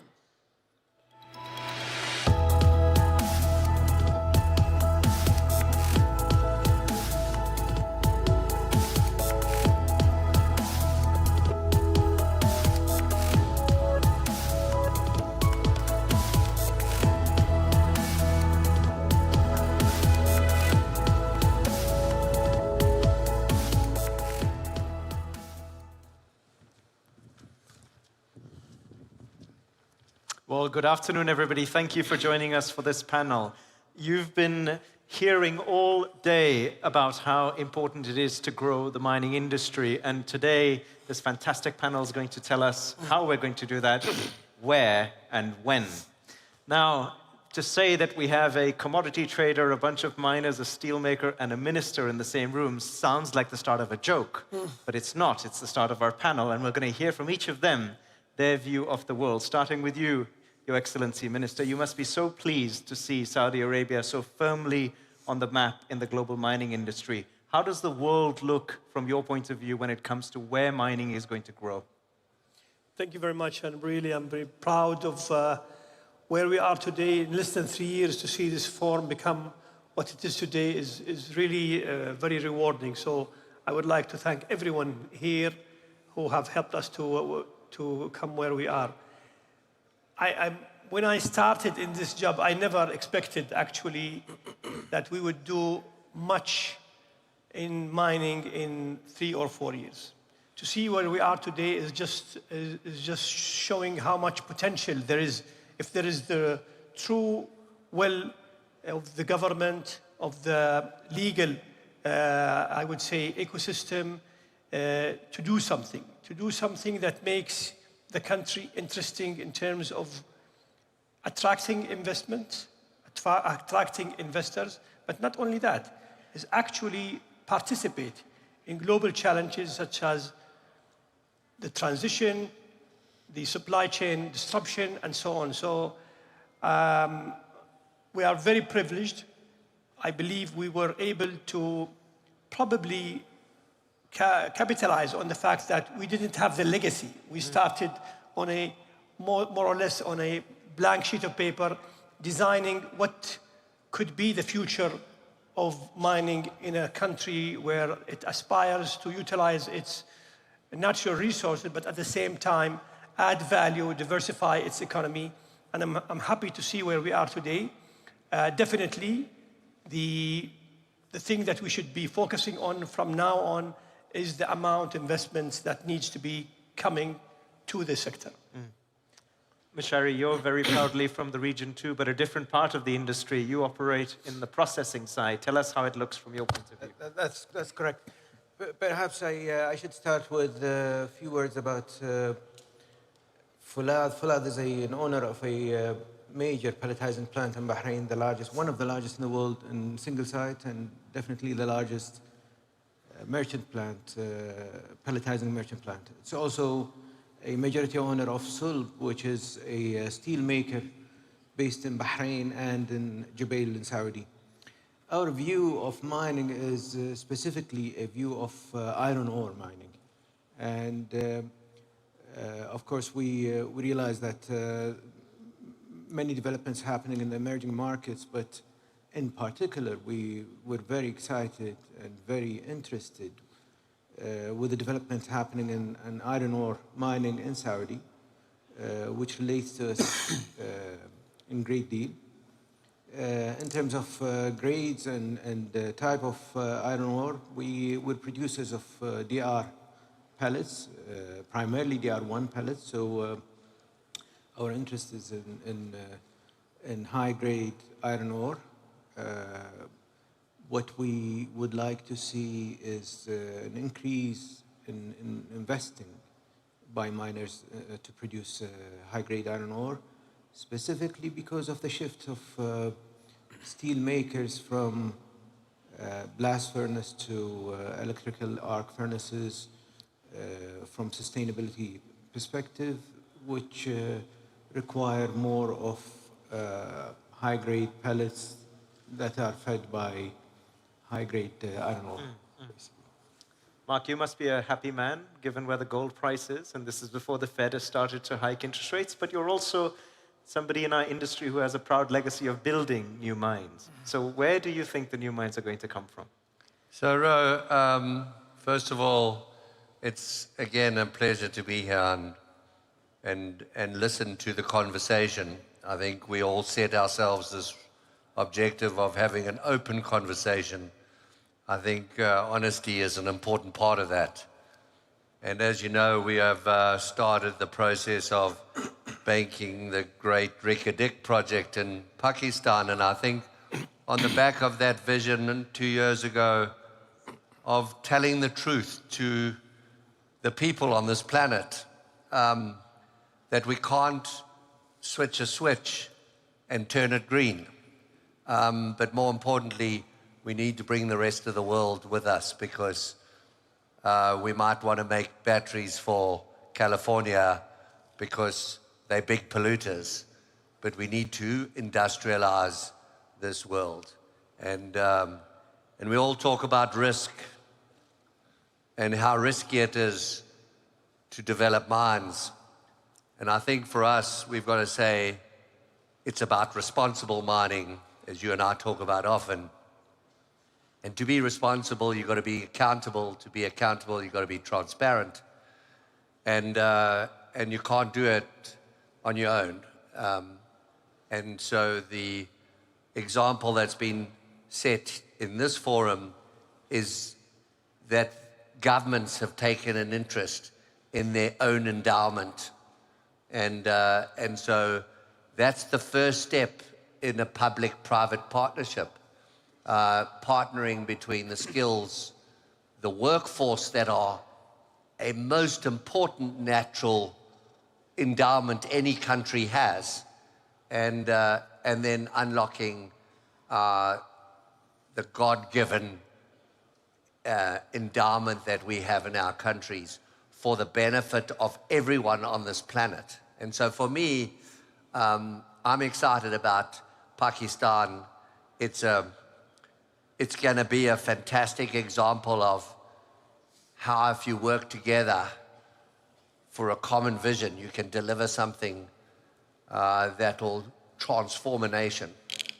And I think that is the example that we continue to have to hold up high in this forum.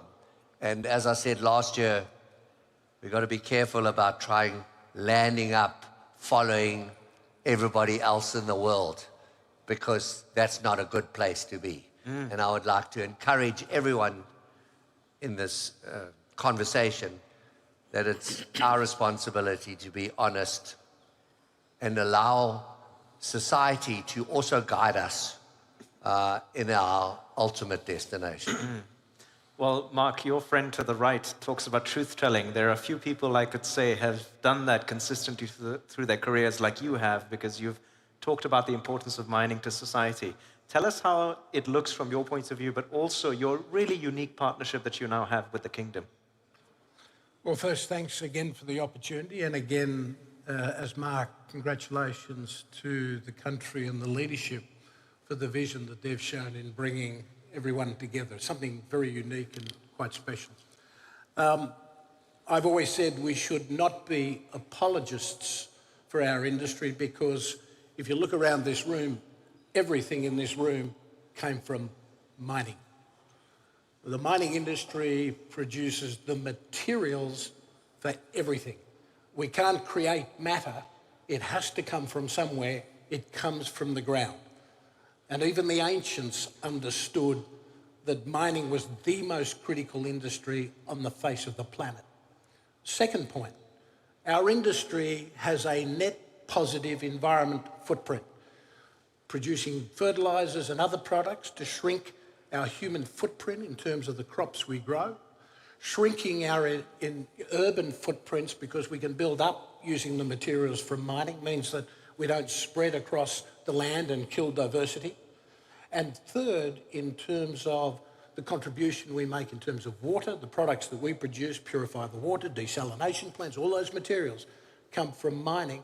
And our role in the energy transition has made it very clear and obvious to the world that we're the key to making sure that we've got the right energy structures and processes to support the planet and at the same time protect biodiverse environments. We don't tell our story.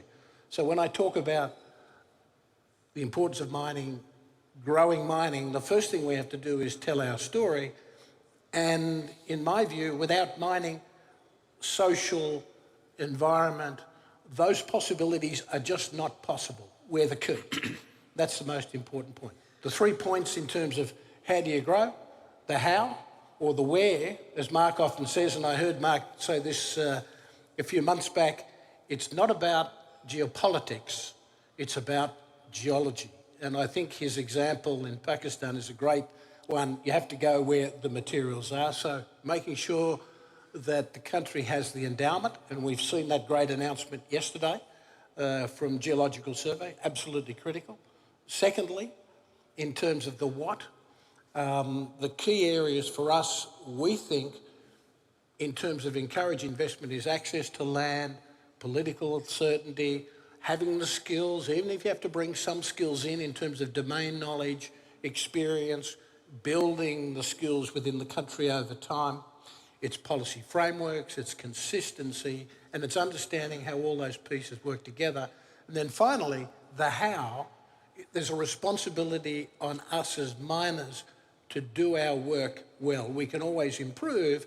Unfortunately, from our point of view, it's the 2% bad stories that are used to characterise who we are. It's not about the 98%, and the fact that we make the world work is the story that doesn't get out there. So we've all got to do a better job in pulling those pieces together.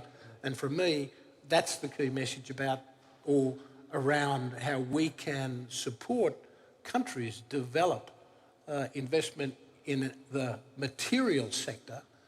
Mining conjures up a hole in the ground when it's about us providing the materials that make the world work. That's who we are. We provide the materials that make the world work. Excellent. Benedict and I sat next to each other at the ministerial yesterday, which once again, Minister, was a great success. Well done to you. And we heard the term super region mentioned a number of times, and I know it's a very deliberate part that you've been trying to push. Benedict, your company has a rich history in the super region. What does the world look like from your seat? Well, I still remember being here 3 years ago when this whole journey started in the kingdom. And when I went back and reported home that I'm going to invest in Saudi Arabia, people thought, that's kind of crazy. Saudi Arabia, there's oil, there's this and that. So I think the tectonic shift that has taken place in the perception of Saudi Arabia as a center of the super region is quite astounding. And we're very proud to be a little part of this. I mean, we do exploration here, and we also bring some of the most advanced technologies to this region for trying it out, because mining is about technology. Because some of the big challenges, and Mark was referring to the how part, some of the big challenges we have in looking at a super region and trying to discover new areas, the challenge is that investors don't really like the mining industry. Investors certainly don't like new regions when they're happy with operating in Canada and Australia. And also the industry is not actually putting its money where the mouth is. Something like 80% of the world's exploration spend, if it's not in gold, right, which is not future minerals in a way, is actually spent in 5 countries, the US, Canada, Australia, Brazil, and I forgot the 5th one. But the challenge is that long term, we're going to see that this investment will not materialize in these new jurisdictions, because only very few people have the courage and have the investor base that supports this term of a long-term investment thinking that is required for this industry to be successful in new jurisdictions. And this is where I think the kingdom can play such an enormous enormously constructive role in shaping this agenda. And this is where Manara, I think, and the PIF has really made a nice mark last year, is this industry is ideal for long-term capital, right? And of course, Saudi Arabia, with its long history of thinking of long-term capital-intensive investments in the oil and gas industry, is ideally positioned to invest long-term outside of the kingdom in an industry that is prone to long-term investment cycles and the requirements for that. And it's also a necessity. I mean, I also chair the Global Battery Line, which is a by now 150-member organization to build a sustainable battery material supply chain. Most people probably wouldn't know this, but last year alone, electric vehicles replaced 1.7 million barrels of oil equivalent. That's 1.7. That's about the production of Norway. And this year we're going to get into something like 1 out of 5 new vehicles will be electric, right? When we started the Global Battery Lines in 2016, today there are more electric vehicles sold per day than in the entirety of 2016. I mean, the shift that has taken place in such a short period of time. So if you fast forward the demand and the replacement ratio for oil, something by 2030, 2032, we're going to see electric vehicles replace something like the entire oil production of the United States of America, which is around 14, 15 million barrels, if I get it right. So it is a tectonic shift also for the kingdom. And the response to that is, well, let's diversify. So I think the logic is genius now to say this is the third pillar of the 2030 agenda, expand it into the region because you can deploy long-term capital into jurisdictions that, by having this kind of a blended finance approach, are much more investable than they would be otherwise, because the mining industry is an unpopular industry, right? It trades at 8 times earnings forward compared to something like 19 average for the industry. Investors don't like the mining industry. Some of it is about the narrative we talk. Some of it is just risk aversity and the fact that the companies are still very small. The mining companies altogether, the big ones, are less than half of Apple market cap. And most companies have the issues that 2 or 3 assets, mines, in their portfolio are half of their enterprise value. Something goes wrong with that one single mine, your share price goes down. And we're not a listed company. We have might be a slightly different approach, but when you start to diversify into new regions, you also start to diversify your portfolio in terms of commodities and projects. And investors should reward that, in particularly long-term investors like the Kingdom of Saudi Arabia. Jeremy, you've got a great perspective, being a little bit removed from the industry itself, although, of course, you trade all our products. How do you see the industry? I think one of the issues we focused a lot on mining. There's been a huge disruption to supply chains around the world, be it through conflict, through war, or through geopolitical issues which have been addressed. And we're focusing a lot on mining. One of the issues is processing as well, because at the end of the day, we use metal. You know, we don't use concentrates. The concentrate is part of the fee for the smelter. And I think one of the areas there's been, obviously over the last, if you like, 3 decades, 2.5 decades, 80% of the world's smelters have been built in the Far East, okay? And in today's environment, is that acceptable given people's reliance on having multiple sources of supply? So therefore, these are issues we have to address. I suppose from where we sit as supply chain managers across the whole commodity spectrum, is it's become very complex. It's no longer, you know, what's your price and when am I going to get it? It's what's your price, what's the emissions footprint, who's producing it, how are they producing it? So it's a far more complex activity. And you know, we haven't got the shipping routes that we used to have, or if you do, you might have some problems. So again, to try and deliver the energy transition and the huge demand requirements, you know, our statistics are saying in the region, for example, in copper, a 4 million tonne deficit by 2030. These are very significant deficits. We have to move, we have to change. Mining is a very big part of it. We have to develop these resources.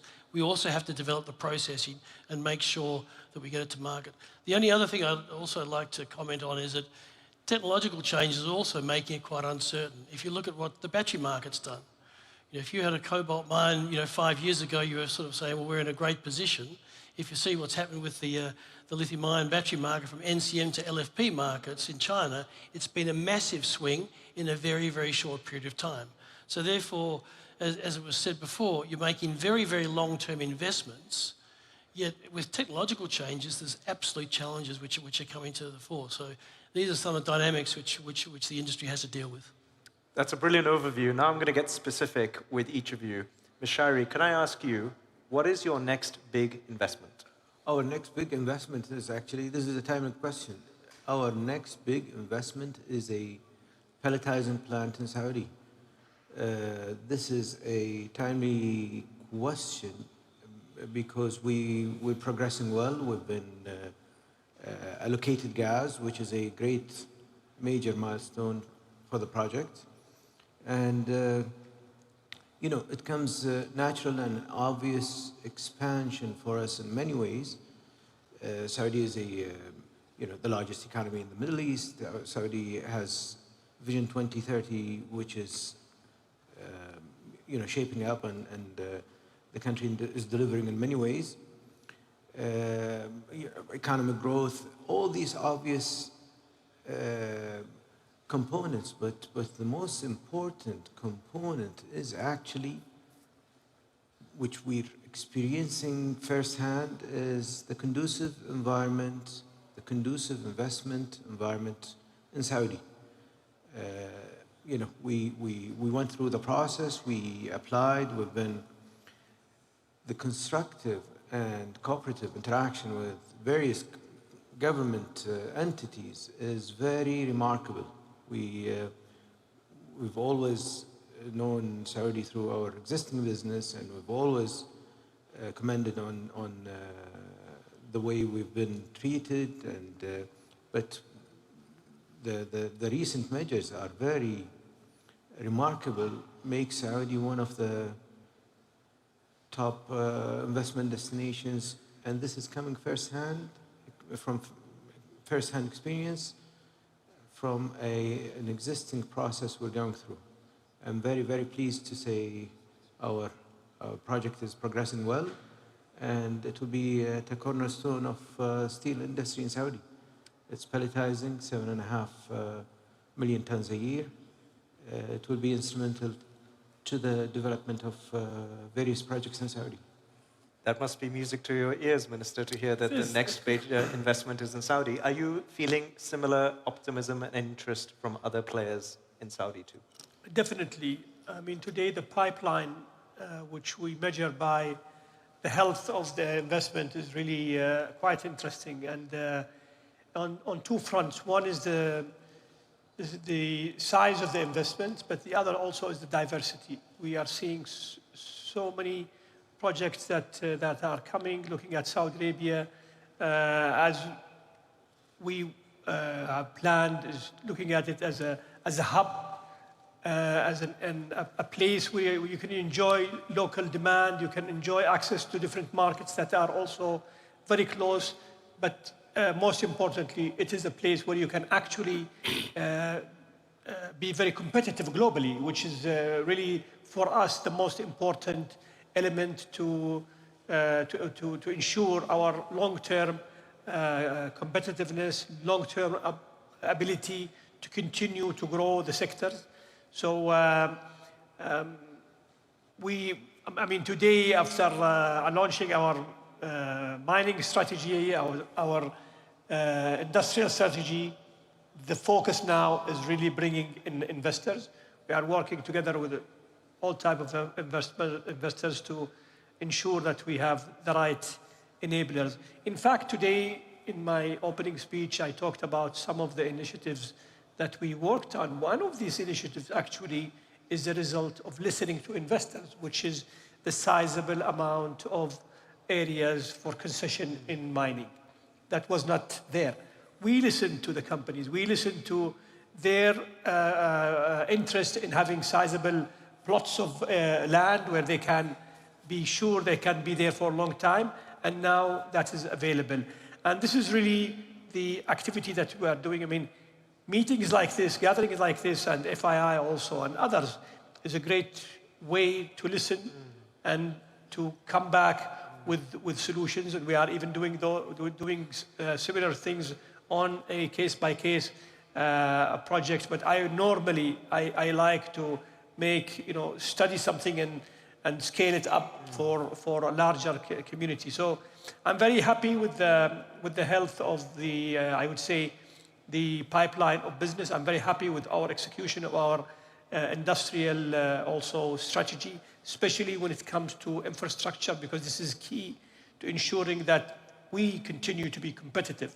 So infrastructure is very important. If we want to bet on Saudi to be a global player in supply chain disruption, the only way to do it is having very strong capabilities in, through the infrastructure, logistics, and so on.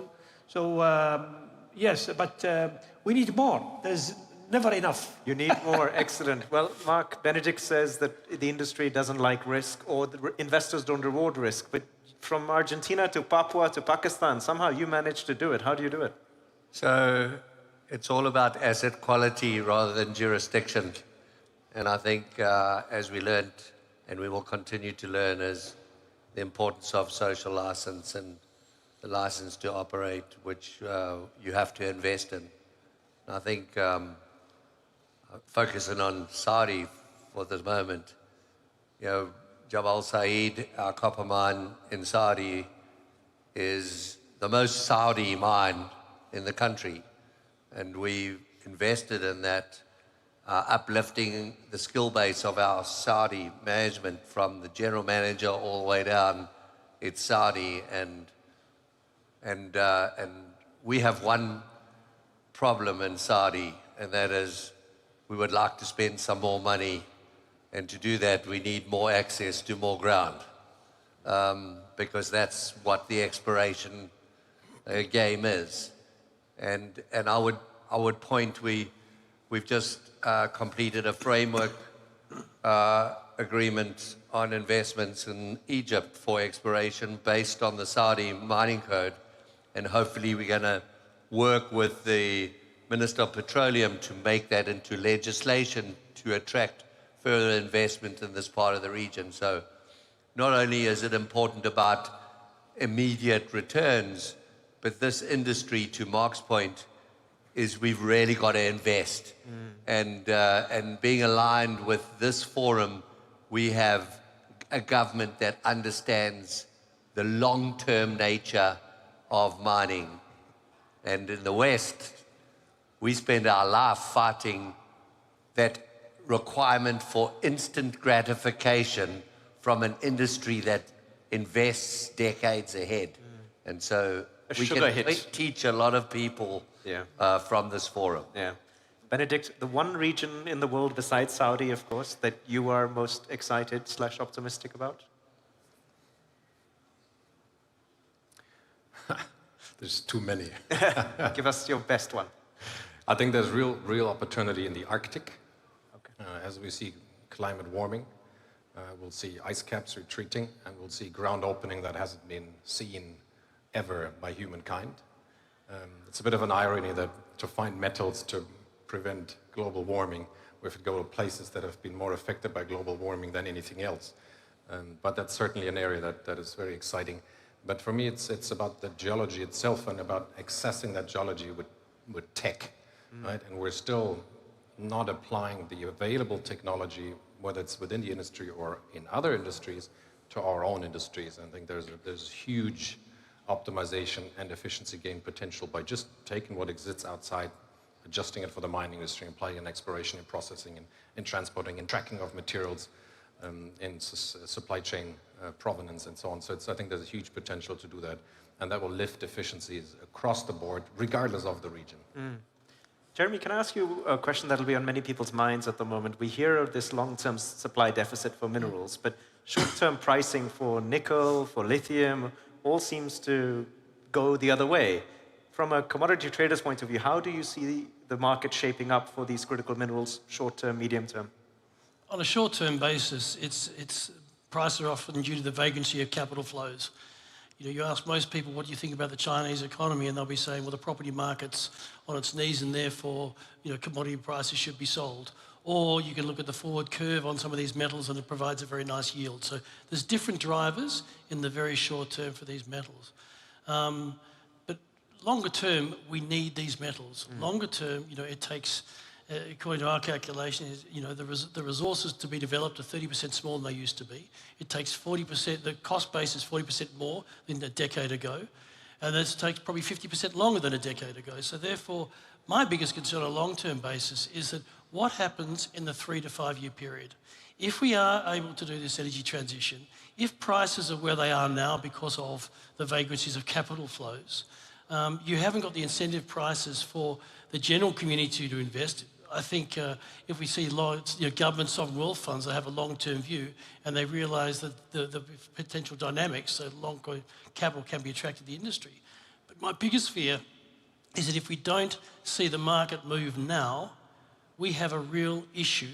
And do we price ourselves out of the energy transition in the 5-year time frame? That's a very interesting perspective. Mark, last word to you. The Minister said he actually thinks the region was fortunate that they started from scratch. You've heard the vision for the region. Is it achievable to do what the region wants to do? I think the vision is achievable, but I'll put one caveat based on what I heard yesterday. Every country that spoke about their vision for the future said they wanted everything.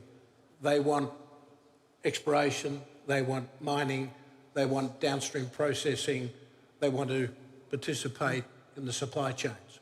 And in my experience in mining, 4 phases. Exploration and mine development requires significant investment, and the communities will participate 70 to 80% of the value to be had in those first 2 steps. Most countries aren't in a position to invest further downstream, which is much more expensive, lower returns, much higher risk, and quite often they're starving the country of investment in other sectors that should come before downstream processing. In the Saudi Arabia context, they've been in the extractive sector for a long time. They've built a balance sheet. They've got the capacity to go downstream. But many of the other participants that probably should be working as partners on the downstream part are thinking about their own visions. And at the end of the day, Jim Rutherford said it quite well when he said, investments follow returns, not the other way around. And so for those countries that are still building a nascent mining industry, start with the first 2 steps, exploration and mining. Downstream investment is a tough business, big skills gaps, the infrastructure you need is a big step again. Why not partner as per the concept around the super region and get the best of both worlds and negotiate with partners on returns for providing materials? That's where I think for this conversation to go anywhere, it has to be a different type of conversation. We're not there yet. That was short, that was thoughtful, thought-provoking. Please join me in thanking the panel. Thank you.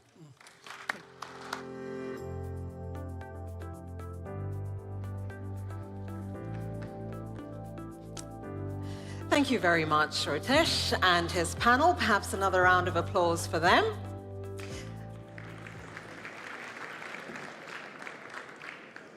And I know that it has been a little bit of a long morning into the afternoon, so we've come to that point in the day where we're going to take a quick break.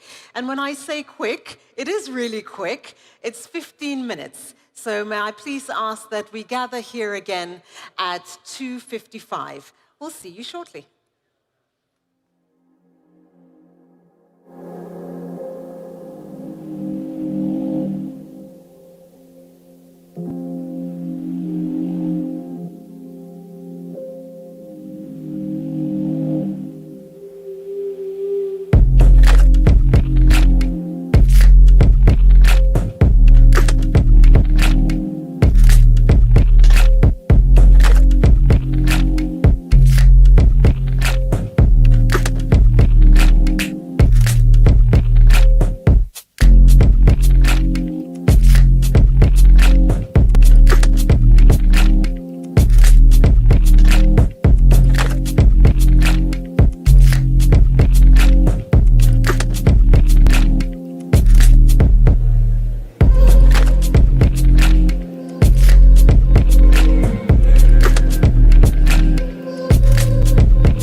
was a really, really quick break, so thank you for rejoining us. I hope that you had a little bit of a reprieve. It was a long morning with a lot of content.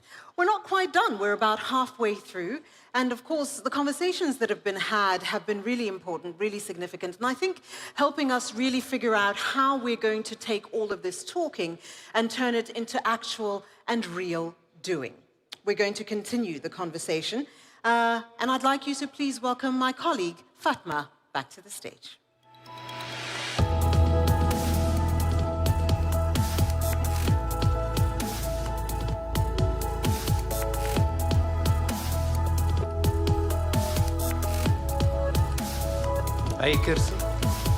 Welcome, ladies and gentlemen. Welcome again. Good to see you all. So we have a quite exciting 10 minutes ahead with the thorough conversation with my dear guests here. So the conversation will be in Arabic. So whoever needs to put their translation devices on, please go ahead and do that. Thank you. أهلا وسهلا فيك معاليك معنا اليوم. Welcome, Your Excellency. Today we have Engineer Abdullah Abdul Karim, Water Salination Conversion Company, and we will talk about the role of this company in the world of mining. Today we are talking about the Forum of Future of Minerals. It's a platform putting together all organizations. But what's the role of the company today? And I'm talking about the water that are not desalinated. First of all, I would like to thank you and thank for those organizers, starting with the Minister Bandar Al-Khurayef and Khalid Al-Mudayfir and those organizers of this conference. I attended all the previous sessions and editions. And salination, we have cross path with this mining, and each year we announce these breakthroughs. Let me tell you with the relationship between mining and desalination. By the end of the 18th century, they looked at the sea that it's a permanent source for minerals, and they started to think about it. The simplest example is Dow Company, which is well known. Started in 1920 to extract bromine from salt water. Such initiatives faced obstacles, which is efficiency, how to extract minerals, the valuable ones like gold, with economic feasibility.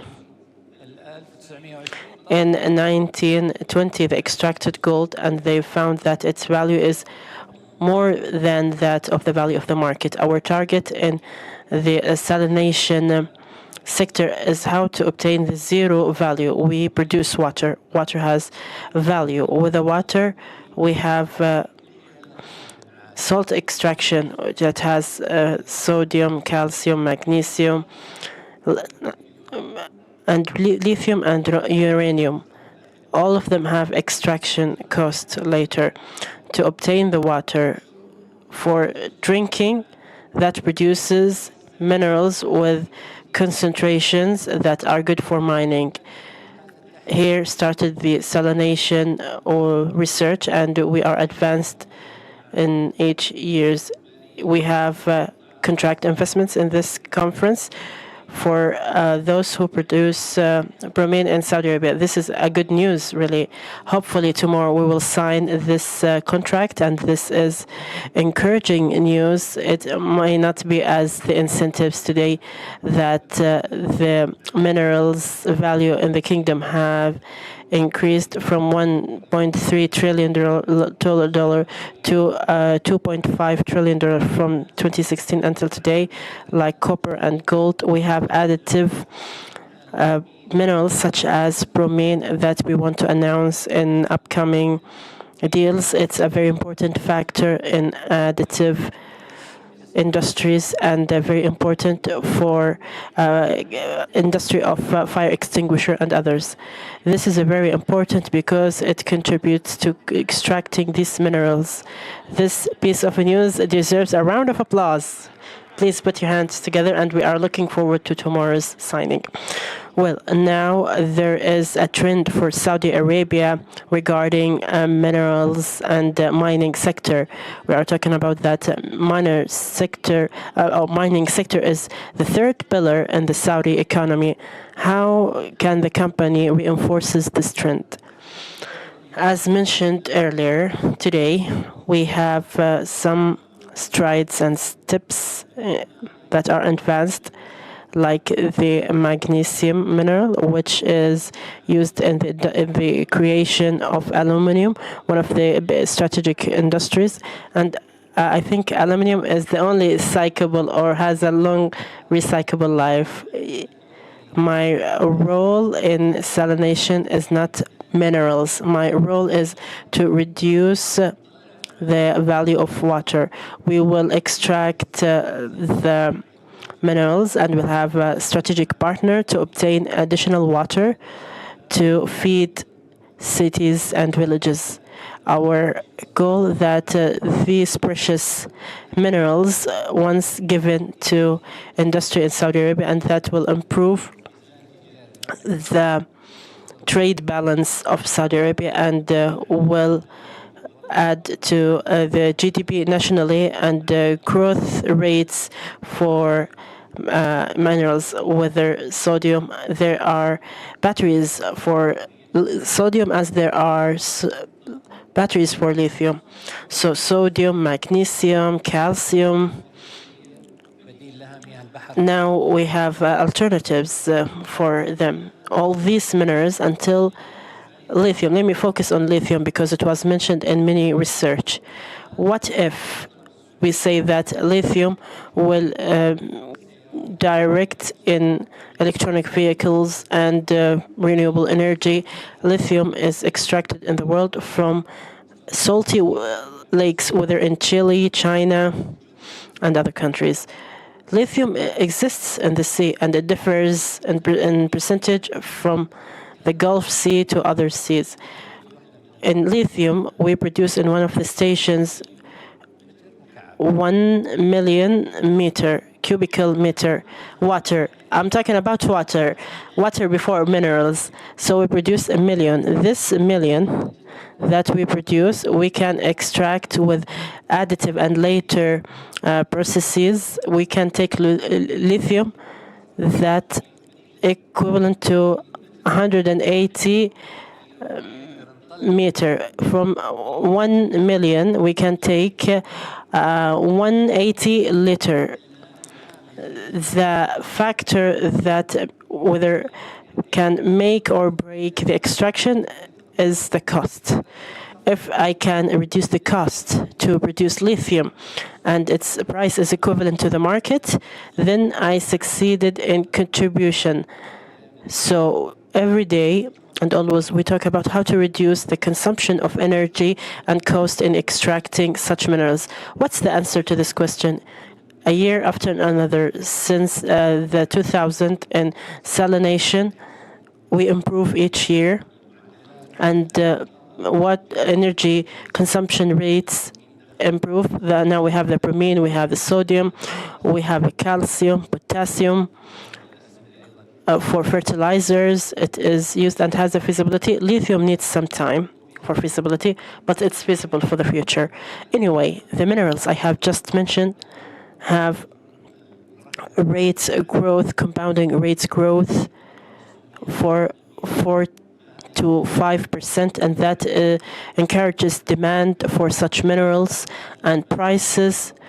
If we have increase in the demand and decrease in the supply, the prices will increase on our side. We are quite positive regarding the future. We have the first station that produces magnesium. It is in Shuaiba, and it has magnesium. And now we have investment commercial projects for use of bromine. The upcoming generation will enjoy rich sources from water salination that feed mining in Saudi Arabia, and we are hopeful towards these years, and we are looking forward to the upcoming year and FMF to listen to your achievements. Why Saudi Arabia is quite competent in using salination. The largest product of water salinated is in Saudi Arabia, and Saudi Arabia have 12 million cubic meters of water. I have the treasury that makes me better than the rest of the world's countries in using such industry to make it a catalyst for other mining industries, especially in water of the sea. And to reach such level, what do you need? What we need is just economic feasibility to improve in efficiency. And this is our role with the rest of the world. In research, we are advanced in the research, and we have research in NEOM, colleagues at NEOM, King Abdullah University and other universities, and from MIT to Riyadh, all universities want to improve economic feasibility, and we harness such research to find them in the form of investment contracts to improve the national GDP. Thank you for your time. Very short period of time for this interview, and I understood the work of the company. Thank you so much, distinguished guests. Engineer Abdullah Abdul Karim, thank you so much. Thank you so much. All right, ladies and gentlemen, so that was that, and we had a really nice chat with His Excellency about, شكرا لك معاليك, تفضل. So the conversation is not over. We are looking forward to so much more conversations happening throughout today. Now we're almost halfway through, but still many interesting conversation happening next. We have my colleague David talking to you and to his panelists in a little bit about reimagining global finance and driving mineral investment in the super region. So we've heard this phrase, today a lot, the super region, and what it can contribute to the mining industry, and how there can be a unified effort when it comes to minerals and metals, and as well as transforming to green energy and green supply of minerals and metals. So these are essential information next to sustainability. As we mentioned this morning, sustainability is a big key factor when we are talking about mining, because we are trying to have net zero carbon, and that's the goal eventually whenever we are having these talks and conversations. So next, David will have the floor, and he will again be talking to you about these topics, especially reimagining global finance, because we all know that's the big elephant in the room, right, when we talk about finance. But that will be discussed thoroughly, and hopefully we'll come up with new ideas and new solutions. So please welcome my colleague David on stage to welcome his guests.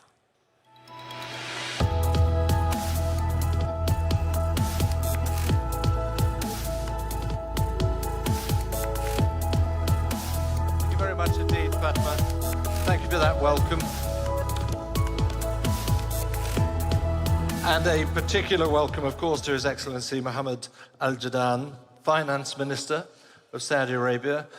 Great pleasure to meet you and to have you here on stage. Now, we've talked a lot already, Minister, about, particularly actually this morning, about investment. It's about opportunity. It's about conundrums and dilemmas. It's about frustrations. It covers the whole gamut, actually. So the idea of reimagining how this can work, given the revolution, really, that we're heading into, is, I think, critically important. And I just wonder, there is an issue, and it's a perception issue, of course, that as soon as you start excavating more and digging up more for that transition, there are those who are going to raise their hands and say, hang on a minute, this is exactly the opposite of what we should be doing for our planet. So I just wonder if you could address that first, because that is a dilemma. Indeed it is, and thank you everyone for being here. Few things to start with. First of all, I don't think at all there is a contradiction between mining and energy transition. To the contrary, I think they actually correlate globally. for the transition, you need mining, and you need it possibly a lot more than before. I think the secret here is doing it sensibly, doing it sustainably, and doing it taking in mind the planet's health. Okay. Second point, which is critically important, is for you to have a proper energy transition, you will need batteries, you will need wind turbines, you will need EVs, just to say example. And for that to develop, you will need lithium, you will need rare earth metals, you will need copper, you will need other minerals. And we have heard earlier, even today, how much more do we need of these if we are actually to be successful in the energy transition. So I don't think there is actually a contradiction. I think it is, if we do it the right way, if we invest in mining in a smart way, in a sustainable way, I think they need to go together for us to achieve our objectives. One of the messages out of that is urgency, isn't it? I think everyone recognizes that we are being told this must be done extremely quickly. What does that mean for really each and every country in terms of some sort of plan to put in place, probably now, that will enable that speed to be reached or even maintained, or even half that speed, to be honest? Well, that's, I think, the million-dollar question. There is no magic solution to this. There is a very clear road that we need to go through, which needs to take into consideration country-specific circumstances. We need to take into consideration not only the planet is very important, but the only reason why we are after the health of the planet is because we want to make sure that it is livable. And livable means people. So you need to make sure that also, whatever the transition mission is that it is good for the people, it is good for the economy, it's good for the investors, it's good for the relevant countries, and countries differ. I mean, if we look at mining generally in the wider definition of mining, where are the mines and metals? A lot of mines and metals you will find, and minerals, you will find them actually in low-income countries. Yeah. And so low-income countries would not have what it needs. You will need fiscal buffers, you will need strong economies, you will need strong governance, you will need talent available. And if you are saying, I will only do it where all of these are available, ready, then you are actually depriving these low-income countries from, and penalizing them even, from participating in this energy transition. The last point, which is, I think it's very critical, is what should we do? What should we really do to handle this? It is not a one-country effort. It cannot be done by one country. It cannot be done by one sector. It's not the mining alone. It's not the government alone. It's not the financiers alone. It's not the multilateral development institutions alone. It will need to be a collaborative effort. Yeah. Can I take you back to the low-income countries you mentioned there? We've had figures about the scale of debt servicing increasing by, I think a figure was put out of up to 39%.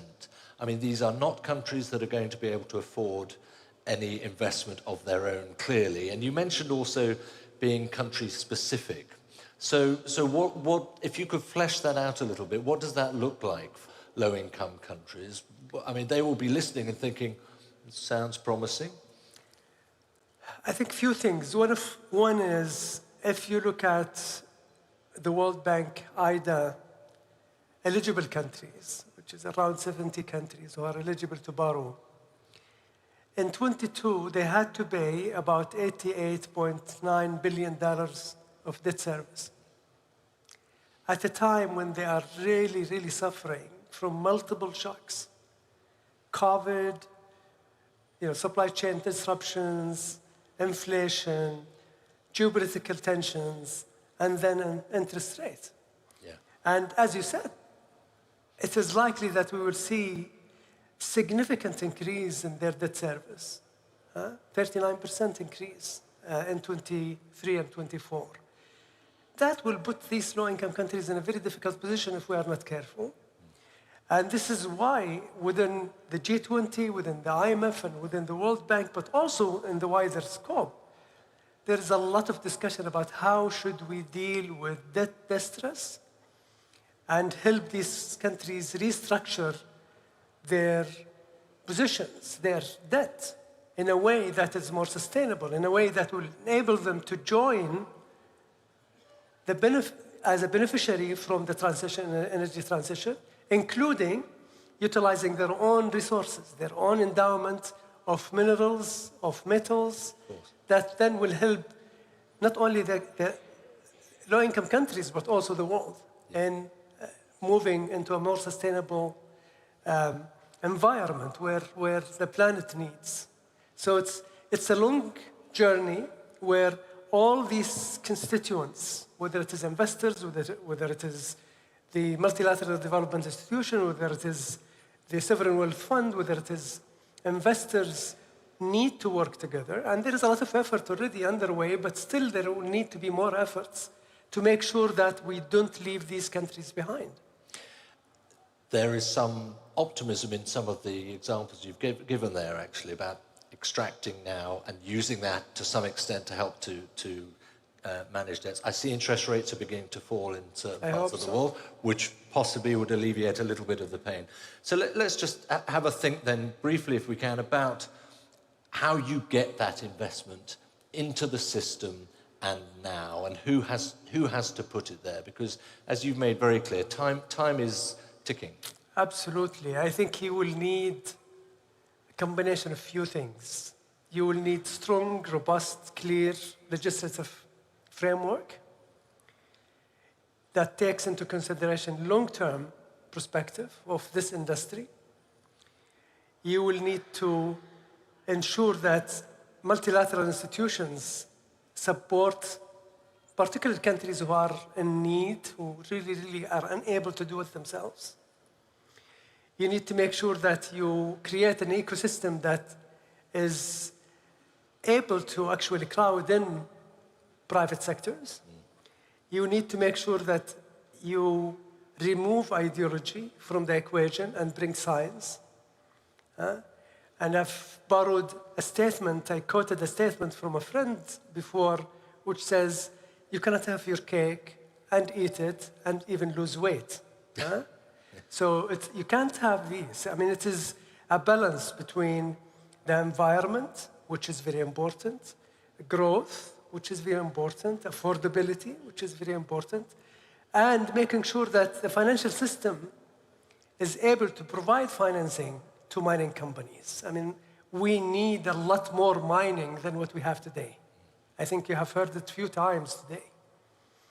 And if the financial system is locked and closed in the face of the mining companies, we are not going to get there. And if we are going to hammer financial institutions and banks and say, no, you need to only finance green projects and forget about green transition, that it is going to take time, it is a lot of effort, then it's going to be very difficult. And I'm hopeful, even through the discussions with the World Bank and the IMF, that actually we are moving in the right direction. It's painful, it's slow, but hopefully we will be there. I think you have spelled out a route. Our title here is Reimagining Global Finance, and that sort of opens up all sorts of possible vistas and what could we do and how much creativity and innovation might there be. And there is clearly space for that, isn't there? Absolutely. But I think you need to reimagine finance. You need to reimagine finance. And this is why I said, if we continue the rhetoric of putting pressure on financial institutions, we are not going to get into the transition, which is going to be very unfortunate. And From what I've heard from investors, from some of the mining companies, there is also that need to reduce risk.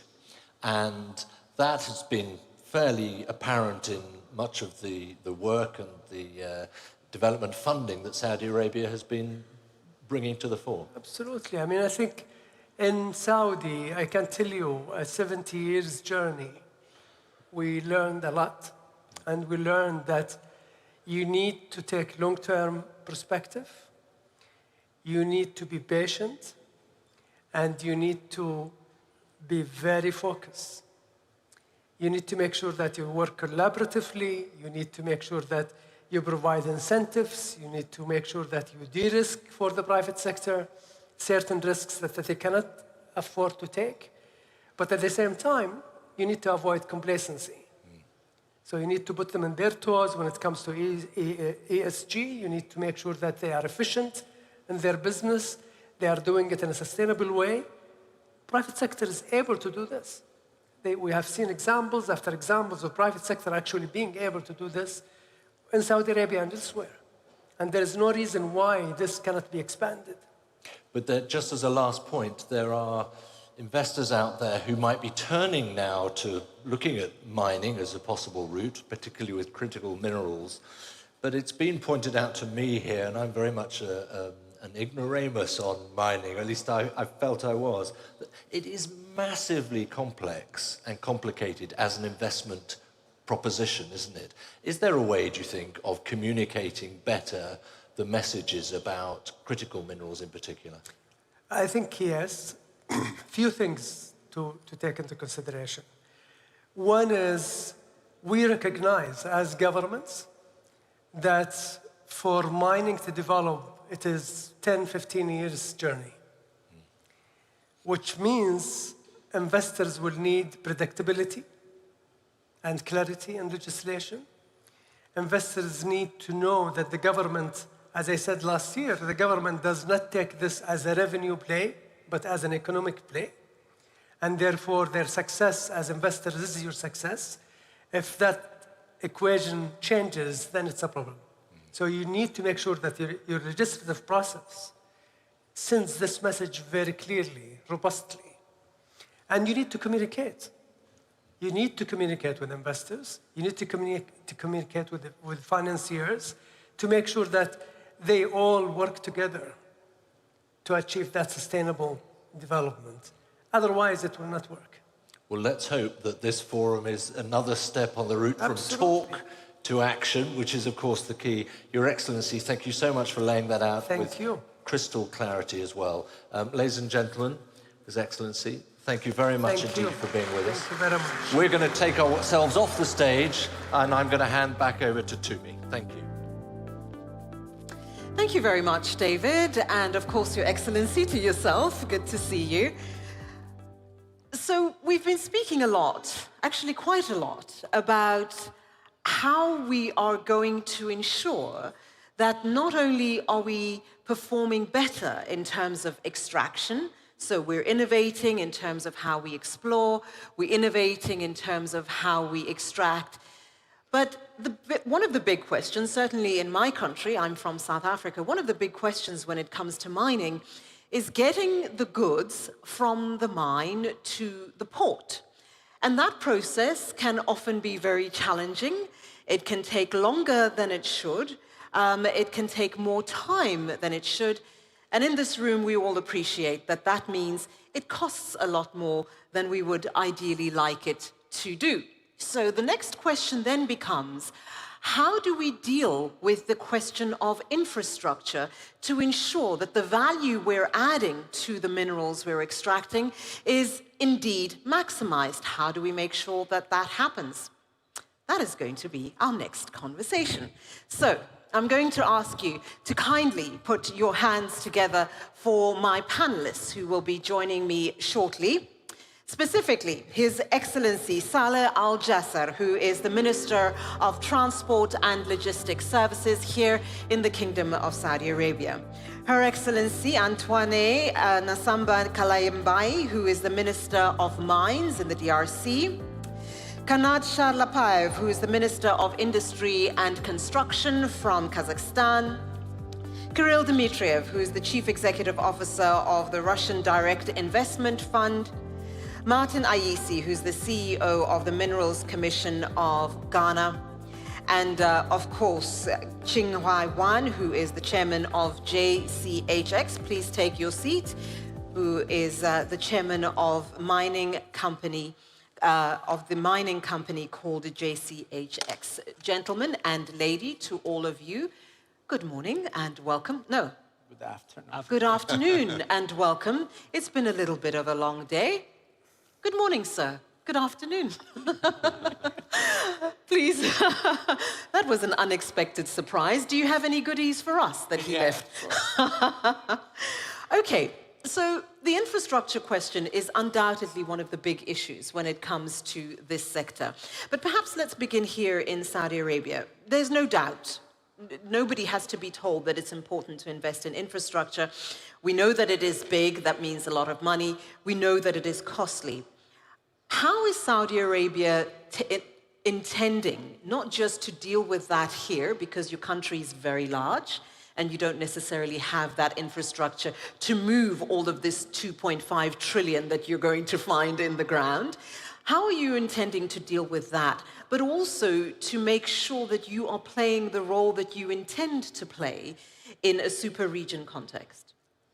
Well, transportation and logistics is a key enabler to the mining industry. And the great news that we already have a very strong infrastructure, and we have a great partnership with the mining industry. At the same time, we have a very ambitious transportation and logistics strategy which aspire to transform Saudi Arabia into a global logistic hub and to support all other industries, including mining. Many of the roads that we have built in the past have been built to support the mining industry. Our longest rail line was built to support the mining industry, which is the Northern Railway. And we already, I can, speak about that. We have already approved doubling of that line, investment of more than 4 billion riyals to support the mining industry.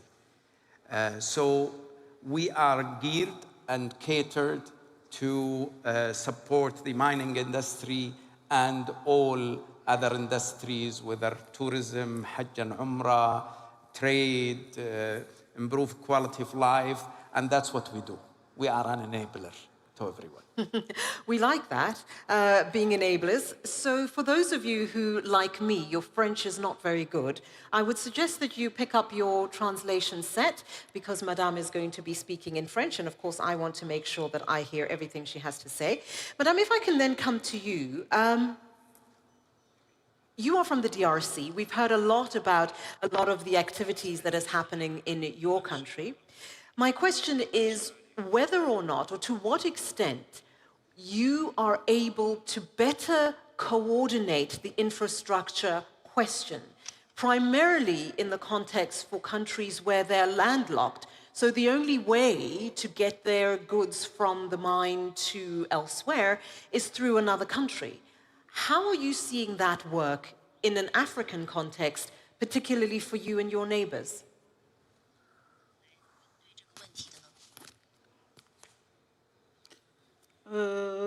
Je tiens d'abord à remercier le Royaume d'Arabie Saoudite pour l'opportunité.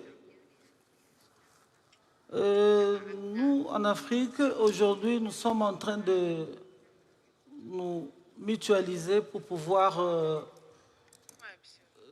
traiter nos minerais localement. Si je dois parler de mon pays, la République démocratique du Congo, nous avions eu à signer un accord bilatéral avec la Zambie pour pouvoir mutualiser et puis transformer et commencer à fabriquer des batteries, des précurseurs de batteries en République démocratique du Congo. Et nous avions signé un autre accord avec 3 pays, la Zambie, l'Angola et la République démocratique du Congo, pour le corridor de Lobito. Il y aura un chemin de fer qui va partir de la Zambie, en passant par la République démocratique du Congo, pour atterrir au port de Lobito. Cela nous permettra de pouvoir transporter non seulement les minéraux, mais This will enable us, of course, to be able to transfer our raw materials and to engage in this trade exchange to create new opportunities. And of course, in one of our counties, we have an outstanding project at the phase of implementation, and we would like to establish a new deep water port to transfer the commodities of the fruits, specifically banana, and we are striving to find a strong infrastructure that enable us to benefit from our raw materials, thus exporting them. This with regards to your interest in the Congo context. Okay, thank you. Sorry, the translation took a moment, so I just wanted to let him finish explaining. Yes, yeah, a couple of points, and I think I'm going to try to come back to you. I'd like to move on to our next speaker really quickly. Martin Ayisi is CEO of the Minerals Commission of Ghana. Madame spoke to some of the challenges that certainly she's having in her environment. I don't think that that is necessarily a unique scenario across the continent. How are you approaching this question of ensuring that there is sufficient investment in infrastructure so that the value add that is so important to African economies in particular can actually be extracted from the goods that we're mining, over and above the question of processing and manufacturing? Thank you. In our case, if you look at our history, we've been doing gold mining for over a century. But then we also have 2 critical deposits of bulk minerals, which require some kind of associated infrastructure, primarily bauxite and manganese. Manganese has been mined in Ghana since 1916, and bauxite 1941.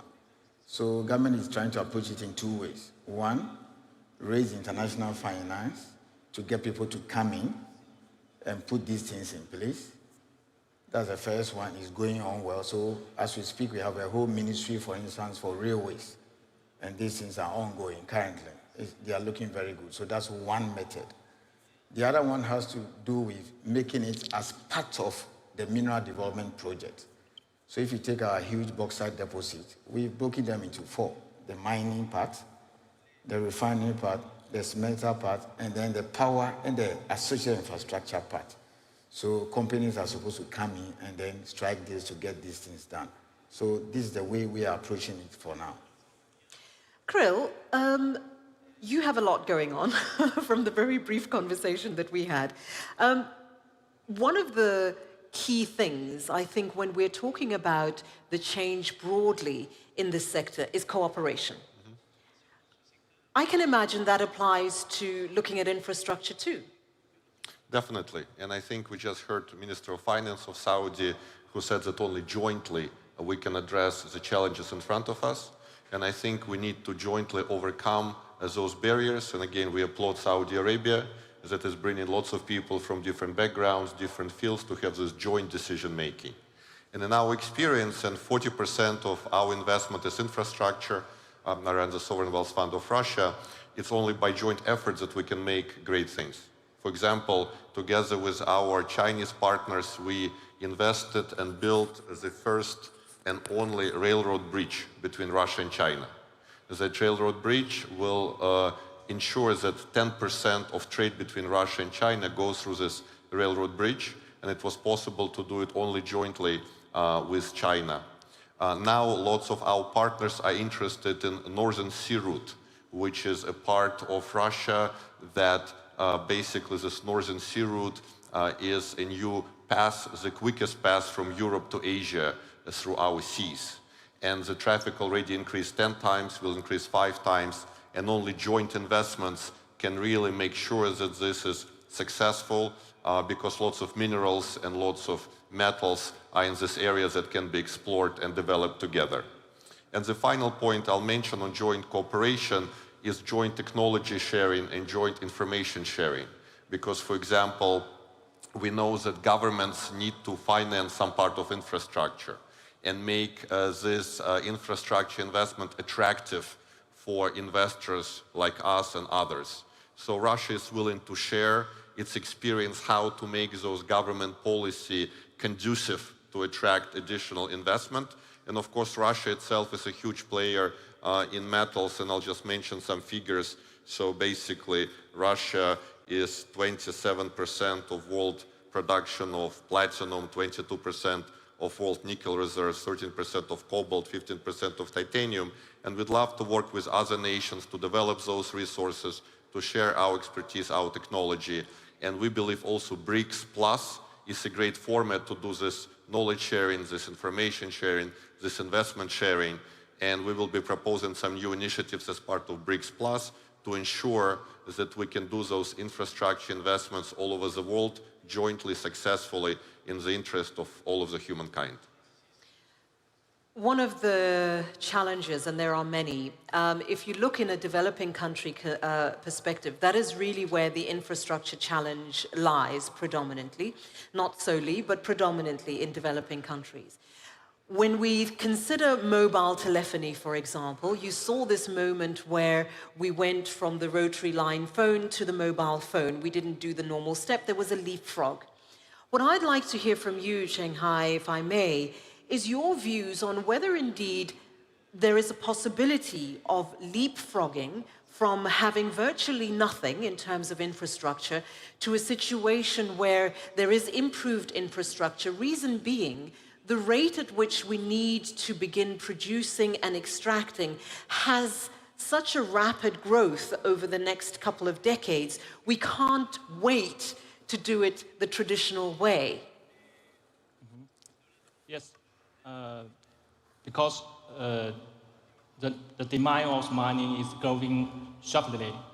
For example, we invest a lot of mining in DRC, but infrastructure is not very good. But all of us invest a lot of mining, copper mining in DRC, so DRC government put a lot of effort to improve infrastructure investment. So, for example, the first time I visited this place, from our mining to Lubumbashi, it may take 13 hours, but now only 5 hours. So there's a new way to do infrastructure investment, such like for miners, for instruction, because there's some government cooperation.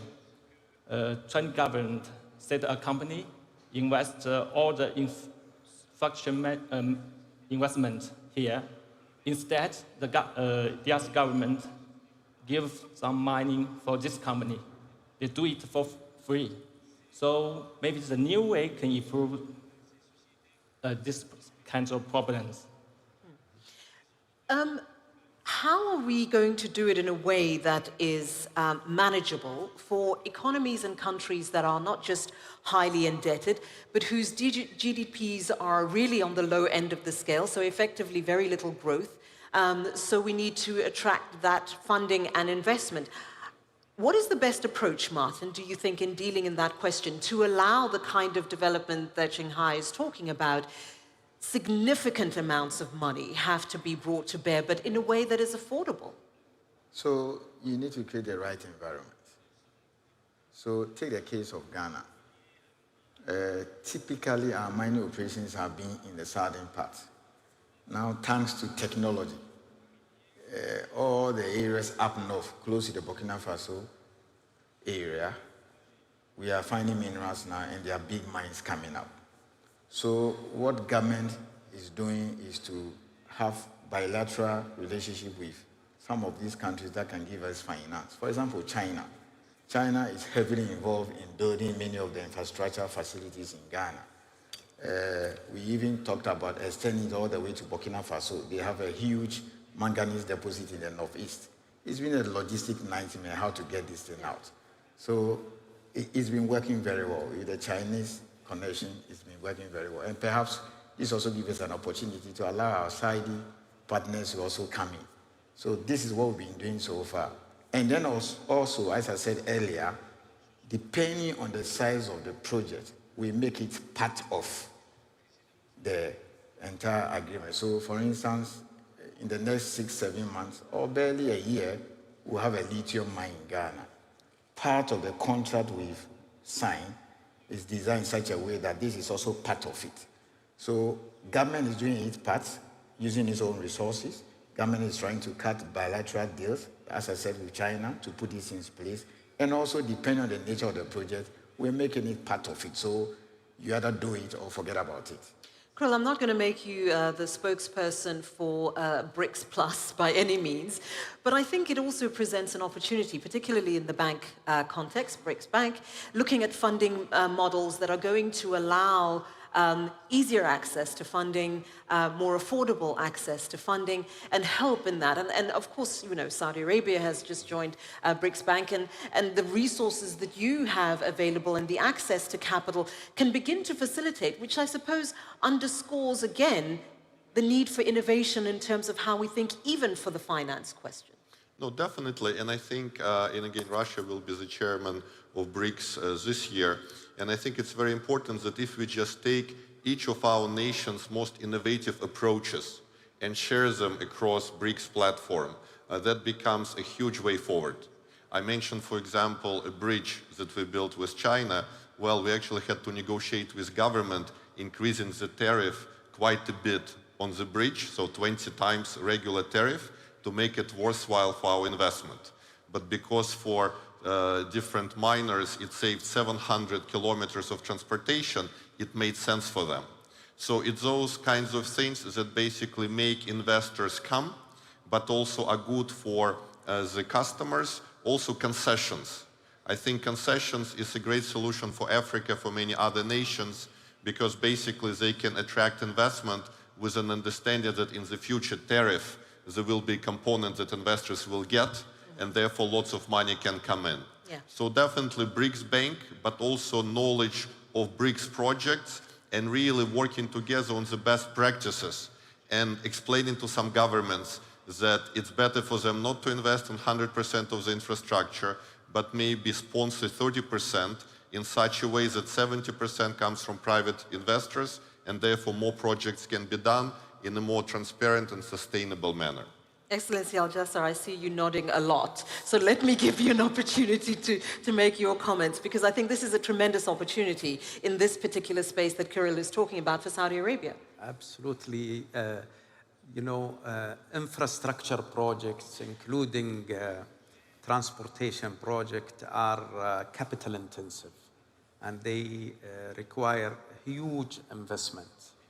And no matter how much government money we have, it's not enough.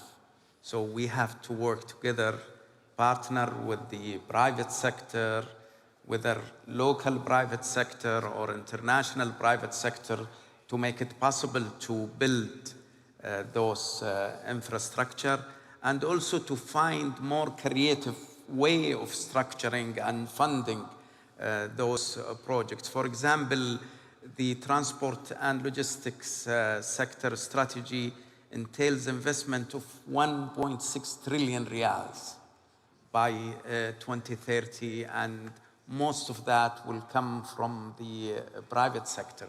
That's why we are working together with the local and international private sector to work together and structure those programs into a way that makes sense for all parties involved.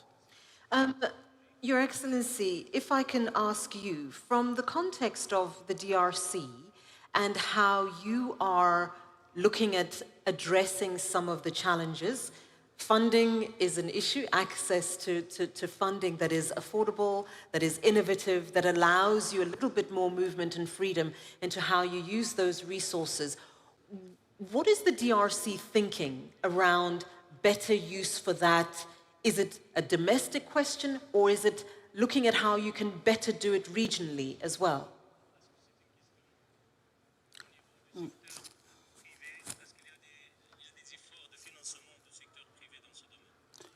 Au fait, moi, je voudrais revenir un peu en arrière sur les thèmes, changer de modèle d'exploration en exploitation. Le problème vient de là. Autrefois en Afrique, ceux qui sont... We need to make a change in Africa in general, and when the Westerners came into Africa to exploit our lands, and they exploited without thinking of the infrastructure or the modern infrastructure, the extracted raw materials, it was transferred to their countries, and today we are changing the scene, and we are dealing differently. As you are well aware that the infrastructure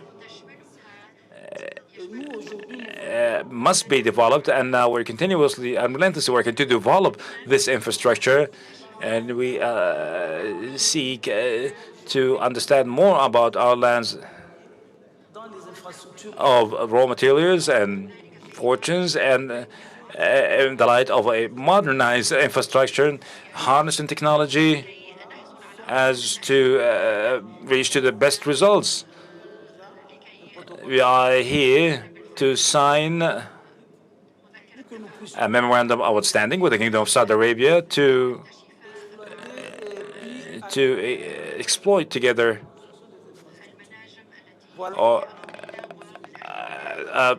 opportunities of investment and to develop a modernized infrastructure. That's what I can tell you about the funding aspects of our projects, which face major challenges, such as the challenge of energy, the challenge of environment, the challenge of provision of capital. And now we are in continuous search for investors that can and will come to RDC to invest and to transform our infrastructure to become a modernized infrastructure, and to allow the people of Congo to benefit from their wealth, natural wealth. Beneficiation is absolutely key in so many aspects and in so many communities. When we're looking at the value chain from an infrastructure perspective, I'd like to get a sense, if I may, and perhaps Martin, you can address this question. I'd like to get a sense from you how, more specifically and deliberately, Madame touched on it, the historic infrastructure and processes are no longer working. They don't serve communities in particular, let alone serving national economies and helping strengthen GDP. Where in your planning as a country, and therefore as an organization within Ghana, are you placing the import of infrastructure that is beneficial for mining and extraction and the economy, but that also ensures that the people of the country can benefit from the same use of that infrastructure? So here we are. If you take Ghana, this is what we are doing. Currently, there's a deliberate government policy to develop our railways. And in doing so, we look at where the minerals are located. And then we look at other services. So it's not as if you create a colonial kind of situation where, if you look at the railways we have now, they were just built to just take out the gold and other mineral resources perhaps 100 or 200 years ago. We have stopped that. So all the planning that is going into the current infrastructure development, like the railways in particular, take into consideration the other associated services that are supposed to come along with it. I mean, that's the way you can have your multiplying effect. So that's what we are doing. So as I said again, the one that is planned to reach all the way up to the north of Ghana, during the planning processes, we're not only looking at the various minerals that are along the chain or close to it, but other services that can also rely on it. And in particular, even looking at Burkina Faso, relying on that as part of the cooperation. From an organizational, Shanghai, from an organization perspective, if I can ask you, how are you thinking about that question when it comes to people and populations versus the imperatives from a business perspective? Because we're increasingly appreciating that the two cannot be separated. Actually, mining industry is the founder of all industry. All the population involved this area. We should, we invest a lot of beginning in mining industry. So if we do not invest in beginning of this industry, not a lot of population, they cannot involve modern society. So, for my opinion, the instruction investment actually will drive by mining investment. So they'll improve all the society benefits. So you're looking at broader the societal benefit and then understanding that mining will automatically benefit from that. Okay, 3 minutes. I love to do this, so you're just going to have to play with me. I'm getting excited. You have, okay, I'll give you a few seconds each to tell me that in the process of ensuring that investment in infrastructure is benefiting the minerals value add, what is the first and most important thing that has to be done? And guess what, Shanghai? I'm going to start with you. So please go ahead. One thing as quickly as you can. The first things we should do is... Not the first. You're only allowed one. Only one. So we should focus on all the people get the benefit from it. All the people, all the past people, not only one side of it. So universal benefit. Yeah. Okay, that's fair enough. Kirill, I want to reiterate, so you don't try what Shanghai just did. Just only one, please. I think new technology. There is lots of new technology coming around that is revolutionary. We should all be aware, AI, other things, and I think new technology has the potential to benefit many people, and everybody should study implications for the mineral world. Okay, fair enough. Martin? Put in place the right policies like Ghana is doing. Of course, like Ghana is doing. Madame? Bon, nous, en République démocratique du Congo, les entreprises minières ont l'obligation de... And RDC, the institutions that are responsible for harnessing the mineral resources contribute in development projects, and the society projects development. We established a fund that derives 10% from the returns of the different mineral industries to be invested for future purposes for the future generations in Congo. Okay, thank you very much. Excellency, your turn.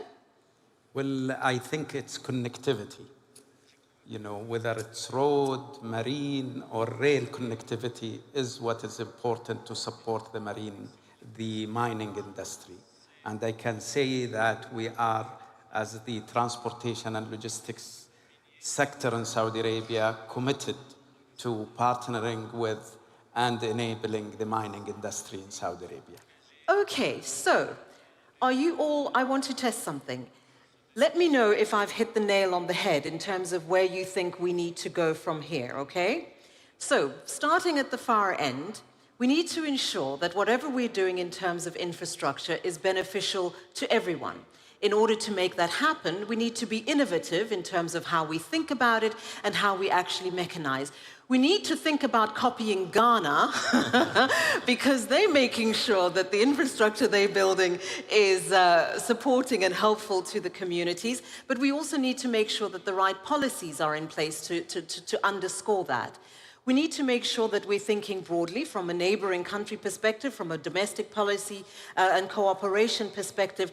And we need to also make sure that we're following Saudi Arabia's example by making sure that they are building transport infrastructure that serves the broader community and the beneficiation of the value chain. How did I do? Excellent. Okay, great. Thank you very much. You guys are awesome. Thank you very much, ladies and gentlemen, to my panel. Thank you. If I can ask you to make your way to that side. Thank you very much, Excellency. Madame, thank you. if I can ask you to make your way that way. So clearly there is some work that needs to be done. There is a lot to be learnt, and we need to make sure that we are focused in terms of how we intervene and make sure that our energies and efforts are being well met. I'm going to take my leave for just a few more moments now, and I'm going to call on stage my colleague Fatma, who is going to be joined a little later by her panel. So please welcome her back.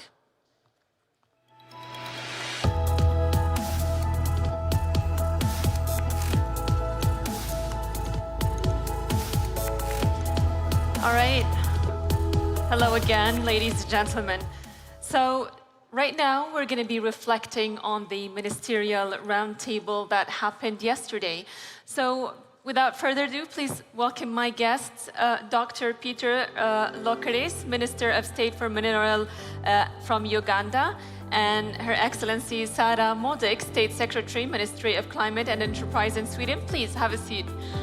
And His Excellency Will Ridman, Minister of Economic Affairs from Finland, and then Benjamin Galizot, Minister and Delegate of Supply of Strategic Minerals and Metals from France. And then we have Dr. Roman Stiffner, the Chief Executive Officer from Austrian Mining and Steel Association. Welcome, gentlemen and ma'am. So you were all around the ministerial roundtable last night. You attended and you had a thorough conversation. As His Excellency Al-Khrayef mentioned in his opening speech, you discussed some previous matters from last year and then you added some new topics. So Doctor, let me start with you. What was your intake on the ministerial table? What does Uganda want from Saudi Arabia?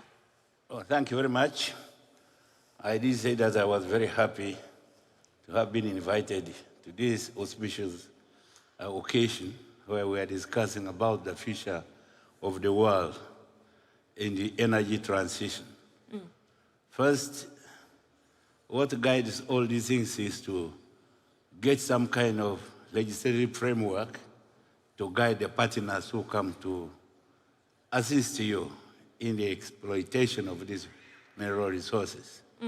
With me, recently we had a mining law which takes care of everybody who is coming to join us. We have plenty of these critical minerals to develop this industry. First, we told them, when you come, we advertise.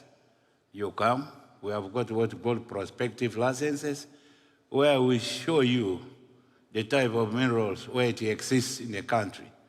You go and roam there, move around, and make a choice of the site that you want. And once you come back, you're satisfied, you say, I want to go to such an area. All right, we said, now you go for exploration. You know the terms of exploration, that when you do the exploration, of course you have to recoup at the end of the day what you have already spent in that area. You do exploration, you come back, if you are interested again, you say, I found it, you will give you a mining license. It also stipulates your share, your economic returns, and what remains the country. It also tells you how the local population will benefit from such a venture. We say in terms of employment, in terms of training, knowledge transfer in the future, what they have to do so that some of the investments which will come in comes there. Because much of the funding is coming from our partners all over the world, and they have shown interest, and some of them have already come. So that there is money remaining, there is money going, so that it is a win-win situation. You don't have to come, and then later when you are already in the job, you begin asking, what will be your benefit? It must be clear from right away, the moment you start. And then also, how about taking what at the end of the day, after beneficiations, there must be what your collaboration with other partners. You must be having a sizable value chain of where you are going, so that you make the final products and you trade with the rest of the world, so that all of us are supplied and the world gets what it requires to provide the energy transition for continuity, so that the world is greened. That's what they need, the world needs, and that's why we are shifting slowly transitioning from fossil fuel. Uganda has even discovered a lot of petroleum, and we have done what we are doing. We are saying we shall sell to you as we move. We don't have to cause headache to anybody. It must not be abrupt. Then when we transition to where we reach and get clean energy, then we don't mind.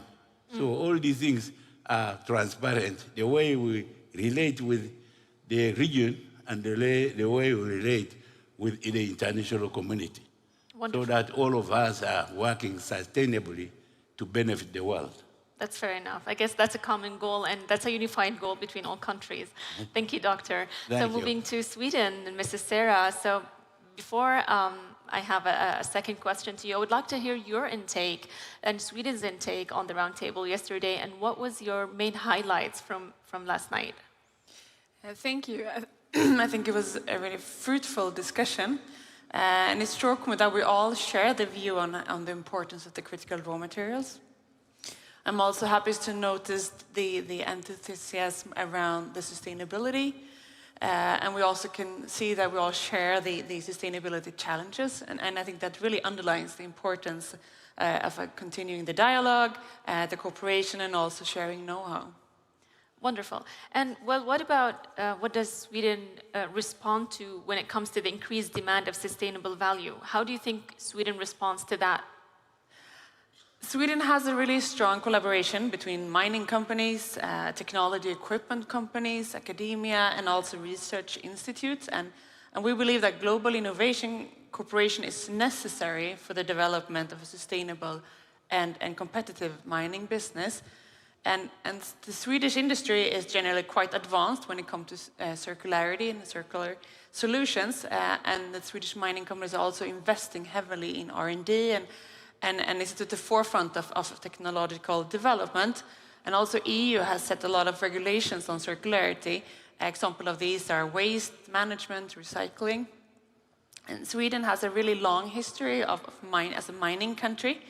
And it's still a really important business to us.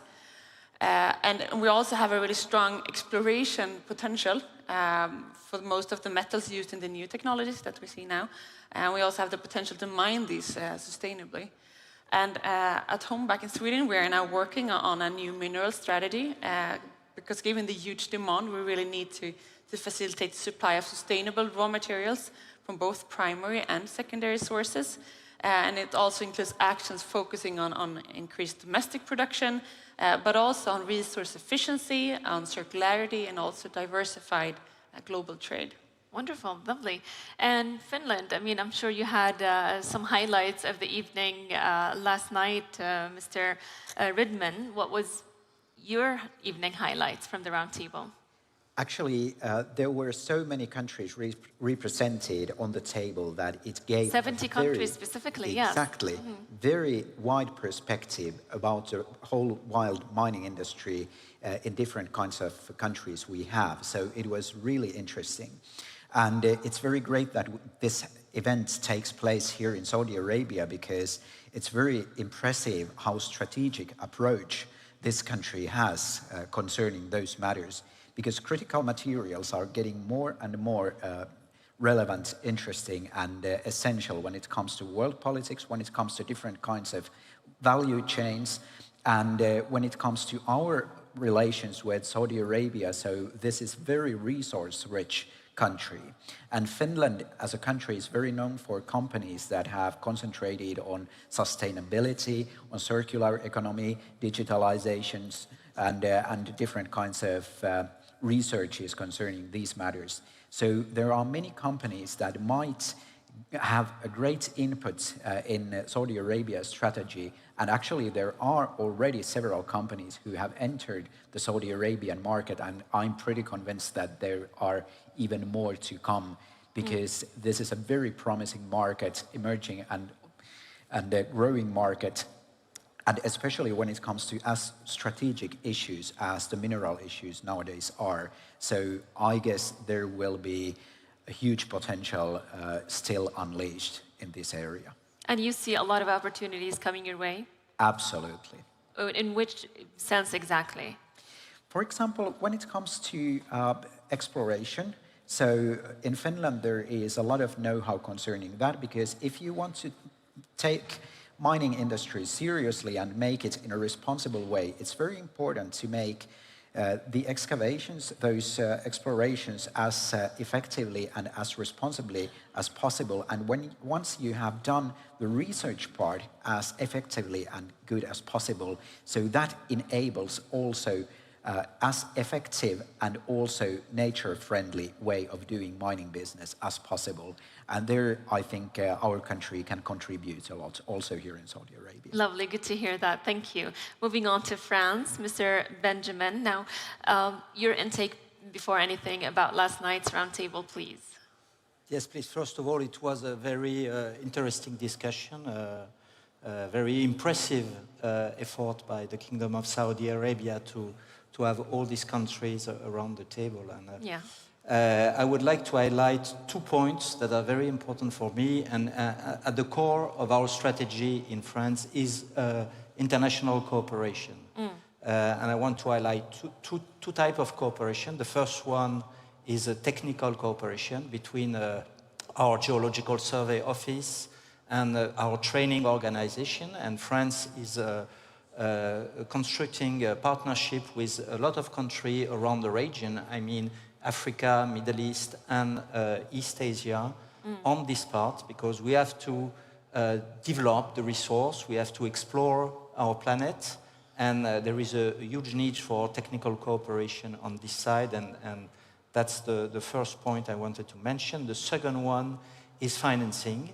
To develop this resource, to have the project going on, we need to unify and bring the financial condition.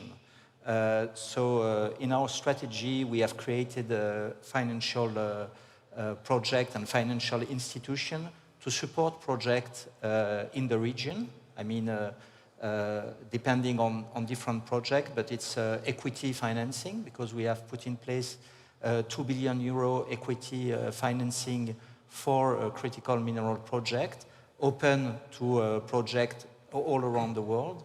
And the second one is a public guarantee for projects, for the debt financing of projects. So in certain countries in the region, that can be a huge support to develop the project. And I think this subject of financing and technical cooperation was mentioned by a lot of players, a lot of ministers yesterday. Yes, true. And we've discussed this today as well a lot. I mean, technology and new emerging technology as well, and how we can incorporate that in creating new baselines and new overcome challenges in the mining industry. Financing as well is a key issue. I mean, as I mentioned before, it is the elephant in the room that perhaps nobody usually speaks of. But is that where you see France contributing to the region in technology and finance? Oh, how we do contribute? Yeah. By this new financial institution that we put in place, that are open for partnership with different countries. It's a business-to-business relation, but we are bringing some financial resource, and through training and technical expertise, and to develop the cooperation within the geological survey, which is important because most part of our planet has not been explored. So we have to do the work to identify the resource and then develop them. Lovely. Thank you. Now moving on to Dr. Roman. Now I'm sure you have a different perhaps point of view or intake on last night's ministerial table. What was the main points and highlights that actually stood out for you? Yeah, it was a very impressive roundtable, I have to say. Just to give it in figures, I just roughly calculated about three quarters of the world market of the raw materials side were present on the table. Indeed. So it's quite an impressive statement from the Kingdom of Saudi Arabia making here, and I was very appreciative on that. Before I come to your question, maybe giving a bit an insight why we have this kind of age of raw materials in the moment we are going in. The European Union is committed via their Green Deal to become carbon-free until 2025, 2050. So this is 30 years about, so it's not a long time to change and make the transition. And to make the transition, that means we need new technologies. And all these technologies means more demand on raw materials. So the demand side on the production side to become carbon neutral. And that's the main reason why we need this race for raw materials. And that's why the European Commission was also introducing a Critical Raw Materials Act. And one clear message that we made yesterday from side of the European Commission was the invitation to the Kingdom of Saudi Arabia to join the so-called Critical Raw Materials Club. And this is something that we would like to see here, also in this super region, a kind of cooperation on the, let's say, in the level playing field, to see a long-term sustainable cooperation between Saudi Arabia and the European continent, as Europe has some mining sites, but it's more or less an off-taker of raw materials. And we need reliable partnerships on that to make a more resilient supply on raw materials. And I think this is something that we really could elaborate yesterday. It was a good starting point, I would say. And maybe just finalizing with an example, because your minister here was saying it's not the time for talks anymore, it's the time for action.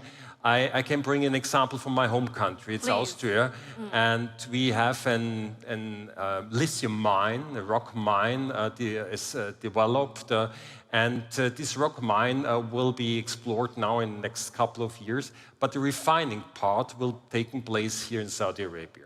And then it's more or less for the battery industry, for the automotive sector, will be re-imported then to the European OEMs. And this is something that we can maybe bring as a pre-example here, how to make a collaboration happen, because, of course, this is the situation that energy is more affordable here in Saudi Arabia than it's in Europe, and that's a way how we can maybe take advantage of both sides, mining, refining, off-takers, and also exchanging this kind of knowledge, kind of exchanging also long-term relationships. I guess that's a smart way to do it, doing business, right?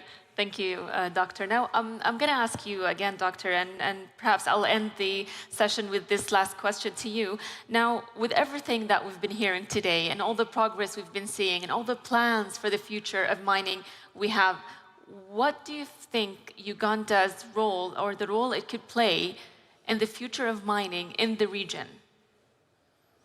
Oh, thank you very much. First of all, as I've told you, this is a nascent industry to us. We have found the necessary minerals that shape the way for green energy. Ours is to invite the people to help us to mine these things, process to a certain extent, and then supply the world. So because the demand will be very great. As these issues have now come at hand, we want clean energy. With us, we shall serve as suppliers to those markets for further processing, and we satisfy what we need, what the world needs to achieve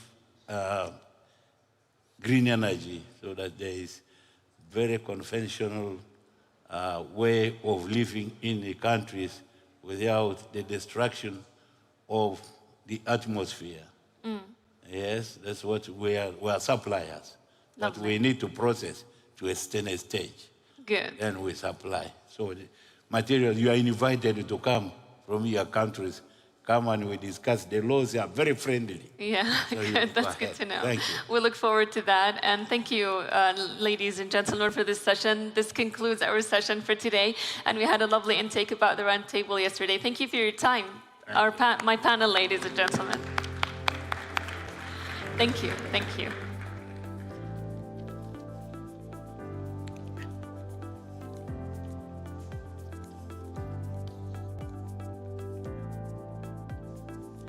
All right, I hope you enjoyed this session where we had reflection about the ministerial roundtable yesterday. I'll be handing off this stage to my colleague David again. Please enjoy.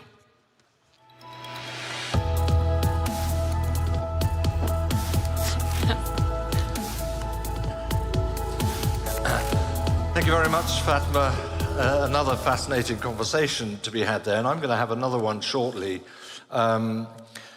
with a guy who's only just arrived here and will be leaving almost as quickly as he got here because he's on a permanent diplomatic shuttle. My guest for a fireside chat is Amos Hochstein.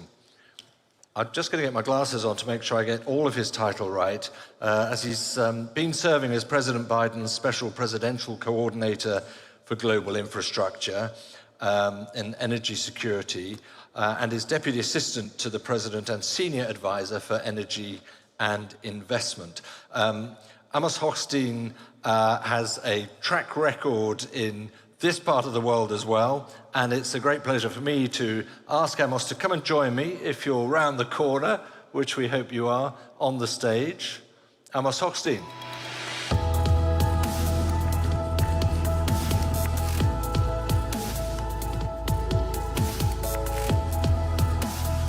Good to see you. Thanks again. Okay, Amos, we get a fireside chat, and the title is Reality Check on the Energy Transition, Gradual or Managed. Now, I think we will get into some of that in the relatively brief time we've had, but I think this is too good an opportunity to miss to discuss a bit about where the US sits at the moment in this energy transition world. And if we're honest, we can look to China and see 20 years of development and strategy, and perhaps over the same period of time, the US going through 20 years of offshoring and not a lot of strategy. Is this a fear of the supply routes, or is this a wake-up call to what's coming next, the big energy transition? Well, first, thank you for having me. It's really great to be back in Saudi Arabia. Sometimes I feel like Saudi is my second home, but really great to be at the Future Minerals Forum. Look, I think it's a combination of things.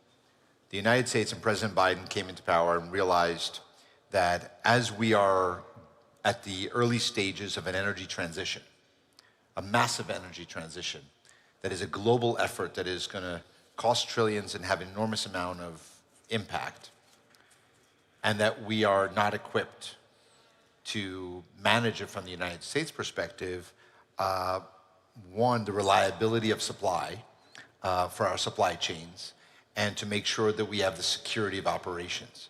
And that's where the Inflation Reduction Act, the CHIPS Act, the Infrastructure Act, all three things happen, trillions of dollars to incentivize investment in the United States so that we have at least a significant portion that could be supplied inside the United States. But we also realize this is not about geopolitical adversaries. You can't have an energy transition that is based on a supply that comes for the whole world, not just from the United States, from one country. So we have to do what we need to do domestically in the United States, which I think we're well on our way to do with a very successful IRA implementation. And we have to do it around the world. We have to invest together with our allies and our friends to make sure that the global system is well supplied and well diversified. But I mean, there are, as you well know, plenty of people who say that's fine, and we understand that. But you pulled up the drawbridge with the Inflation Reduction Act. It is essentially fairly protectionist. It's not giving, it's distorting markets. It's distorting the world in terms of access to some of these areas. What I mean, do you recognise that that's an issue? Well, I think if we were dealing with a free market and we were the one distorting it, I would understand the concern. This is not a free market to begin with. You mentioned China. China has done 20 years of investment in this area, but let's not pretend it was not a free market investment. It is remarkable amounts of subsidies. They recognized, I tip my hat off to them, they recognized it first, but spending enormous amounts of money in non-market friendly and not free market ways. And what a free market means is that people go to the cheaper option. That has meant offshoring away from the United States, away from labor standards, away from environmental standards, and ultimately not good for American economic security, national security, and not good for global economic security. And that's why what the IRA came to do is to equalize, is to say, wait a minute, we have to make sure that if we're going to have an energy transition and a digital transition, that we have to have it on the basis of high standards and security of supply. And that's what we've done. So yes, has it mobilized capital? It sure has. But my answer to people in other governments who tell me this is not to say, let's forget about the argument. You should do an IRA too. That's the level of challenge we have for the energy transition. Every other country should also make incentives for additional investment.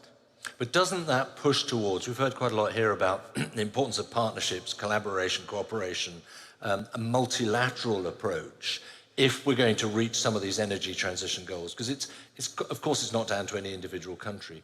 And what we're seeing at the moment is actually the opposite, which is a sort of nationalization, which is it's a silo attitude, and that's clearly not going to help in the long term. So one, I fundamentally disagree with the premise. Yes, countries have to take specific action in their own jurisdictions to reduce the barriers to investment and to encourage more investment in clean energy, more investment in the supply chain of clean energy and the infrastructure that it requires. But that is not mutually exclusive with also working in collaboration to invest in other countries. And the G7 announced the Partnership for Global Infrastructure and Investment, which is building the Libido corridor in Africa, where we're building a rail project, a very ambitious multi-billion-dollar rail project from Angola, hopefully all the way from west to east in Africa, that will allow for critical minerals and for electricity to be more readily available to global markets while building up standards in individual countries in Africa. We're doing this, looking at the same thing in Central and South America, in Southeast Asia. That's where the global community can come together. I come here to Saudi Arabia, I go to the United Arab Emirates, to Qatar, just in this region, to see how can we collaborate. And the last thing that's really critical that we can only do together is reducing the cost of capital. The cost of capital in America is relatively cheap. Yeah. In Denmark, it's relatively cheap. The cost of capital to doing this in Angola, in DRC, in Uganda, in Nigeria, is much higher. We have to bring that down. So that's where the global community to come together. So focusing on our national interests should not preclude us also focusing on a collaborative way to make sure that the energy transition is not only happening in developed countries, it is also happening in developing. Which is obviously is critical, particularly as you reference, debt-laden countries with mineral resource. There's a no-brainer in there, isn't there, as an opportunity to help in that regard. So again, coming back to the reality check, COP28 spelt out clear as day, we need to triple the amount of renewable energy by 2030. That is going to take a vast amount of mining and extraction and processing and supply. Is that a time frame, in your view, from what you can see, that is remotely achievable? Yes, and because I think we have to stop looking at the past as the guide to the future, and we have to stop looking even at the present and say, this is what I have today. With these tools, will I achieve the great future? The answer is no. The answer is that we have to make investment into R&D, into that step change, and constantly assume and expect that I will make changes in technology that will enable it. So do I have the exact clear pathway? No. But what it starts with is, from the government side, commitment, policy, and from the private side, looking at that signal, that demand signal that government is sending and the international community is sending towards investment. And that's what the IRA really did. And to be fair, that's what the Paris Accords did. Look at the level of investment, of direction of travel. Look what the UAE just announced on Altera, $30 billion towards investment. Saudi Arabia is investing in these areas, Norway, et cetera, sovereign wealth funds. That is unlocking enormous amount of potential investment. And I think that's how we get there. I'm excited whenever I talk to companies just in the hallways here at this forum about new technologies for batteries that won't need as many metals and minerals. Now, that won't happen in the next 5 years, but the future means that I don't know what the battery is going to be made of, but I can know one thing. It's not going to have a 200-mile radius or discharge distance for range. It's going to be more efficient. It will probably be a recyclable, and it will be more efficient and effective to manufacture than it is today. How exactly? I don't know. But that's why I'm so bullish and optimistic about how we get to that 2050 future. That's a big leap of faith in technology and human ingenuity, I suppose, to a certain extent. 2030 is 6 years away. Is it going to happen by then? I mean, that's my point. It's so tight. It's tomorrow. Yes, and we have to keep going. Look where we were. If you look at the estimates 15 years ago, 2010, 2009, and I told you that some countries in Europe are going to be over 50 and some at 100% EV sales. You tell me it's impossible. So it's easy to tell me what's not going to work. I live in a world where I get up every morning excited because I think of what everybody tells me can't work that I think will work. So 2030 is only a few years away, but the signal that the market gets from government is so important. And that's why I want to go back to your question about, are you interfering in the market? The definition of interference is complicated. I think that government saying, by this year, we're going to have a standard, and you have 10 years to meet that standard, it tells the private sector, here's what I'm going to invest in. And because I know I'm going to have a market for it. So what I see it is not interference in the market, but rather creating a market. The government has the power not only to set regulations, but it is the most important offtake guarantee by saying, you're going to be able to sell this product. And then the market starts saying, wait a minute, if that's true, how do I invest so that I'm the best product by then, that I'm the most ready by 2030, by 2035? And maybe we miss the goal. So you tell me 2030 is a goal and we miss it. And my answer to you is, and if we get there in 2033, that's a bad thing? No, because if I didn't set 2030, I wouldn't get there in 33. So we have to set goals. When we said we'd go to the moon, nobody knew how we'd get there. We just said we would, and we made it happen. So that is how we have to approach this energy transition, because it's so big and it encompasses the two great generational transitions the world's going through. One is energy and one is in the technology sector. But they're related. There are more chips in an EV than there are in a gasoline car. So these are all things that have to move together. The title was Reality Check. I think that's the most optimistic and positive sort of reality check that we could expect in a 10 to 12 minute chat here on the stage. But I really appreciate that, and thank you very much indeed for your time. Great to have you here. It's a pleasure. Ladies and gentlemen, Amos Hochstein. Thank you, Amos. See you later. So as Amos leads us, we're just going to do a little bit of a shuffling with the stage set here, because I want to get back to that issue of reimagining global finance. There is a change definitely taking place in terms of where finance is coming from within the mining sector. Is it all positive? Is it big enough? Clearly not, I think, at this stage. I think most people would agree with that. But how much further can that reimagining go? And that's the area I want to tackle now with our next panel. And this is in relation, I should say, specifically to the super region. But a lot of these ideas, of course, have a universal context. And I think we will also be able to touch a little bit again on American influence in this sphere, in particular, perhaps, in relation to the dollar. So as we get our stage set, I think we're just about ready to go. I'm going to invite my panel to come and join us. I'm going to call you out, panel. Please come and join me as your name comes out, starting with Rahim Bapu, who is the Managing Director of BMO Capitals. Jeff Curry, partner alumnus of Goldman Sachs. Hello, Jeff. Frank Justra is the President and CEO of Florida Group of Countries. Rita Jo Lewis is with us. Hello, Rita Jo. Take a seat. Don't wait for me to finish introducing you all. I will as well. Rita Jo is President and Chair of the Board of Directors for the Export and Import Bank of the United States, and Dr. Hamid Rashid. Hamid, thanks very much indeed for joining us, the Head of Global Economic Monitoring at the United Nations. Thanks very much indeed for joining us here.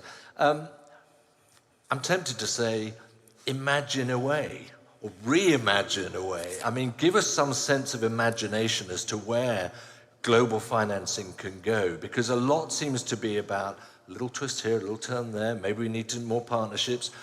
Is there a bigger picture, Rahim?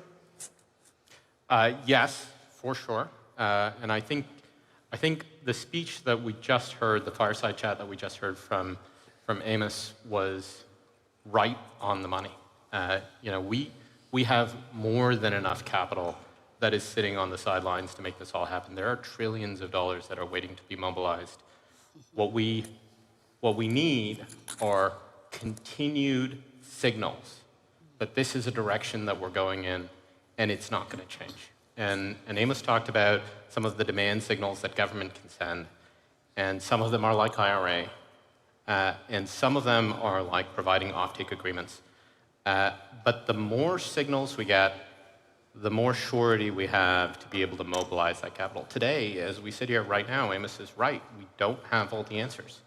We know we have all of the minerals that we need in the ground to make this transition work. That we know is a geological fact. We just need to get them out quickly enough.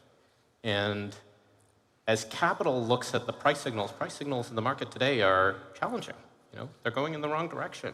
And so investors are worried about putting their capital to work. And they want to know that those demand signals are going to be real.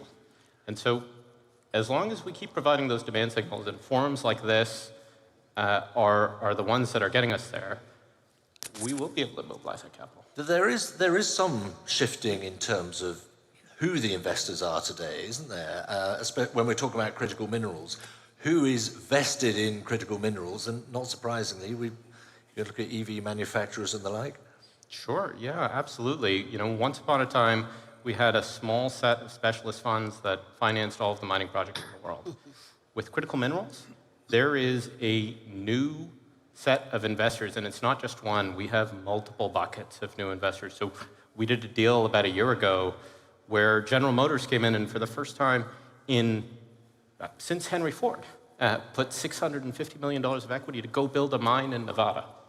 It's a car company building a mine in Nevada, and they're not the only ones. You've got chemicals companies. You were instrumental in that, in fact. Yeah, that was... I will give you that. A little bit of self-promotion, I appreciate that, yeah. No, BMO led that transaction, but we have multiple new buckets of capital, and it's car companies, it's OEMs, it's chemicals companies, it's everyone that's out there that is committing to an energy transition as a result of those demand signals that Amos talked about. Right, as a result of demand signals like this one, where the Kingdom of Saudi Arabia has put all of this money into having a forum like this one, where we can get together and say, this is the direction we're going in, and come hell or high water, that's where we're going to get to. Jeff, that's a pretty positive 3 minutes on reimagining some of the global finance. What is your perspective, though? Do you see it as positively as that, or are we still hampered by the perceptions of mining traditionally as we move towards this exciting transition? I wouldn't say traditionally. You're hampered by a whole new set of restrictions right now. In fact, I'm not going to take the view that we're sidelining capital's ready to come here. What we're experiencing, I would argue, is one of the biggest misallocations of capital the world's ever seen. Look at the Magnificent Seven. Do I need to point any further than that? So I agree, you've got a massive amount of money sitting in money market funds. Now the question is, let's just use oil as an example, it's a 20% return on capital employed opportunity, but it's the worst performing sector in the S&P right now. It's telling you the capital is not getting where the return is. Instead, it's chasing tech. For one, don't have to worry about it being clean. In fact, I like to point out, investors, they don't like brown, they don't like green, they don't care what color it is, they simply don't like it right now. Whether are they allowed to still think that way? I mean, yes, sorry, they can think that naive, way. Maybe. By the way, that's a point I made. In fact, looking at some of the headlines, I got in trouble for saying it recently, was that investors are going to turn green when inflation comes back down. Because the reason why there was litigation risk with ESG, what are you going to be viewed about if you go into brown? And then there's so many shades of energy transition, I can't keep track of all the colors, but the investors don't care. And so you concentrate your capital into these sectors that are safe, which happen to be the Magnificent Seven. But the returns in some of these other sectors, whether if it's in critical minerals, oil, and the rest of them, they're substantial, where you should see the capital starting to flow. So get to your question about reimagine it. Let's go. What is the root problem? How did we end up in this mess? We took a market failure and turned it into a government failure. Government should have levied a carbon price or a carbon tax going back in 2009, and that failure started when Obama failed to pass it back in 2009. So you turned a market failure into a government failure, and then when the market started responding around 2017 with ESG to deal with the government failure. So you compounded a market failure where now we can't allocate capital. So Raheem talks about, okay, you get the demand signals to move the capital to the right place. You can't get the demand signals anymore. We've hampered. I go back and go, do you have the traditional constraints on this? No, these are a brand new set. So the thing has compounded itself. So you're going to have to go around, circumvent this, and come up with different mechanisms to be able to get the capital to flow to the right places. Rita Jo, do you buy that? Let me tell you, what I buy is the fact that it is going to take all of us in order to get this done. This is not going to be, whether it's just government or private sector, it's going to be public-private partnerships, it's going to be even philanthropists and nonprofit organizations. Everyone has a stake in this.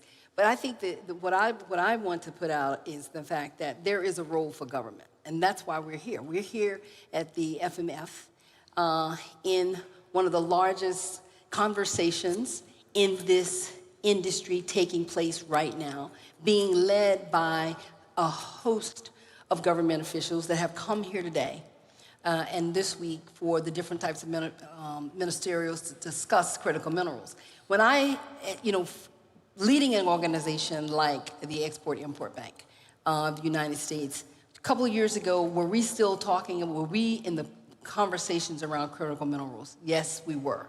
2 years later, right now, it is at the top, at the top of the list.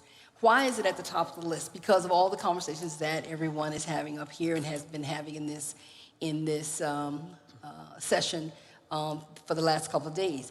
When you take an organization like Ex-Im Bank, who is, I would say, reimagining ourselves after a little vacation that we had, the thing that is so exciting right now is the fact that our ability to crowd in private capital is what's exciting, because our charge is not to supplant any. But when you look at an organization like Ex-Im, who is there to help the U.S. company and the foreign buyers who want to purchase U.S. goods, and I always say goods and services, that's where it's going to be critical. The thing that we have done, and even reimagining the work we've done, last year we signed over 20 co-financing agreements. Why did we do that? We signed 7 memorandums of understanding, and I'm literally just coming from signing one with Saudi Exim. We're excited about the continuation of how organizations working together can spread the risk, can go out and look at projects, because these are projects that have to be brought to scale. These are projects that are maybe in risky locations. These are projects that have the ability that's going to need an inordinate amount of capital. So is the private sector there? Absolutely. We're not trying to supplant that. What we want to do is to be able to work with them in the debt financing that we have to offer, everything from direct loans, our working capital guarantees, to our insurance products. And I think organizations and companies who can work with us, who have worked with us in the past, to see that we have the ability now to co-finance with other export credit agencies, it's going to, I believe, will make us more attractive for them to come to look at the financing tools that we have to be able to deploy to projects of this type in this particular sector. Would you acknowledge Jeff's point about investors and ESG? They don't care about what color, frankly, the investment looks like. It's the return that they're really looking at. When you have critical minerals at the top of your priority list, that comes with a tag automatically. Oh, we have to automatically care about ESGs. And I'm not going to say that people don't care. What the conversations we have been in, people do care. It's just depending on where you are and who you're talking to. One of the things, especially with the ECAs that we work with, everyone in the G7, our friends and allies in the G20, the Quad, you name it, just across the board, everyone who is also a part of the OECD arrangement, that we all, as like-minded countries, live under in the work that we do. The ESPGs is something we all care about, and we want to make sure that in communities, because communities care, that's who cares, is communities. And then when these communities care, they want to see us all be more accountable. They want us to see us be all more transparent in the work that we're doing in their backyard. I want to point out, I didn't say they didn't care. I didn't say they didn't care. They do care. I agree 100%. The problem is that there's so much risk around caring. Yes. That's the problem. Right. That makes them so Makes them unattractive. scared to care. Scared to care. I'll take that. That's not far off not caring anymore, but I take that, Jeff. Thank you. Can I just turn to you, Hamid? Reimagining global finance. I mean, what does that mean to you? So before we can reimagine, I think we need to have a reality check. And this was the session that we had in the previous one. So we're entering a completely new phase in global growth, growth framework. Going forward, if we look at the next 10-year horizon, I think we won't see the growth that we had, global growth that we had before the pandemic. Global growth has slowed down for 4 reasons. First of all, more fragmentation. Trade used to be a major driver of global growth. Second thing, we're entering a phase of higher for longer. Interest rates would remain high, would not come down to close to zero. That means you would see cost of borrowing would be significantly higher than we had before. That would depress investment, second driver of growth. And the third is that, Magnificent Seven, AI innovations, a lot of capital would go into those, very quick, high return investments. So where the mining and minerals, they are slow processing, long gestation period, would be competing for resources, capital, with the sectors that have very quick returns. So what we would see, the financing gaps would not only persist that we have right now, it might grow even bigger. So we have ambition for trillions of dollars. Demand signal, Rohim taught, signal is very fickle. We get sometimes signals that are very strong, other times we don't even hear any signals. So overall, the demand side would not really match the supply. There's capital, there's huge amount of capital there, but it won't, I would agree with Jeff that there'll be a misallocation of capital, and that's part of the market failure that we would see. And if we're to reimagine global finance, we have to really think about how do we solve the market allocation problem, this market failure problem. And this is where Exim banks and others would need to come in, but that would not be enough. We need much, much bigger pot here. We're not talking about a few $1 billion, we're talking about trillions of dollars. Yeah. And that's where we need to reimagine what kind of financing architecture we need to incentivize investments in critical minerals sector. And this is where I think a lot of brains need to work together. For example, right now the financing streams are very fragmented. Approval processes, even in the multilateral banks, is extremely cumbersome. We need the ESG standards, we need many other studies. So we don't have that much time in our hands to get to net zero. So that means we have to reinvent the financial architecture, a super fund for the super region kind of thing that we would need to move forward, to move the needle. Otherwise, it would be coming back next year or the year after, we'll have the same problems. Well, precisely. I just wonder how you recreate or create a sort of long-termism approach then from the short-termism that you all know far better than me is just that's the way our world works at the moment, and that's not going to change overnight. And no, I think that's exactly the point, that the market often responds to short-term signals. Your quarterly profit matters more than what happens to the rest of the world. And this is where even capital allocation is based on the quarterly performances or yearly performance. But this is where the public policy, public-private partnership would play a very important role. You have to really create incentives where the investors would have a longer-term positions. There are patient investors, but they're not investing in the mining sector. For example, pension funds and sovereign wealth funds, they're not coming in a way that is meaningful. They often try to do here and there, but we need more of those long-term patient investors coming into the critical mineral sectors. But they're not there yet. So now you have to have a dialogue with them. I don't know how many pension funds are here. Probably none. So if we talk with the pension funds, they're sitting on trillions of dollars, but they're not investing in the critical minerals. So I think this is where the long-term perspectives would come, when you can bring those long-term investors who can take a much longer perspective as opposed to hedge funds or other funds that are looking for a very short return. Let me throw Frank into this. Let me throw a pebble into the mine in a way, Frank. There is, as you know, plenty of discussion out there about doing away with the dollar. Let's go to local currency trading. Can you ever see that, and what difference might that make? Well, Jeff may disagree with me on this, but you can't reimagine the financing of critical minerals unless you understand that it sits on a substrate of a changing global monetary system. De-dollarization is happening. Now, there's lots and lots of conversations about how it's happening. Some are less likely, some are longer term, and some are actually happening as we speak. So that, there's obviously been conversations about a golden dinar and a golden ruble and all these things. And there's been conversations about a BRICS currency, a petro yuan backed by gold. These things could happen longer term, but what's actually happening now in front of our eyes, and no one's paying attention to it, is that the world is turning to bilateral trade agreements using local currencies, and it's happening everywhere. And if you look at North Korea and Indonesia, India, Malaysia, China with Brazil and France, China and Russia, India and Russia, China and India, they're all turning to dirhams, rupees, rubles, yuans, and these trade agreements are happening every day, and it takes away from the use and the value of the US dollar.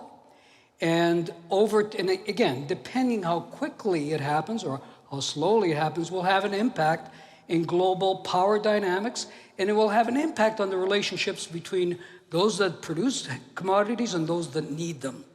And this, again, I mean, you could talk about extremes, what would happen if it happened very quickly. You could end up with a major global conflict. But I suspect that everybody is aware of that, and things will happen slowly. But over time, they will happen whether the US likes it or not, because it will change America's power dynamics in the world. It will change the standard of living in America. It will change inflation rates. It will change interest rates. It'll change a lot of things. And America is now starting to become aware of it. And if you notice what's happening with the US media, at first they were poo-pooing it. They were suggesting, this is impossible. They keep referring to that term TINA. There is no alternative. And I think that that's just Western arrogance and ignorance. And it just refuses to accept that it's happening, that 80% of the world's population wants it to happen because it's detrimental to the global south, low-income countries, to trade with a US dollar middleman that they don't really need. It's expensive. They have to service their sovereign debt in US dollars.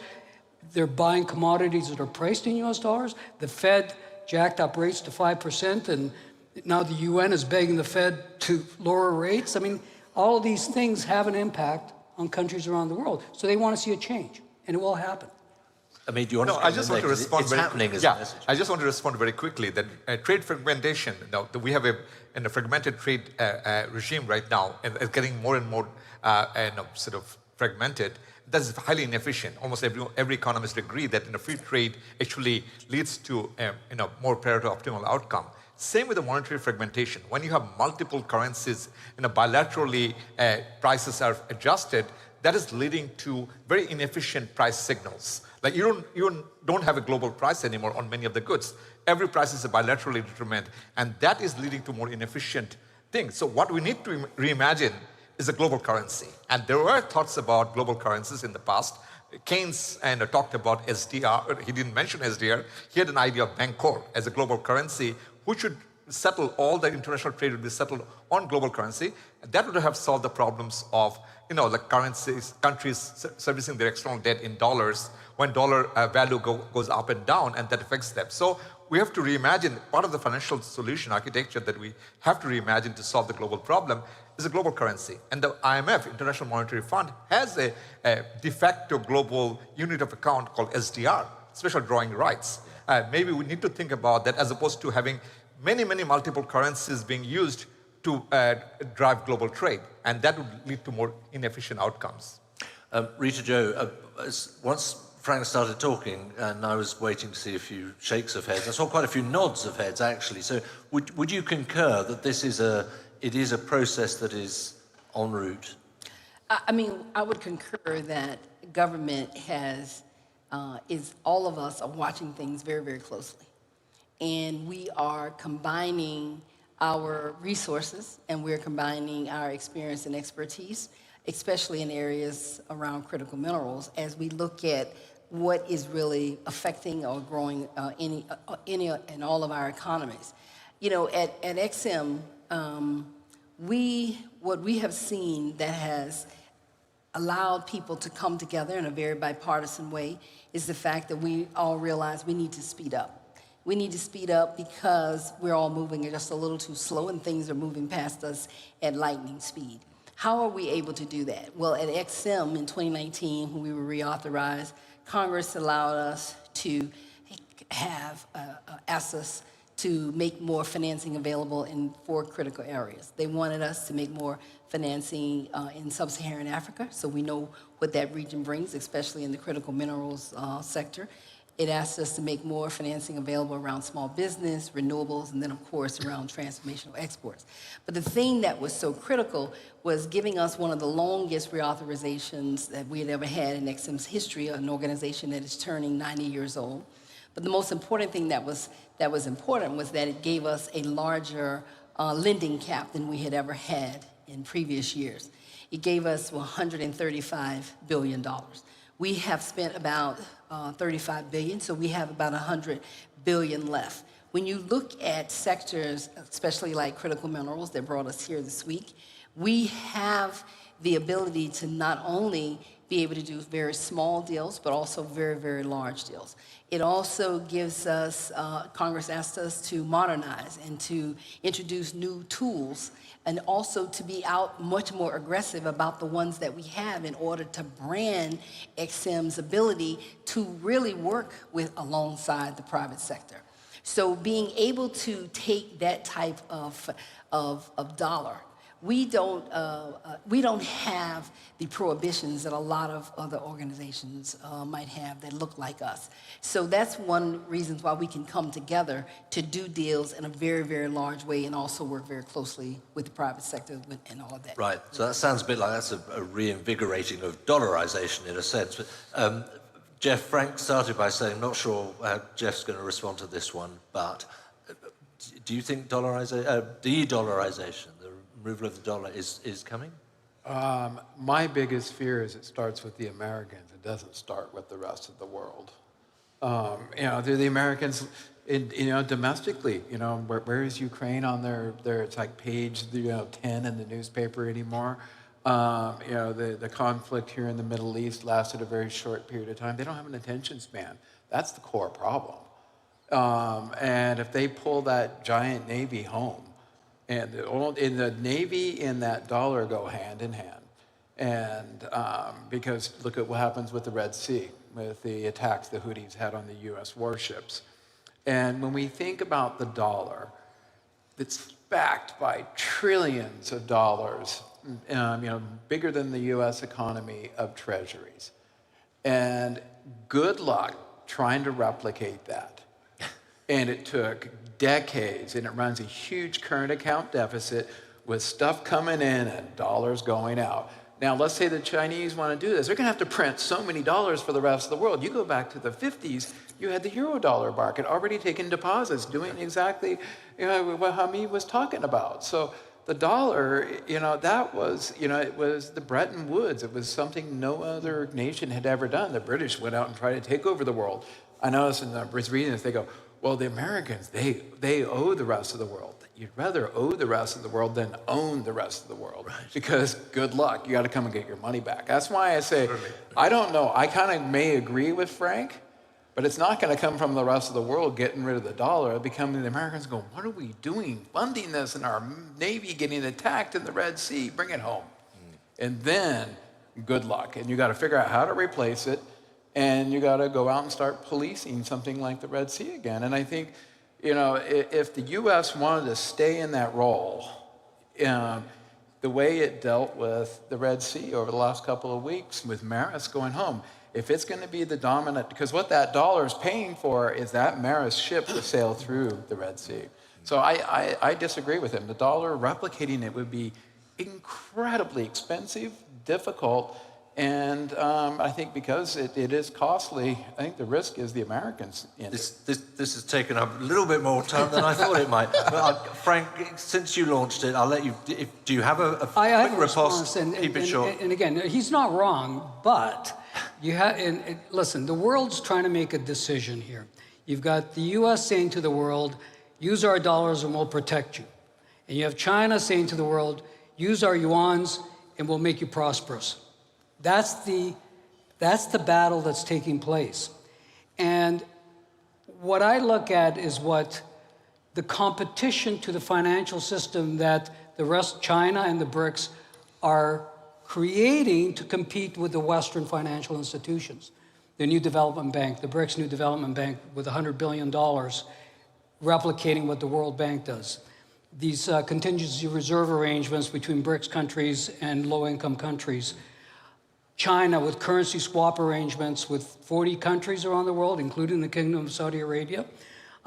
These are all designed to create a competitive system to the US dollar. And I'm not saying that the dollar is going to be eliminated, but there will be severe competition that will reduce the demand for US dollars and therefore reduce its value. Okay. That's all I'm saying. Yeah, thank you. Point made, very well made. Raheem, you may, yes, and then I'm going to come back, John, something else. I might make just one point that ties us back a little bit to where we started on critical minerals. Yes, thank you. Which is,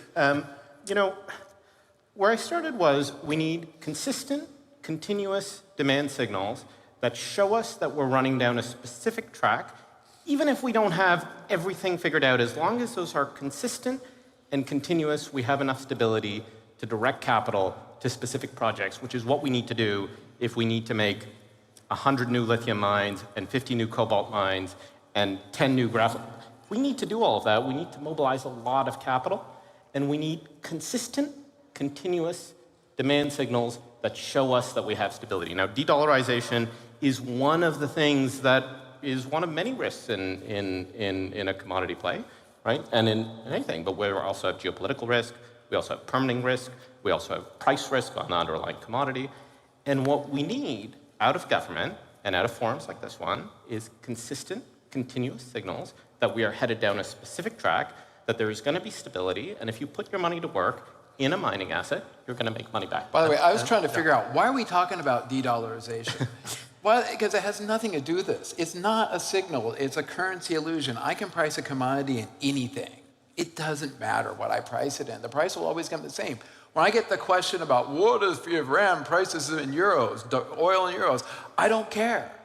Because you still can convert it. I could do it in gold, I can do it in wine, I can do it all.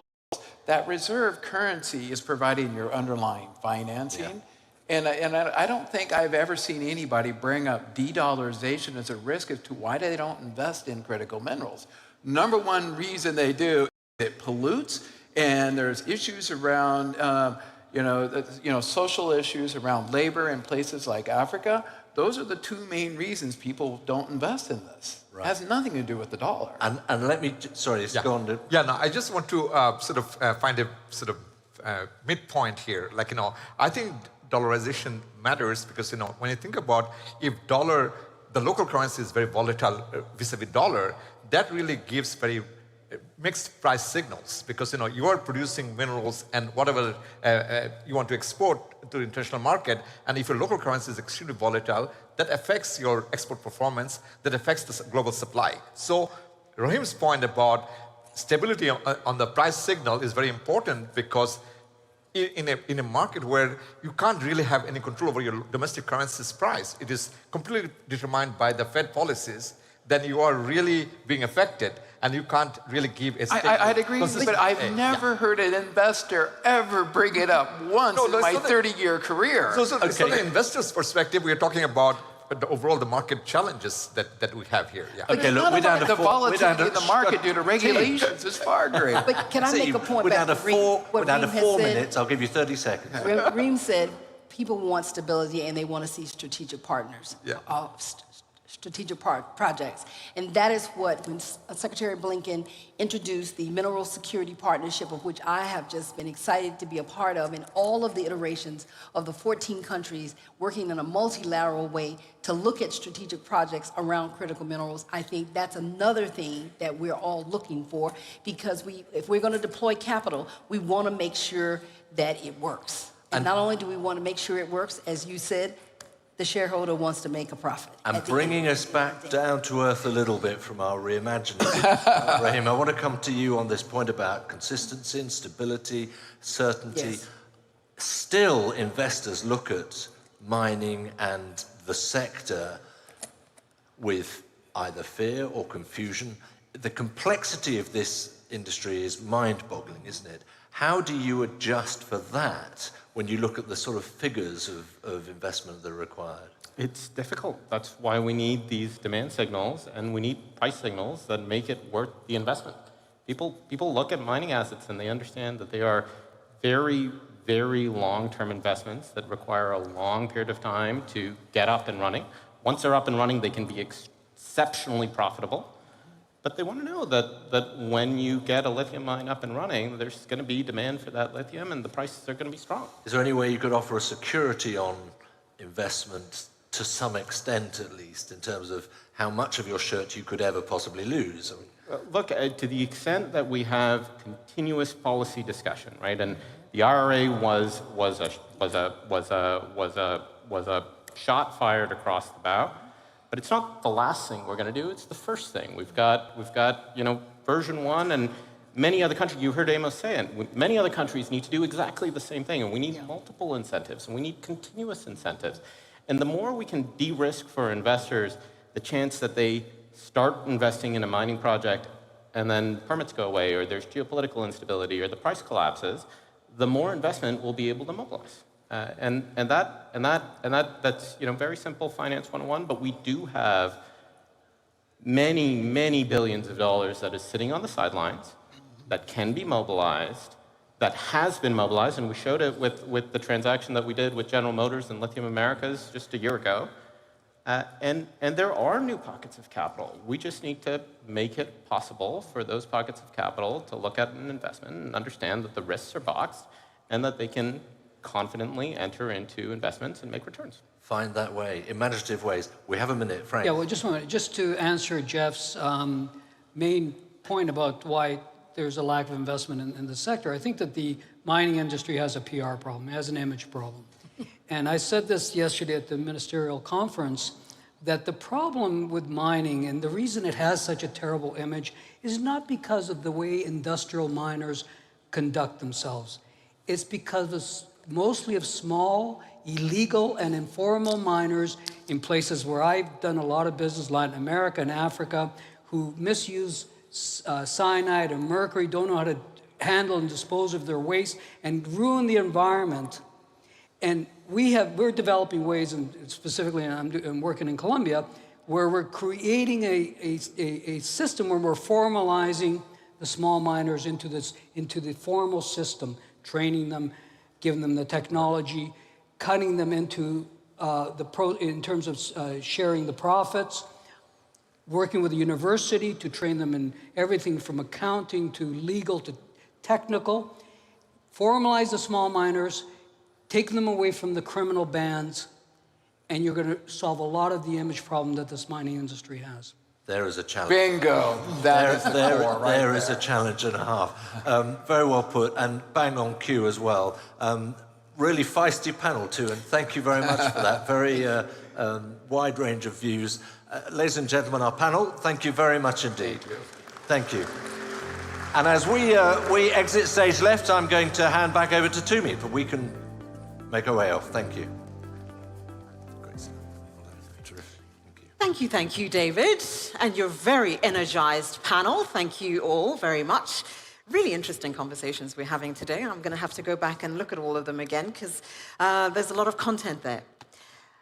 We're coming a little bit closer to the end of the day, and we've got to keep reminding ourselves that the point of this gathering is to talk about turning talk into action.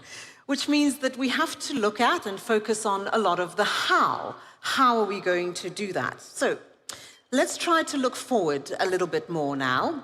In particular, the supply chain question. So all of you understand and know that when it comes to the supply chain question in mining, there's a lot of uncertainty, there's a lot of concern. It's not just about ensuring that those supply chains are there, of course. It's about how do we make sure that they are resilient so we can continue to use them and that we have some certainty of supply going forward. So let me call on the panelists who are going to join me to have that conversation. So please put your hands together for Dr. Bashar Al-Malik, the Chief Executive Officer of Saudi Arabia Railways. Martin Horgan, who's the Chief Executive Officer of Centamin. Adam Lundin, who is the Chair of Lundin Mining. Taylor Melvin, who's the President and CEO of Ivanhoe Electric. Amanda van Dijk is the Managing Director of Arch Emerging Markets Partners. And last but not least, Pekka Varamo, President and CEO of Metso. Please sit, please take a seat. Goodness me, there are quite a few of us up here. Tremendous fun to be had over the next 30 minutes or so. So, perhaps if I can start with you, Dr. Malik. Where do we start? Connectivity, enabling the sector. Oh my goodness, is that yours? That was a little bit quicker than I expected. No. To be more specific, I think the sector, the mineral sector specifically, is in need of solid, reliable, logistic partnership that would enable the different mineral partners to really provide their customers the required quantities, inputs, different type of minerals that they require to, or they are committed to provide, without having a reliable logistic partner. This would be very challenging, especially nowadays with the different unexpected, let's say, challenges that every sector is facing, but namely the mineral sector. So that's, I think, where we as logistic partners can assist and support the mineral sector in ensuring a successful delivery to their commitments and obligations. Sometimes I think when we speak about creating the supply roadmap, it sounds great. And we sort of know what we need to do, Martin, but it's not as easy as that necessarily always, because there's a sensitivity about where it is that you're trying to do what. So, for example, if you're trying to do something in Northern Europe, for argument's sake, or in the US, it's a different challenge to if you're trying to do it in Asia or in South America. No, fully agree. You know, when I think about where we sit as an operator, I think about us as being effectively custodians of capital. So those investors or lenders that are put into our business, you know, we have the discretion to take those dollars geographically anywhere we'd like to go. And when we look at those jurisdictions, what are we looking for as investors? And it's a whole raft of things, obviously. And obviously infrastructure is a key part of that. Are we able to access the operation to bring in consumables and also export any product we have? We think about the regulatory regime we're working in. We're thinking about, I think at this point, Adam and I were chatting just before we came on stage. It's about sort of confidence in that regime, and it's about the stability. You know, mining projects tend to be long-term projects over significant periods of time, multiple decades in cases.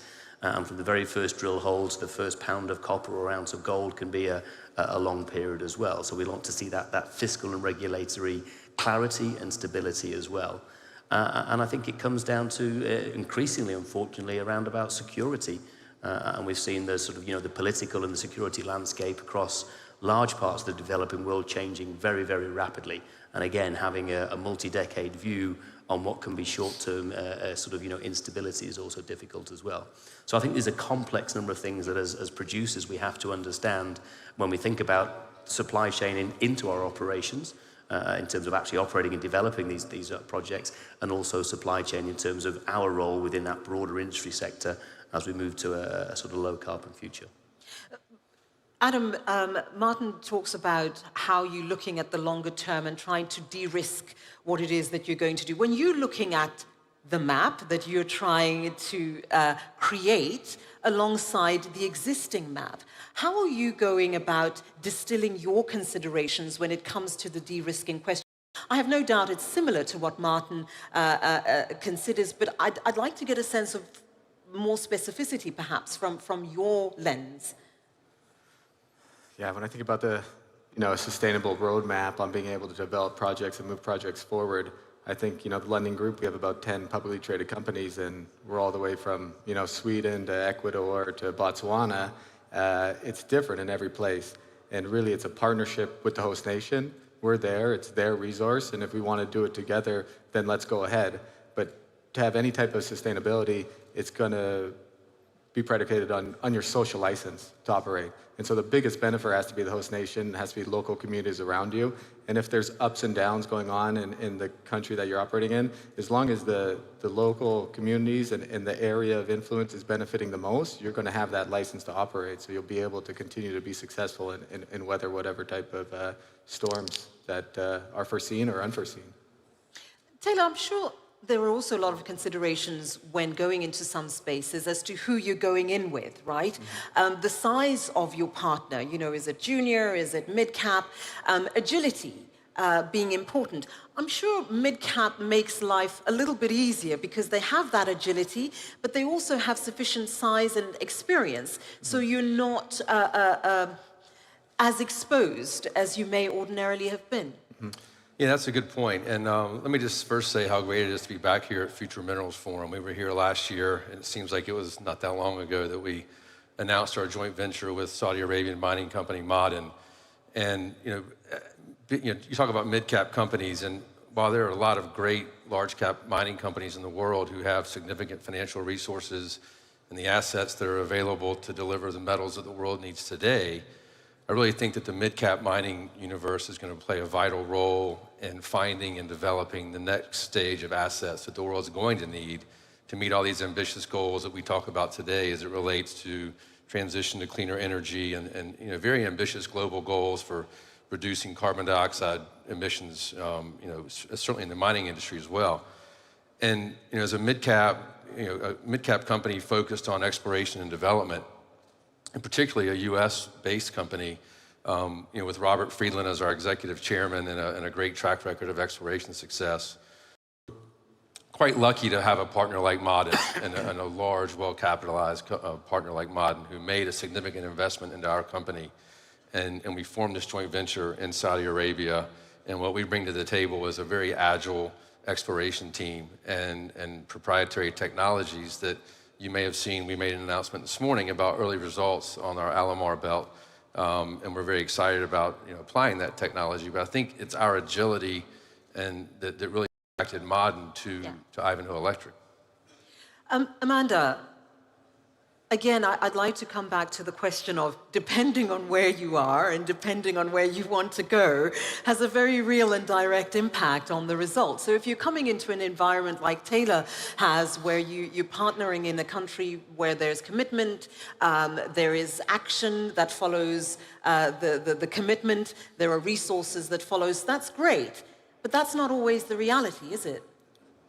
Absolutely not. I'm on the private equity side, and we invest in development stage critical minerals. And I think one of the reasons that we're here at this conference is because of the partners available here, which are, Saudi Arabia's done a wonderful job at being very clear at what they have to offer, what they're looking for. It's a very stable environment.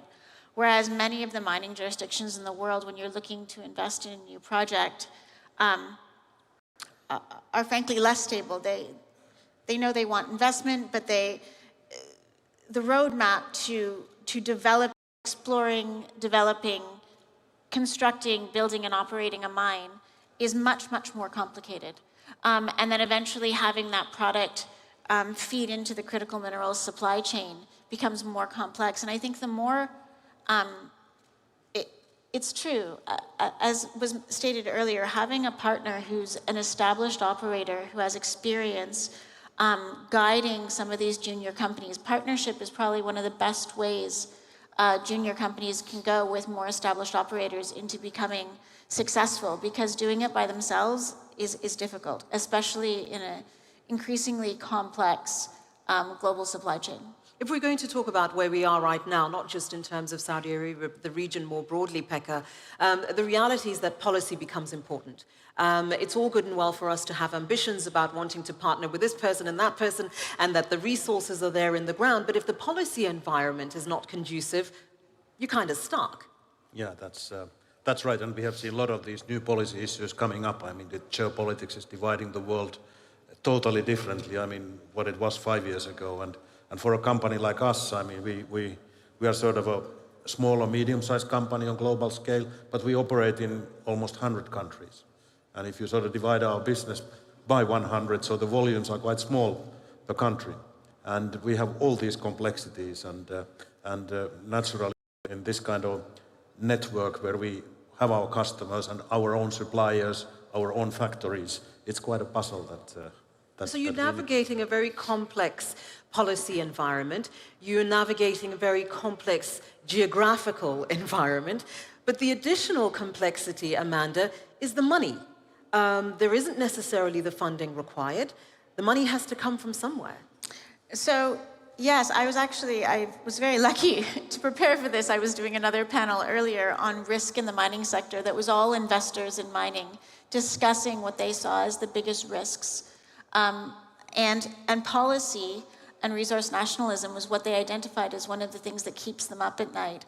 And as it's taken longer and longer to get through the exploration development cycle into production, the timing for risk has, the chance of something going wrong, the longer it takes to build it.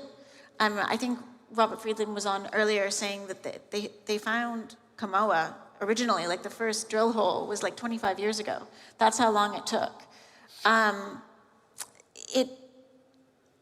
The time it takes and the complexity of building a modern mining company, we've all experienced it, but it has gotten longer and it has gotten much more complex. And I think the need for good policy has become more important than ever because it's the biggest risk to getting enough capital into the sector. Being able to trust that the policy environment will be consistent and not change, so that you can get through the very long, complex, and expensive mining development cycle is going to be essential to being able to find the minerals and develop them going forward. But surely, Martin, it is also about ensuring accountability. It's one thing to say we want to have the policy environment that is great, but we see in many jurisdictions where policies are created and developed, but when it comes to ensuring accountability in the context of those policies, not so much. Look, I think modern mining companies listed in, sort of the usual jurisdictions of UK, North America, Australia, and so on, South Africa, I think, with public registers owned by, large institutional investors, is that the requirements for those investors placed on us as companies, quite rightly and quite correctly, ensure that we sort of want to work and work in the correct way, almost irrespective of local standards and requirements as well. I think Adam made exactly the right point around a partnership with host stakeholders, governments, local communities, and so on. I think having that balance there gives you that social license to operate. That's got to start there. And then I think it's about sort of adopting best practice and bringing that to, emerging frontier jurisdictions where mining works from time to time. And whether it's industry bodies like the ICMM setting, tailing standards. We've seen those terrible scenes in South America over the last few years, and having global application of that through to sort of the IFC founder principles back in the 1990s. I think mining, unfortunately, is still considered in some parts to be this sort of, a dinosaur of a sector. I think the reality is that, the sector itself is very good at self-regulation, It's very good at self-policing and very good at sort of applying best practice as well. And I think it's incumbent on us as a sector to make sure that those investors who, the generalists that aren't really involved in mining understand that we are a responsible industry, we are looking to have a partnership approach with our host nations, and we can make a financial return that is beneficial to numerous parties as well, including their hard dollars. Adam, if I could just sort of jump in there slightly. While I completely agree with Martin in that the industry is largely self-regulating when it comes to standards, I think potentially that's been one of the problems. When something goes wrong in the mining world, it's all over the front pages, and it's actually the exception, not the rule. 99% of mining companies actually self-regulate and perform to an extraordinarily high standard, a higher standard than that is often what's required of them in their host jurisdiction based on standards. But they don't do a particularly good job of communicating that. And in addition to that, there are bad actors that don't. Like, there are always exceptions, and those guys are on the front pages. Everybody sees that tailings dam disaster. Everybody sees the guys who, unfortunately, occasionally die because of bad practice. And to bring it back, I think that one of the things that, while 99% I do genuinely believe are good self-regulating, I don't think that's good enough anymore. And I think organizations like the ICMM came out with originally the tailings dam standard in response to those big public disasters. They're now working on a new standard at a much higher level that can manage and mitigate. The Copper Mark, the Canadian Mining Alliance, and the ICMM are trying to come up with a new global standard for ESG that everybody follows. And I think that while we are self-regulating, I'm not sure that's good enough anymore. I think we need something we can benchmark to on a global scale. So when you do have really good companies like Sentiment and Modern who do a great job, they can benchmark that and show people that they are doing it. Because I think that self-regulation is potentially not enough anymore. So there are a couple of things that you've both raised. One of the things that I think is key in all of this is the rap, the bad rap that we've talked about almost all day today, and the roots thereof. And I think we can all agree, whether it's in the room or up here on stage, that it's not everybody who is not acting responsibly. It is the small handful who are making the headlines. So in the context of that, let's look at some of those opportunities.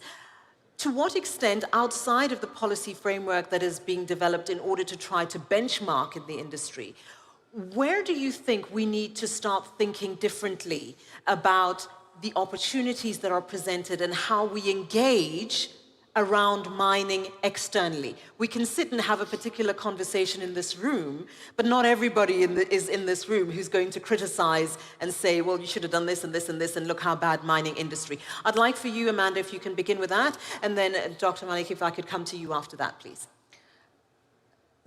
We've all talked about the, frankly, bad reputation that the mining industry as a whole has because of a few small bad actors. I think that Saudi Arabia, for example, has done an incredible job at understanding the incredible demand coming and necessity of minerals and materials and what a role they're going to play both in global economic development and the energy transition.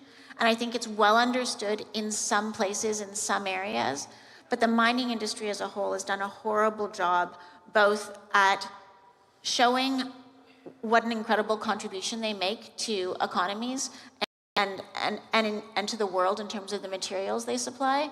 And I think, I'm not sure exactly, to be perfectly honest, but I know it needs to do something to change that reputation. And as much as Saudi Arabia has done an incredible job, frankly, at raising the profile of the mining industry and investing in the mining industry, it's going to take more than just Saudi Arabia. It's going to take a lot of multi-stakeholder engagement to raise the importance level of investing in this sector if the world's going to energy transition. As part of the supply chain, Dr. Malik, your thoughts on that? Yes, two things from my side. I think communication and marketing is very weak. As an outsider, let me say, to this industry, I think there is a huge focus that is required to ensure that the message reaches the right audience, let's say, on time and accurately. That's one. Two, simplicity. I think it's very important that any investor, any key player in this industry receives the correct information and is also enabled to participate in any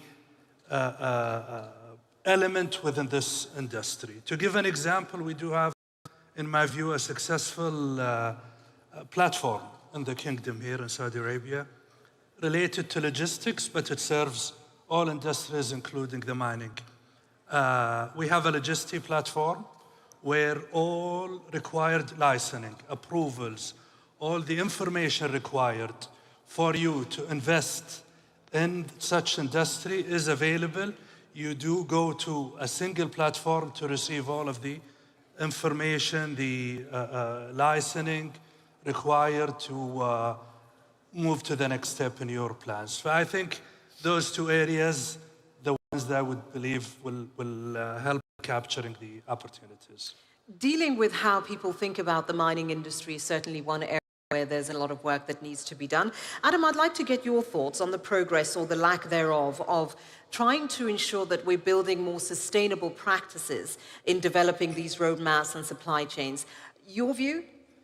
I think for the group, we have the Lundin Foundation that works beside the companies, especially when we're going down the development path line. And it's doing that stakeholder mapping and seeing, what can we do to help small businesses around us. I mean, for instance, in Ecuador with Lundin Gold and the Fruta del Norte deposit, we helped start a catering business.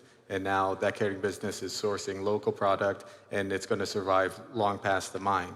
And so if you can do that and have sustainable practices that are going to benefit the communities and going to continue to benefit them long past your operations, I think that's such a big win. Taylor, we heard a little bit earlier when Richard was speaking, he was telling us about all this technology. It's like an annual event that he's sharing the latest technology. So let's spend a little bit of time. I know that you made this big announcement today. It's a lot to be excited about. The minister spoke about it a little bit earlier, so we won't go into too much detail about the specificities of the technologies that are available, even though I'm sure you'd love to.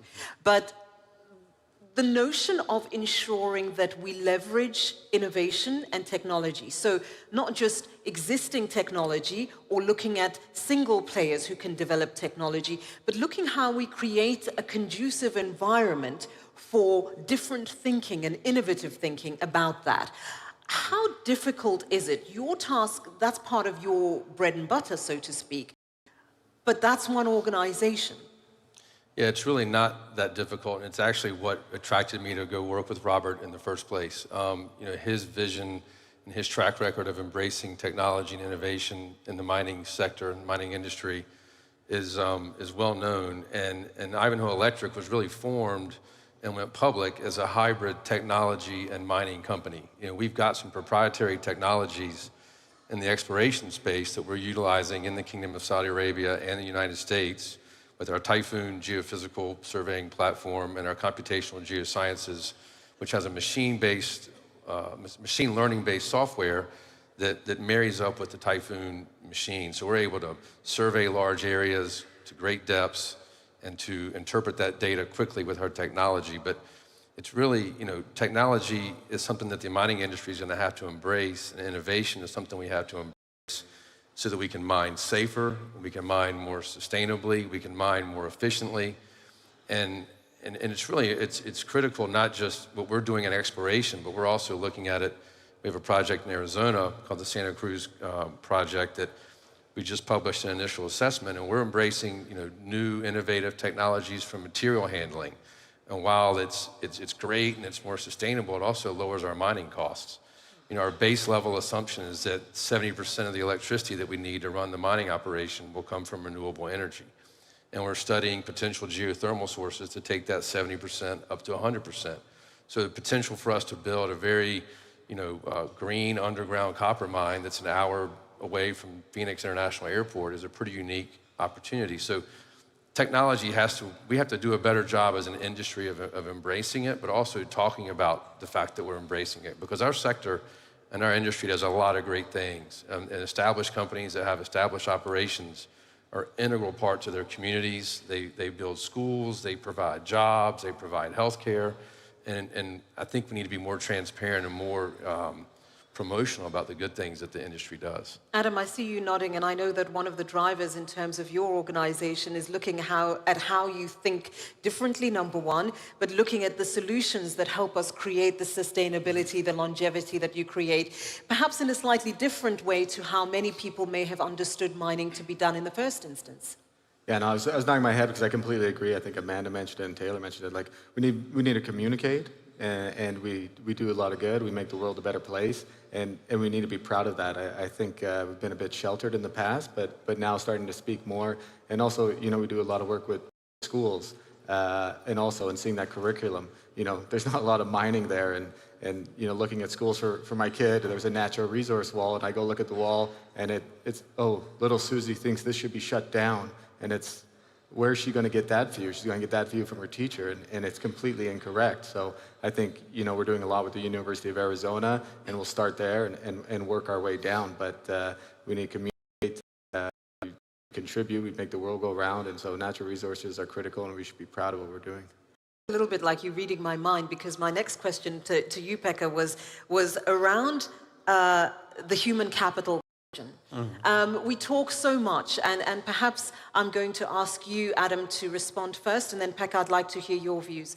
We talk so much about the human capital from a perspective, right? So how are we going to bring people into the industry who are going to be engineers, who are going to work in the mines, etc.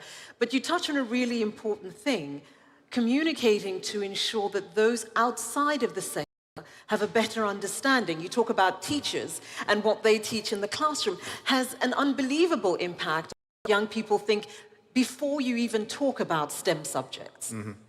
No, I think, you know, what makes the London group is the people in the group, and so it's very important that you attract the right talent, and as you want to bring younger people into it, you know, you got to show that we have a lot of fun what we do. It takes us around the world. You see a lot of different cultures, and it's an amazing experience. And I think a big one for us is, you know, once a year, people can bring their kids to work day, and you know, you don't want to overload them with too much. I normally rip them out of the boardroom, and we go walk around the mall or do something fun, and it's just showing them that, you know, you can really make a change, and it is the best to be in. And so it'll take a little time to change that narrative, but we're committed to it. Yeah, but we're not biased either, right, Adam? Pekka. Yeah, I think we've discussed about communication and marketing.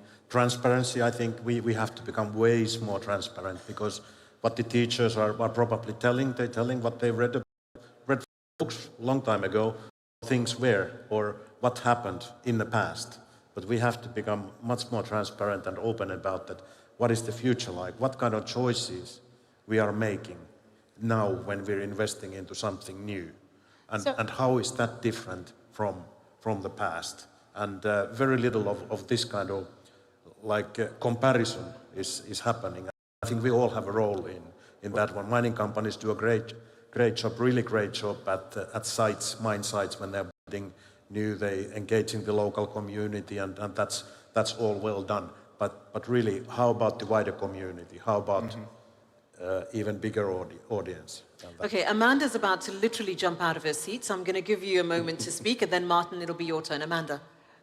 I was going to say, in a former life, I used to run an organization called Women in Mining, of which there are many members here today. And one of the things I found interesting is mining has one of the worst participation rates for women, and that has, in any industry globally. It's not specific to any one area. And mining, I mean, while STEM is incredibly important, mining also employs just about, it takes a village to build a mine. There are accountants and lawyers and cafeteria ladies, and you name it, if there's a profession, you can probably do it on a mine, and it is part of the mining business. It's one of those businesses that is so varied. And our biggest issue was that women didn't want to join the sector. They didn't see mining law or mining engineering or mining, let alone 50% of all geology graduates globally are female, yet the mining industry doesn't have them. And that's because of this reputation issue. And look, I've been blessed. I love my job, and the mining industry has been nothing but good to me. But I think to attract talent, we need to raise the profile of the mining industry and let people know that it does make such an incredible contribution, and it is a great place to work. Martin? Very, very quickly, just to echo what's been said there, I think rest of the panel. We all want a low carbon future. Mining is absolutely essential. It's the feedstock to that low carbon future. We've got to do the mining in a technologically more advanced way to ensure that we have our own minimum input or impact on the environment. And two, we then have to make sure people understand our role within that. And whether that's investors, whether that's school children, whether that's broader societal recognition, is that we have to do what we need to do in order to have that low carbon future. We are the key driver of it, and we need that to be understood and appreciated as well. And that's transparency, it's education, it's the ability to make sure that that message is understood, to reframe the discussion as a sector, because we are effectively the lifeblood of the global economy. Did you just take my last few seconds, No, Martin? I was worried. I was looking at that clock. It's okay. I didn't want to get told off. I'm having so much fun that the last time I looked at it, it was green, and now suddenly it's red. So I guess that means I've had a really good time. We're going to leave it there because we are actually out of time. Gosh, that was so much fun. Pekka, Amanda, Taylor, Adam, Martin, Dr. Malik, to each of you, thank you so, so very much. I'm sorry that we couldn't continue the conversation more, but of course we're going to gather again next time and do it all again. So thank you very much. Please, your thanks to my lovely panel. Thank you very much. If I can ask you to take a step to the left, if I can go that way.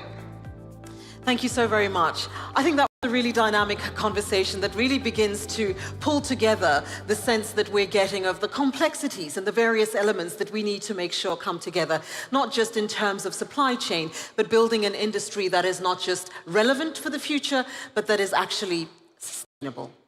I'm going to take my leave now just for a few moments, and I'm going to ask David to come to keep you company. And as if by magic, Jimmy, thank you very much indeed for that.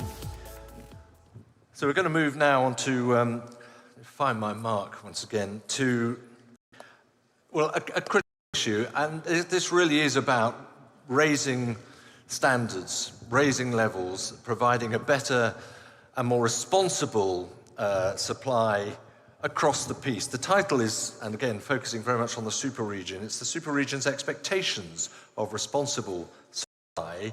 What are the key priorities? So I'd like to introduce immediately my panel so we can crack on with this. It's quite a panel too. Do come on and join us, please. Bruce Bodine, who's the president of the Mosaic Group, which mines potash and phosphates, a Fortune 500 company. Roitesh Dhawan, who you will know very well, president and CEO of the ICMM. Frank Fannon, who is of Fannon Global Advisors, but former inaugural US Assistant Secretary of State for Energy Resources. Please do take a seat as we go along. Temba Mkwanazi, who's the Regional Director for Africa and Australia, Anglo-American, and pointedly an ICMM member, which we should make clear. Sergio Mujica, who is the Secretary General of... Oh, Sergio. Sorry, no, Sergio is not with us, in fact, so that's fine, not a problem. Very good to see you, hero. Bruno Oberle is the president of the World Resources Forum. I think I'm right in saying you're a member of the International Resources Panel as well, which is, it's the Minerals IPCC, if I could put it that way. And Andrew Southam. Andrew, very good to see you, CEO of KAICC Minerals, so a mining company in Central Asia, which is very good to see in terms of a discussion on the super region. Thanks very much for joining us. Bruce, you're here. Sorry, my earpiece is a slight problem. You're here. Let's start with you then. Okay. Responsible supply, that's the key word. Now you're producing and mining something for a slightly different perspective in a way. Correct. Doesn't diminish the sense of responsibility. Not at all, no. I mean, we were talking about this before we came in, but we're in the fertilizer business. We mine phosphate and potash. We do have a joint venture here in the kingdom at Wad Al Shamal in Saudi Arabia for a phosphate complex with Ma'aden and SABIC. Yeah, I think the responsible issue's very much the same regardless of where you are.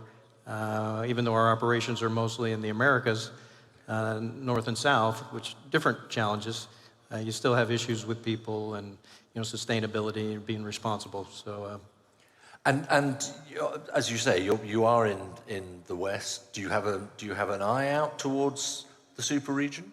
Well, we do with our joint venture. We also have commercial distribution footprint in India and China, which supports part of at least South Asia, right? And so we're in that part of it, and our products go in 40 different countries throughout the globe to help farmers get the maximum out of their acres of land to combat food insecurity. And I think that's a pretty responsible, and our mission is to help the world grow the food it needs.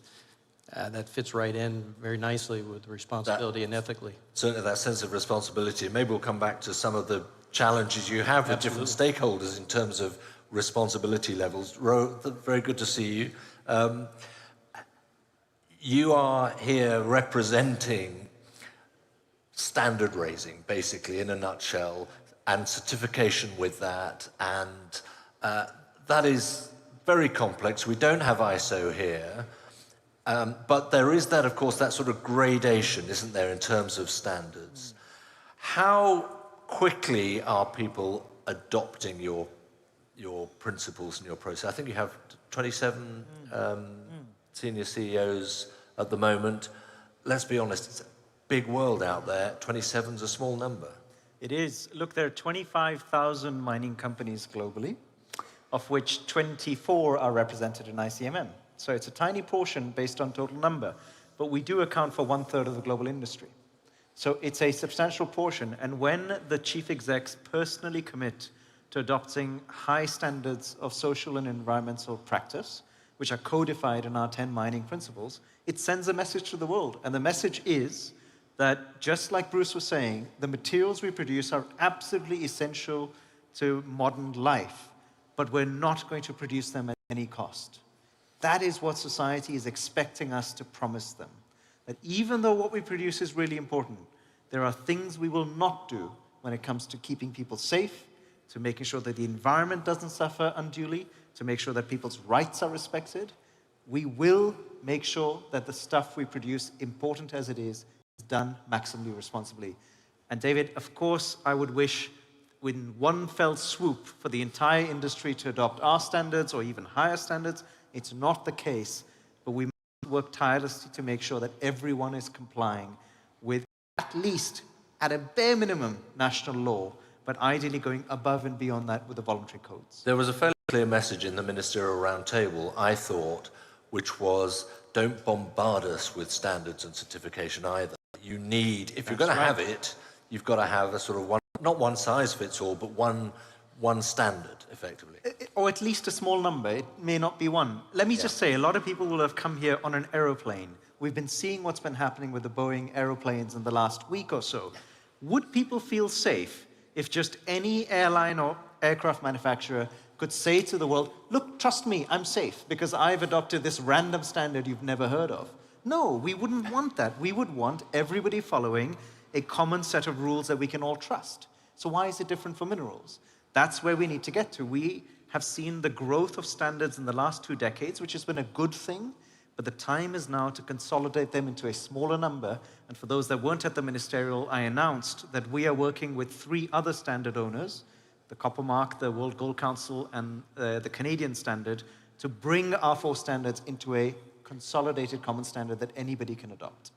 That's a very interesting analogy with the Boeing 737 MAX, because we tend to trust the federal authorities that say, right, we're grounding those planes until further checks, and if they're allowed back again, we get back in the aeroplane. So that's a really good point. Frank, that intrigues me, because I don't think you're a big fan of a sort of global certification system of raising the bar, if I can put it that way.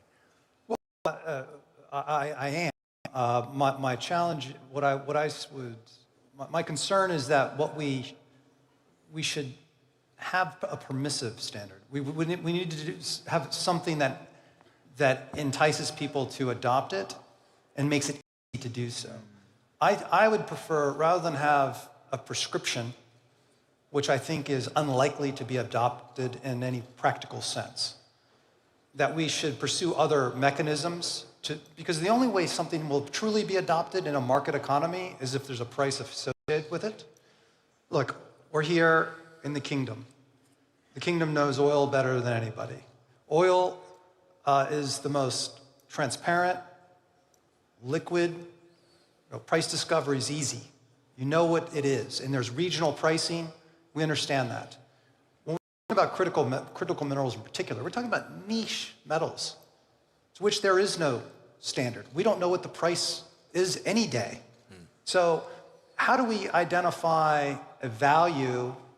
When there's a lack of true price discovery?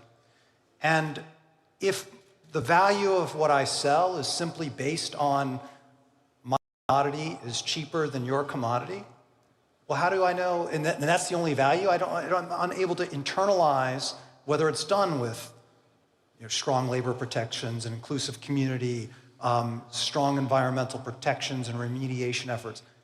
Those are real costs. They're worthy costs, but they're actual costs, and not everyone's bearing them.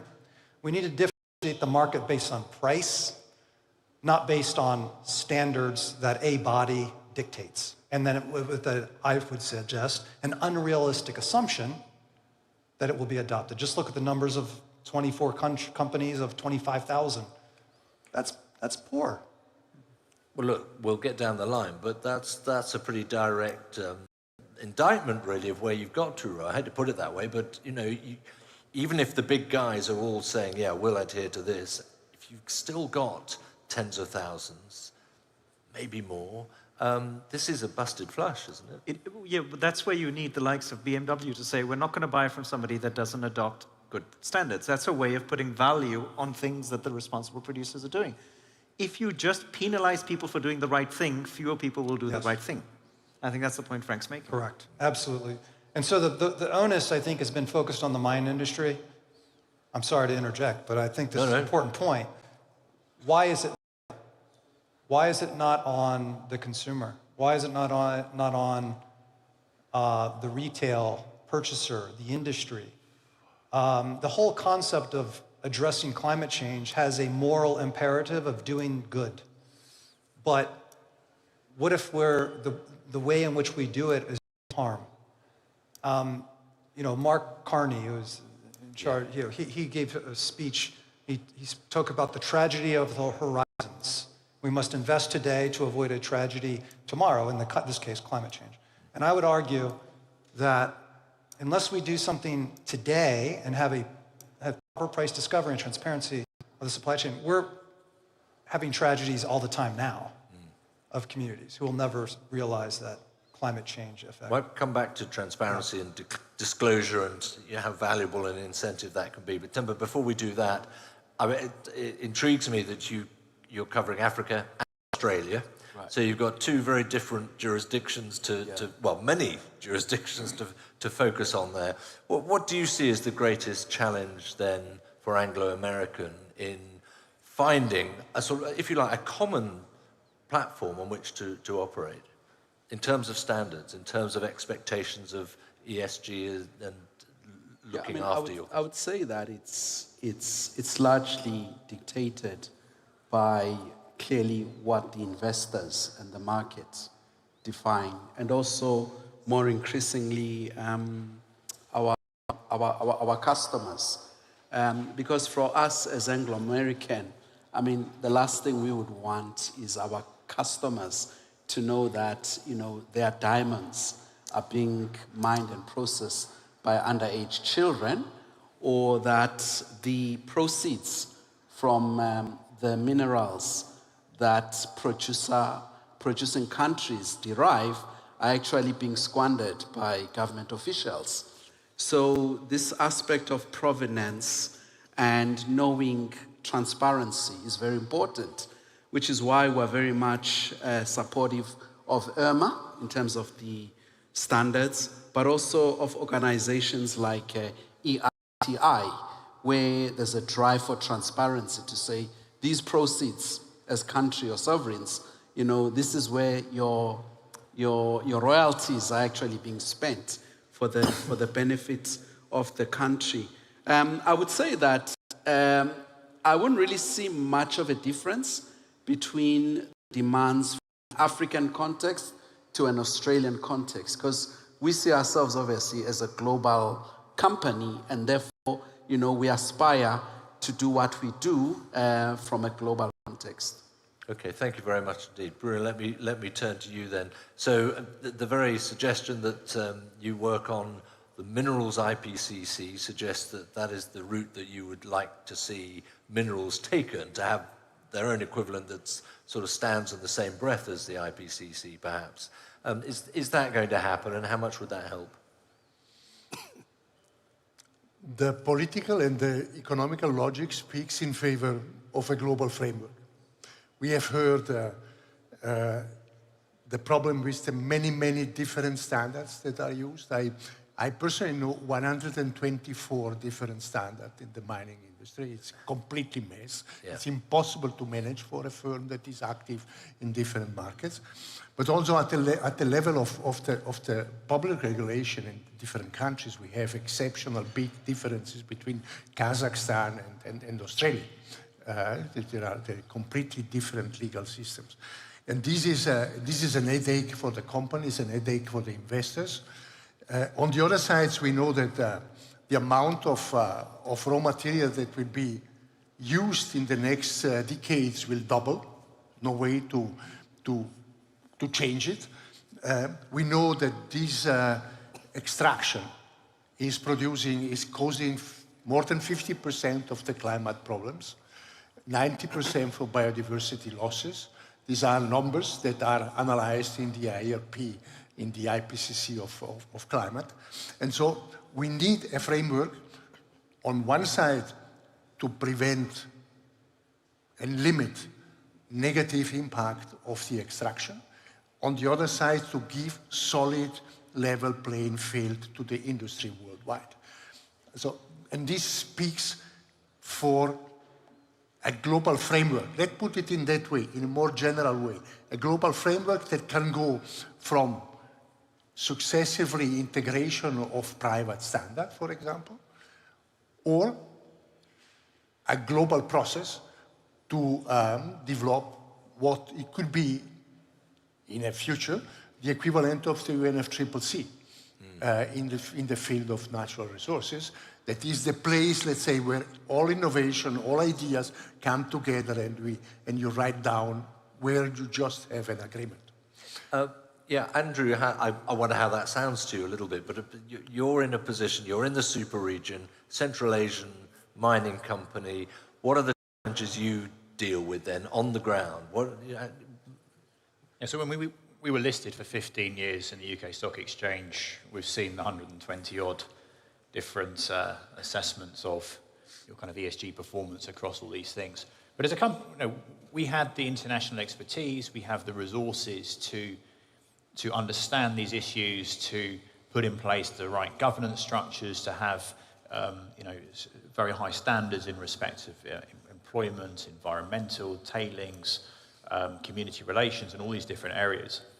But one of the challenges that we really face operating in Central Asia is that whilst we as a business may have all of these things in place, we also have a duty to try and maximize the economic opportunity for the communities around us, and that means localization.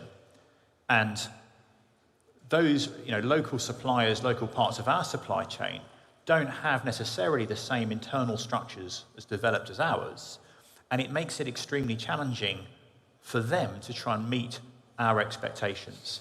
And it's not simply a matter of sort of contracts or sort of due diligence, etc. You actually have to be far more engaged to help that supply chain locally meet the standards that we expect, that the society expects in terms of that supply chain. So what do you do? So we engage in a whole, from the initial sort of DD to contractual expectations, but it goes way beyond that because, we talked about price. Okay, we are required in certain circumstances to accept the lowest cost bidder. But the short-term benefit from having a low-cost bid versus, our position, which is a much more longer-term license to operate, we want to meet these high standards. There is a trade-off between them. And the lowest cost bidder often doesn't have the additional health. I'm going back to basics. We may not have the right level of health and safety supervision, may not actually have the right PPE, may not have vehicles that are maintained properly. All of these very basic things, which we expect and we demand, and yet if you follow a sort of pure localization operating in that particular part, in this particular part of the world, these are challenges that we have to face and work with them. So we require these things. It means that we can't have supplier changing too rapidly because we have to actually train their workforce to meet the standards we have. We have to put additional resources ourselves into supervision, into ensuring their PPE is there, and so on. So it's a high level of engagement to ensure that we, through them, can achieve the standards that we would expect. But you insist on those standards nonetheless? We have no choice. Yeah, interesting. So, Ro, I'm going to come back to you for a moment then. How do you reach that sort of issue in terms of ICMM or any other standard? Because that's not even on the chart, it seems to me, when you're dealing with suppliers down there or stakeholders down that end of the chain. It's getting there, actually, David, where most of our standards now require the mining company to look at their priority suppliers and ensure that their priority suppliers are doing the work to make themselves more responsible, just in the way that Andrew's talked to us. That's when you get large-scale change. We can be catalytic because we are very important to our suppliers. So when we insist that suppliers do something, it works. I'll give you an example. Many people know that we now have electric vehicles. We can all drive passenger cars on batteries. But try driving a 400-ton truck on anything other than diesel. You can't, because it needs to pull such loads. Now, Temba's company showed great leadership by building the first hydrogen battery-powered 400-ton truck in South Africa. But 99% of all mining vehicles run on diesel. Because what did our suppliers say to us? Well, we use them if we knew you would buy them. What were we saying? We would buy them if we knew you would produce them.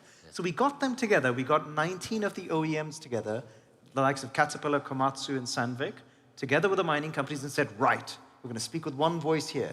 We need low-emission vehicles now.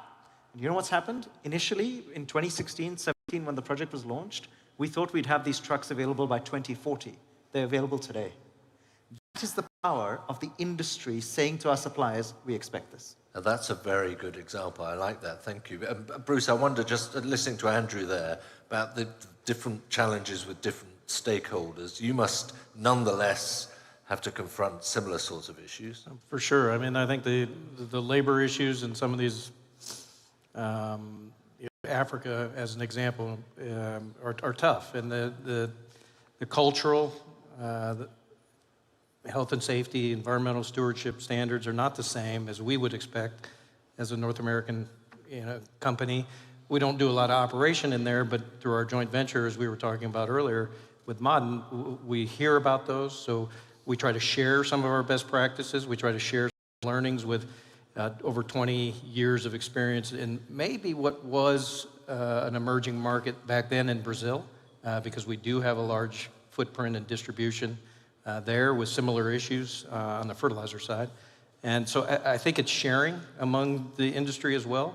But I think it is tough, and without a standard framework and probably some demand on the consumer side to really level the playing field. And we see that in our space in industry, in potash and phosphates particularly, where some of the competitors work in certain geographies where that's just not part of their DNA. Right. Until they, either as an industry or as consumers, drive that to a level playing field, it will be lowest price, and it's going to be hard to get there, even as much as we're trying to set a standard and differentiate in our space in the sector. But in a slightly longer term, you see that it's smart business to assist, to help, to provide knowledge transfer. Absolutely. Yeah. And share the learnings that we had along the years. It came with some scars and hard knocks. So. Yeah. Frank, you said earlier, look, it needs to be incumbent on the consumer to recognize what is a responsible supply or not. And given the lack of transparency, particularly within mining, that can be very difficult. Can you give me a sort of a picture as to what does that look like then? I mean, what am I meant to do in terms of deciding, I don't know, what car I'm going to buy or the like? Well, that is the question. I guess, kind of first principles. I think the whole story of the energy transition needs to be turned around a little bit. Politicians have been telling us that we could have an energy transition to transform the global economy, the engine of the world, from something in which we are abundant and operate and change it, and it will be cheaper and quicker and be better for us. And that is untrue. It will not be cheaper necessarily, and it will have considerable disruption. Plenty of people here tell us it will be cheaper. Well, once the CapEx is spent and everything's deployed and everything else, for sure.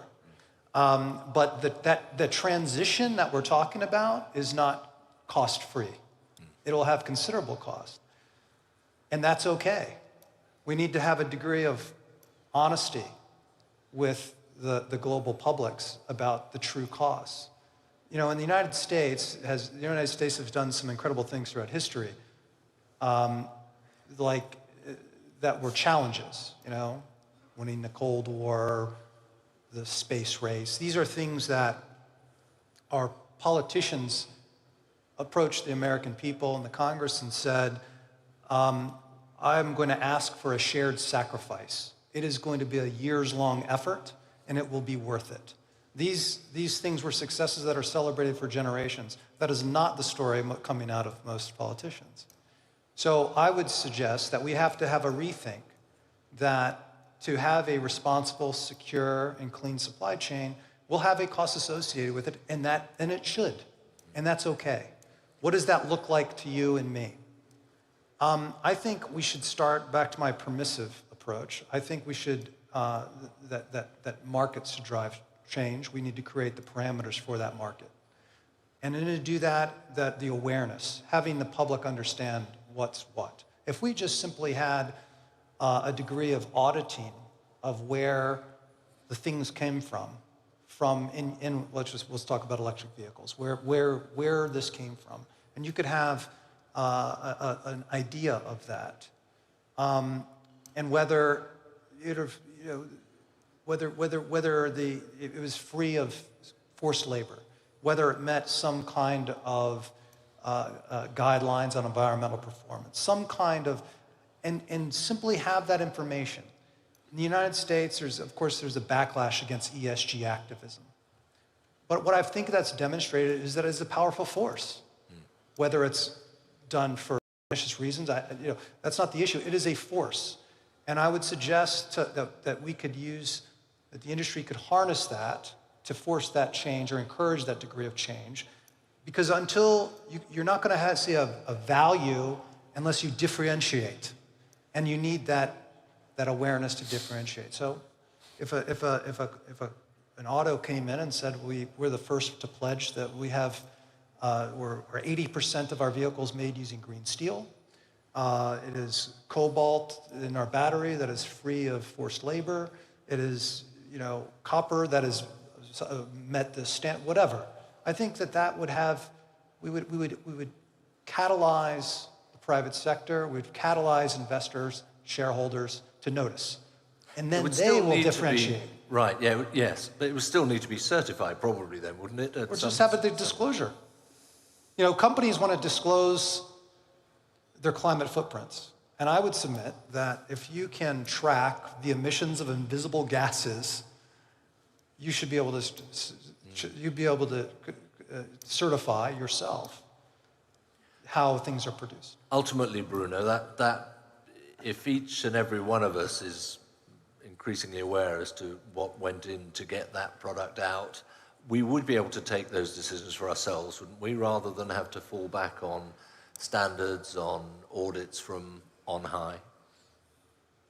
Well, I mean, you can put it the other way around. So, I mean, what it needs in terms of investments to transform the currently unsustainable practices at a global scale, not only in the mining sector, is, let's say, between 2 and 5 trillion a year for, let's say, 50 years. Okay. It's a lot of money. On the other side, it's 2 to 5% of the global GDP, what is a reasonable amount of money to transform the economy. But to give a safe ground to the people that have to take the money out, our pension fund, that will go and be invested, the insurances, you have to guarantee them a solid framework. They need to know, if I invest in this technology today, it is because tomorrow this technology will be the standard.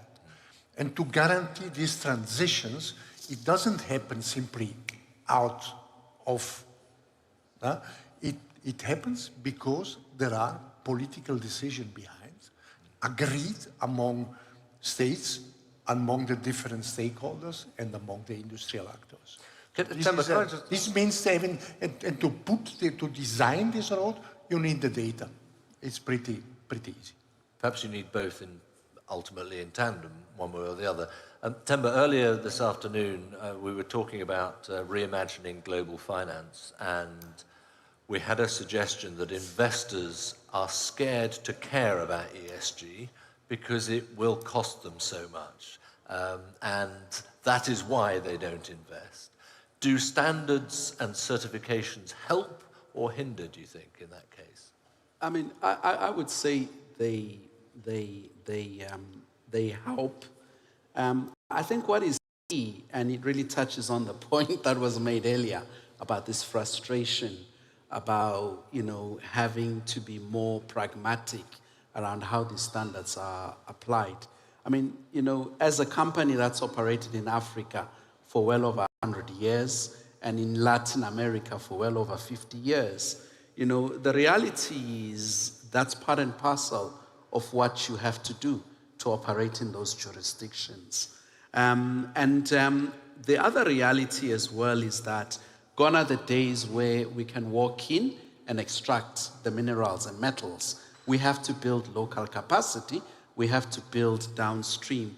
So therefore, we have to ensure as well that how we do our mining is aligned to that. Now, for us as Anglo, we have taken a strategic approach where we've said, you have the UN Sustainable Goals, you have the likes of IRMA, the Extractive Industry Transparency Index, and you have your governance and financial standards. And what we've basically done then is we've come up with a concept of what we call future smart mining, or what we could translate as our sustainable mining plan, which recognizes that not only do you need to drive the technological developments to improve your environmental impact, but you've got to be very clear around your social aspects and how you do that. And we actually have a framework of being able to tackle and deal with these frustrations and these challenges. And because we've done that, we've been able to operate in the regions that we've operated in competitively. It's sort of tapestry of networking it out. Andrew, I'm going to close it. Yeah, go ahead. So, I mean, when you came to me the first time, you asked me about the challenges and whether or not companies raise standards because of consumer expectations, because of government legislation and standards. It is inevitable we will continue raising them. That's society's expectations, it's our own expectations. But I'll just turn it around from being a challenge. It's also an opportunity for us, because mining in this super region, the large mining companies have so much expertise, have so many sort of systems and processes around reporting, around governance, which is the fundamental sort of starting point for even knowing where you stand. We have got so much expertise here that by us demanding of ourselves and demanding of our suppliers that we achieve high standards of supply chain responsibility, we can drive local standards, we can improve the markets in which we operate, which will be for the long-term benefit of those communities, and I think will elevate the perspective, the perception of mining companies globally. I think that's a very neat summary for where the progress needs to lie. I've looked at the clock and we're already up on the time, which is a shame because I think there's an awful lot more ground to cover here. Ladies and gentlemen, please thank our panel for that discussion. Thank you very much indeed, chaps. I think we can wander off because I'm going to give the stage back now to me. Thank you for giving the stage back to me, David. Much appreciated. Thank you to you and your panel. Have a wonderful evening. And just like that, bada bing, bada boom, we've come to the end of the first day of the Future Minerals Forum 2024 edition. It's been an absolute pleasure to share the day with you. A couple of highlights, certainly for me, was the question of the 75% localization and resource nationalism as potentially one of the challenges that we may face as we try to deal with resource and supply chain resilience and assuredness. And from this panel, I think one thing that's really important, and I must be honest, I hadn't thought too much about it myself, but that was really interesting looking at the standardization question and how we better do that in order to ensure that not only can we better calibrate and measure, but that we can do better to ensure that there are standards across the board to which everybody must and needs to comply, but also to make sure that, again, we're better able to secure the future of the industry. Policy frameworks remain, of course, internally important.